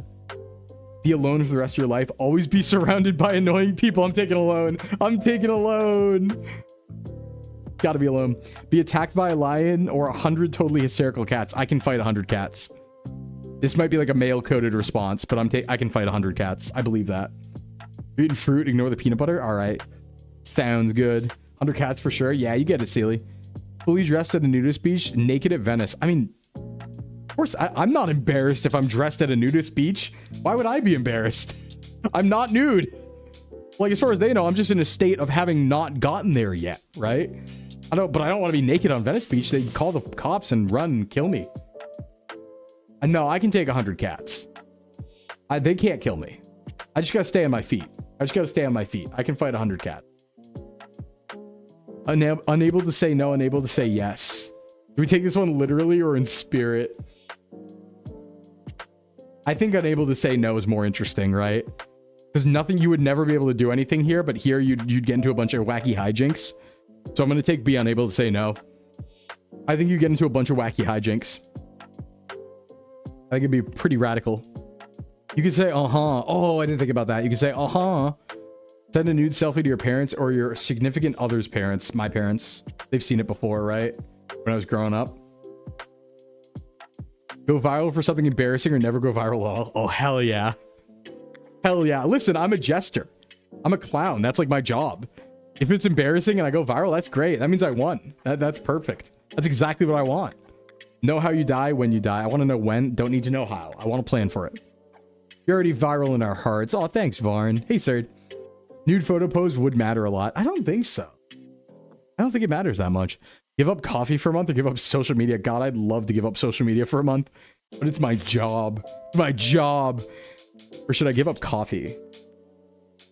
Yeah, I mean, well, okay, for VTubing reasons, I'd give up coffee because I don't drink coffee. So, hey, I'm going to assume caffeine, but I'd much rather give up caffeine. I do that all the time. Be allergic to chocolate or allergic to smartphones. God, I wish I could be allergic to smartphones. But again, VTuber. Well, I guess I don't need my smartphone to be a VTuber. It would make the tracking hard, but I'd have to use webcam. It would mean no more Sclimbo. Well, it'd be no more... Twitch and YouTube aren't social media, are they? Like, we're just saying Twitter here. We're just saying Twitter here. It means I wouldn't be on Twitter, but I'd still be streaming, I imagine. Would be the idea. I'd love a dumb phone if I could get away with it. But I do like chocolate. I want to be allergic to smartphones. Yeah. Be allergic, but you can still use it. I'd be sneezing a lot. Take a stand against a powerful political leader and face the consequences. Stay silent. No, I love fighting the power. That's my favorite scenario ever. In fact, try to oppress me. I enjoy it. I mean, what? Save one endangered species from extinction. Have the ability to talk to animals. Let's see here. Save one endangered from extinction. Or have the ability to talk to animals. This could be fun. This could be fun. What's up, easy anti-cheat guy? Have access to classified documents or influence global stock markets. I want to know. I'm a knower. I want to know. I want to know. Animal talking would be pretty fun. Always get away with lying. Always know when someone's lying. Yeah, I'm a knower. I want to know. I want to know. You could find out everything with that power. Have the power to be invisible, the power to read minds. I want to be invisible. Knowers, no. I think I'd much rather be invisible. What do we think? I think I could do cool stuff. Okay, if I was invisible, I have to keep the fact that I'm a Sumerian deity hidden. No, I just want to know the answer. I want to know the right answer. I want to know where we came from and where we're going. I want to know the secrets so I can act appropriately, you know? So I can do it. Instant truth or lie and deduce it from there. Infinite knowledge. Exactly what I'm thinking, sir. Exactly. The power to be invisible, though. Is it bad that the first thing I thought of with power to be invisible is I could go to Japan for free? That's the first thing I thought of. Is if I was invisible, I could get on a plane and sit in an empty seat. Like, get an empty flight, right? Like, find the most empty flight and just sit in an empty row and go to Japan for free. That's the first thing I thought of. That's how I'd use it, too. I wouldn't get hit by a car because I'm the one... I'd, like, watch out for the car, you know? Ooh, my Twitch payout came. Yay. Yay. Go in first class? You could! You can go in first class, up in the sky, with the champagne, living my life in the fast lane. Something, something glamorous. Glamorous, glamorous. Fine, glamorous. The foxy, foxy. That could be me. The foxy, foxy. I'm gonna be invisible. I'm gonna be invisible. Always be monitored online in real life. Uh-oh, gang stalking moment. You know what? I'm gonna take in real life. I think it'd be pretty cool to be monitored in real life. I'd feel super important. I'd be like, they're after me, right? Getting tailed and stuff. They could tail me while I go get Subway. That'd be pretty cool. Be able to speak all human languages, talk to animals. Human languages, not even a question. Not even a question. That'd be so cool. Live with your partner's ex or with my ex. Well, this must be a theoretical ex in this case. Can I come to Subway with you? Yeah, yeah. You want to be Dr. Doolittle? I mean, Rebound? Talk with a white whale must be interesting. Yeah, they probably... I'm going to talk to a Greenland shark. They've been around for like 400 years. They probably saw some stuff. Yeah, we'd probably just like... You'd probably just like play video games and talk about Star Wars or something. That'd be pretty cool. Deserted island with 4 people you hate. Deserted island alone. I can eat them. I can eat them. Unlucky and intelligent. Lucky and dumb. Hell yeah. Hell yeah. I love luck. Oppose it for the greater good. You convert them? I sure would. They'd be my friends. 6'7". I'm such a cannibal. Teehee. You're such a cannibal. Thank you. Date someone who's attractive but dumb. Someone who's smart but unattractive. I think dumbness is endearing to me and as me. This might sound crazy. Like, I like smart. I like smart, but I think that like people who are happy and dumb rock. Like, that rocks, actually. I think that rocks. So, please turn up my dumbness. I think that rocks. And you lose your savings? No. Okay, I guess that does count, right? But that's like assuming a wild scenario that we're just gonna get scammed if we're dumb. We could just be like not very smart, right? Then we could be attractive but dumb together. We could be attractive but dumb together. Nah, but I don't know.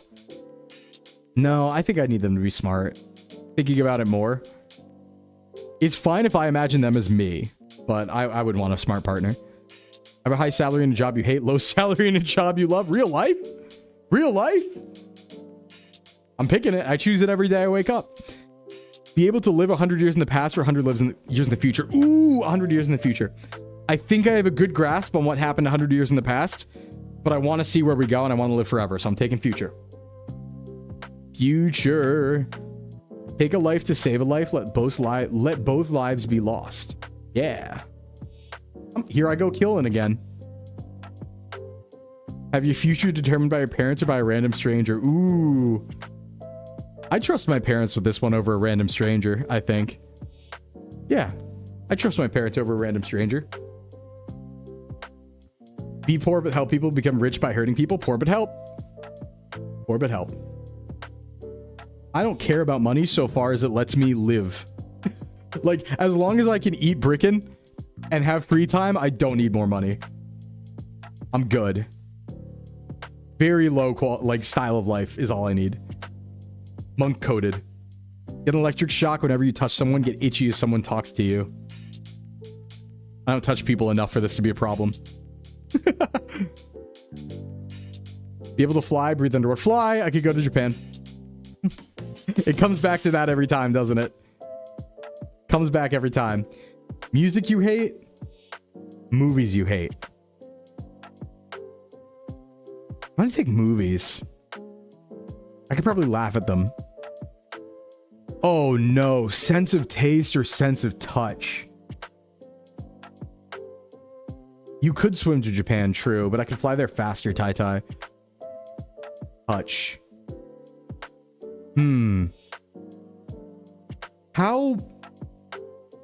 How bad, let's think about this. But how bad would it be to lose sense of touch if you didn't lose anything else? Right? Like, you couldn't close your eyes and do stuff, but you can look and know that you're picking up things. Right? Like, you could be like, okay, maybe you develop a phantom touch. Like, I'm holding a controller right now. I know that I'm holding the controller. All I feel is plastic controller. That's the thing. I'm thinking about that. I'm thinking about the macros, right? Because if you lose your sense of taste, that would be really depressing, but you could eat optimally and also save money. I think I would get depressed losing my sense of taste. You couldn't feel as you press a button. Yeah, how do you know if you're straining yourself? That's a good point, Fuzz. No, you're right. Lose sense of taste. As bad as that is for me, I think I could use that to optimize my food intake, and I become less reliant on it. But that would be so hard because I care so much about food. I'd be really depressed if that happened. Be able to detect lies, tell the perfect lie. Detect, always. Knower. We have many knower questions. Means you eat your veggies. Tell your younger self one thing. Ask your future self one question. I want to know. I want to know. I don't want to mess with my younger self's life. I want to know something about the future. Dream job or celebrity crush? Dream job. Don't care. What's a celebrity crush? I've never heard of it. I don't know her. Spend the rest of your life indoors or stuck outdoors? Ooh, I want to... stuck outdoors because I want to travel. Because I would travel. Yeah. For me, outdoors. Yeah, the mountains. Exactly. Indoors is really useful, but I think stuck outdoors. I could make like an outdoor living thing. You know? Wait, donate your body to science or organs to people who need it? Organs. That's like a more direct thing. I like that. I like that. A little more direct. Dystopian society with strict control. Anarchist society with no control. That could be fun. Yeah, being indoors all the time. I'm like fine with being indoors. I wouldn't be able to go anywhere, and I don't like that. Not be able to sit, not be able to stand. Not be able to sit. Not be able to sit. I've actually kind of been through that. There was a point in time where I was in pain every time I sat down, but I was totally fine as long as I stood up and kept moving, and I was fine lying down too. So I just simply didn't sit for a few months, and it rocked, actually. I was like super fit. See ghosts everywhere, be haunted by a single relentless spirit. I'll see ghosts everywhere. I want to be able to sleep. JJK character or JJK character? Which one will you choose? I'll be unattractive, have an attractive partner, sure. It doesn't matter at that point, right? I already have a partner. It doesn't matter if I'm unattractive. I have a partner. Dating show or survival show? I think I could have a lot of fun in a dating show, actually. As fun as a survival show would be, and I'd enjoy that, I think like just the pure like neuroticisms, I think I can make really good content in a dating show. I think I'd make some awesome content for that show. So I want to pick that. I am on a dating show on Saturday. That's true. Maximum security prison with criminals who committed murder. Prison with people who committed minor crimes for 10. I'll take the 1 year with murder. I could probably get stronger from that. I have been on them too. True love or win the lottery? Ooh, winning the lottery, I think. True love's pretty good. But winning the lottery, I want a life of adventure. That enables life of adventure. I could be like Adol from Yeast. I could go on 50 journeys and write them all down. I'm not answering this. Nope. It's been a good stream. Been a good stream, everybody. Is there a pass? That's probably the pass, right? For VTuber agency reasons, I'm not allowed to answer this question on stream. Nor would I. Refresh, maybe refresh. But that's okay. You know what, chat? No, I'm kidding. I'm kidding. Actually, I was thinking about ending soon, but is there anything else I want to do? Just say you picked with eyes closed. No, I'm looking to actually, because I was looking to end around 4 anyway, so I'm looking to see if there's anything else I want to do. I have Food Guesser up. I have some Pokemon up. I'm getting kind of hungry. Scrandle. We could do some Food Guesser. We'll hit the Food Guesser really quick, but not the Scrandle. Just because it's been a few weeks since we did a round of Food Guesser. We'll hit this real quick before we go. I think this should still be fine. I think I've adjusted this so you can read everything. Yeah. All right, let's see. Where are we? Food Guesser. Those who don't know, the idea here is we guess food based on where it's located. Chickpeas. Wait, guess where it's located based on the food, not the other way around. Chickpeas, tahini, lemon juice, garlic, olive oil, cumin, paprika, parsley, salt, pepper, pine nuts, pomegranate. This is not Thailand. We have chickpeas. We have tahini. Actually, where's tahini from? I was going to say Greece, maybe. Pine nuts, East Europe or Greece? You think Greek? Yeah, let's go right away, Greece. I think right away, Greece is a good one. Borders. All right. That's pretty good. We got Borders, Greece, which means we're like, what are we? What are we? Where's my Greece at? Oh, there's Greece. Maybe like Turkey, Bulgaria?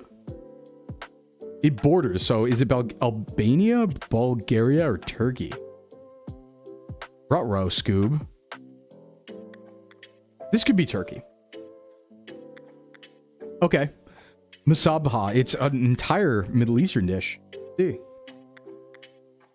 I don't know how they count sea borders. It's a little complicated. Charqui. Don't know that. When I don't know something, it's usually Africa. Beef broth, onions, oil, garlic, cumin, paprika, parsley, salt, pepper, potatoes, eggs. Okay, so we do have like potatoes, eggs going on. So I'm thinking Europe right away. I don't know what charqui is though. Could be French. I don't know that ingredient. Brazil. Good point. This could be a South American dish. Easy Brazil. We're warm. Brazil, Peru. Let me go Peru. Wait, Brazil borders, doesn't it? Valdiviano. So south of Peru gets us to Chile. Horse meat. I see. I'd eat that. Chile. We have bread. We have literal bread. Rye bread. Rye flour, wheat flour, honey, brown sugar, honey involved, baking powder, cinnamon, nutmeg, cloves, anise vanilla extract, candied peel, some sort of European bread. I'm so hungry I'd eat a horse. I'm going European on the bread. I'm going brown sugar, eggs, butter, baking powder, milk, cinnamon. Cinnamon. England? I almost want to say like France. Let me start France. I'm going to start France. Not Gabon. I'm going to start France. Easy. One more. Too easy for me. Too easy for me. As Sonic would say. Beef, onion, mushroom, red wine, beef stock, tomato paste, Worcestershire sauce. 1 second. Be right back.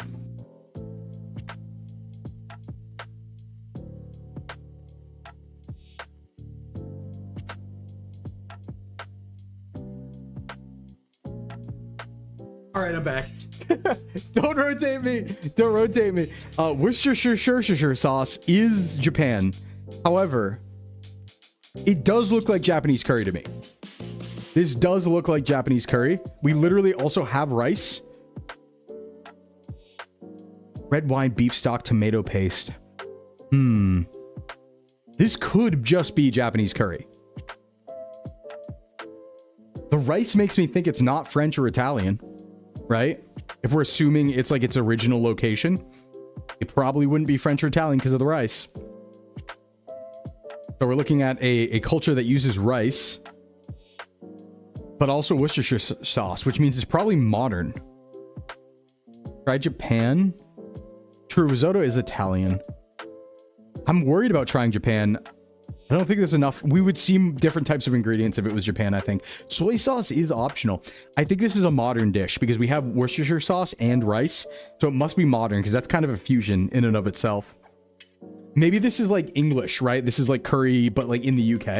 I think I'm with you on that. Okay, ice cold. Absolutely not. We go Japan.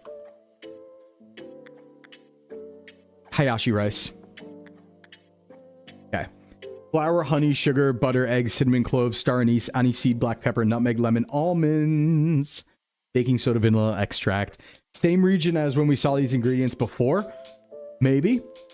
Although we do have nuts. Nuts, walnuts especially, tend to be like an Eastern Europe thing a lot of the time. I've found. In Food Guesser. Raisins too. Ooh, and we have raisins. Let me start Poland. Warm? It is just France again, isn't it? Bolo de Mel. No, I think it's Spain. It's Portugal. I have Spain in the brain. My brain is full of Spain. All right, salted. Uh-oh, we got salted cod. Welcome to Russia and or Norwegian countries. Potatoes, onion, garlic, olive oil. Oh, but wait, no. We have olive oil. Olive oil tends to be Italy, Greece, Malta, Spain, France. Fish and potatoes. Yes, we do have potatoes. Italy. I'm thinking Italy. I like Italy. Bay leaf. I like Italy. No, not Italy. Now we go France again. It's Bacala Bras. Wait, south of France. Is this like Africa coast? Like Morocco? Would this be Morocco? With a name like that, maybe it's Morocco. Because that doesn't look like... With those direction indicators, this doesn't look European. Morocco is hot. Is it Portugal and Spain? That doesn't look like Spanish to me. Portugal. Oh, it was Portugal again. I didn't know that's what Portuguese look like. Meat, ginger, garlic, mustard oil, red chili powder, turmeric. Okay, green chilies, cumin, fenugreek. Radish. They got the twofer. Radish. Meat on the floor. Don't trust the photo, but we do have radish. I think I like India here. Yep. I like India. Borders, but east. So we have Nepal, Bangladesh, China. Let me go Bangladesh. Chola. Oh, Nepal. See? Nepal. Chicken Tindaloo. Beef, potatoes, beans, barley, onion, garlic, paprika, salt, pepper, water. Okay, we got beans and barley.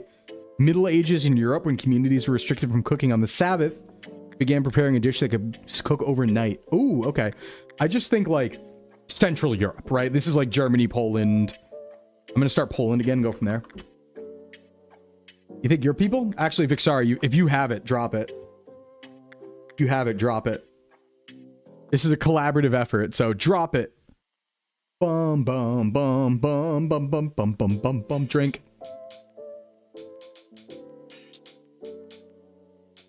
I guess I go...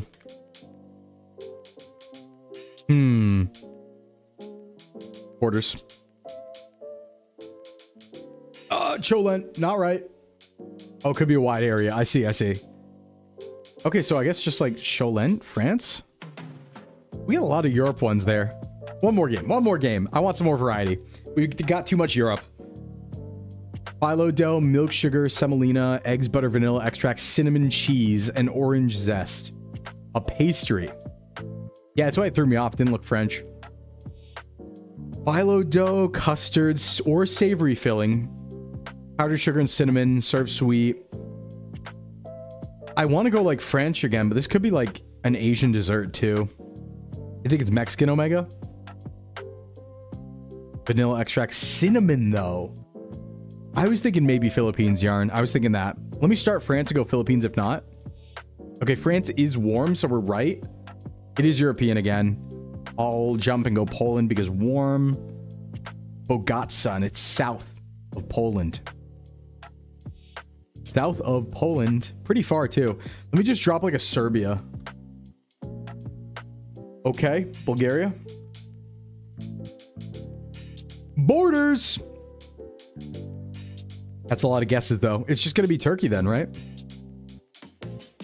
It borders. It was Greece. I'm oopsied. Beef, bacon, onions, mustard, pickles, salt, pepper, flour, beef broth. This feels like maybe America. Thin beef rolled around a filling of bacons, onions, mustard, and pickles. Like, this has to be like American, right?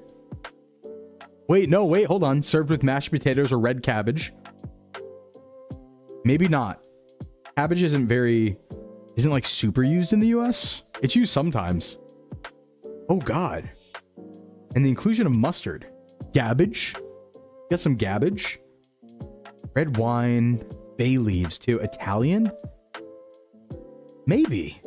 Does Italy use pickles and mustard though? Italian American. There's a possibility. Northern Europe. The mustard and the pickles are what's really throwing me off. That feels very American. The cabbage is throwing me in the opposite direction though. German's a good guess actually. I like German, especially because of the cabbage and the potential for sausage. Good call. Good call. Potatoes, wheat flour, eggs, salt, onion, pork, bacon, allspice, lingonberry jam. Lingonberry jam.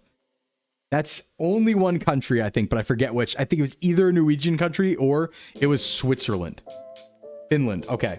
Lingonberry was Finland. I was right. Borders! Sweden. It's crop caca. Guava, sugar, water, lemon juice. Ooh, where's guava from? That's tropical, right?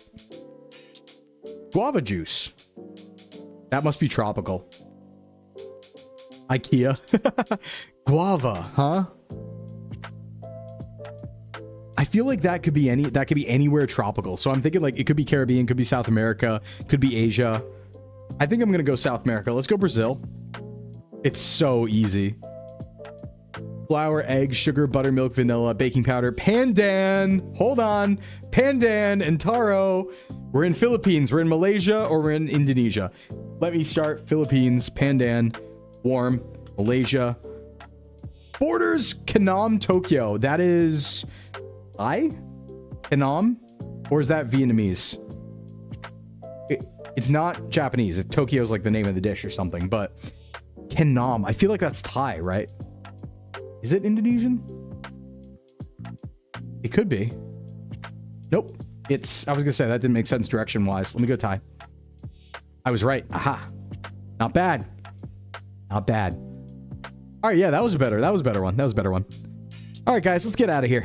Been 4 hours. We have Neo 3 tomorrow. We were graciously given a code by Koei Tecmo Koei.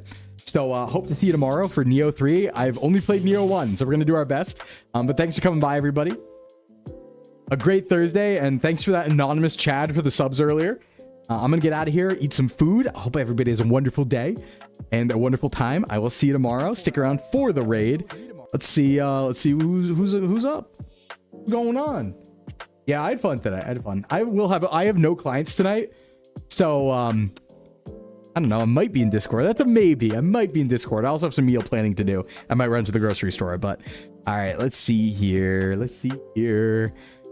Ooh, I think we said we were going to do Yomi today. Is anyone else on? Oh, Yomi's playing with Alara. Nice. Oh, first time playing Left 4 Dead 2. Let's go Yomi. I like to go to SVA at least once per week. And I don't think we've done it this week. Yomi Quinley. Let's go to Yomers and playing with Alara, playing Left 4 Dead 2 for the first time. We'll check that out. Okay, everybody. Have a good one. Get your protein, eat your brickin', and have a good night. Bye-bye. See you tomorrow.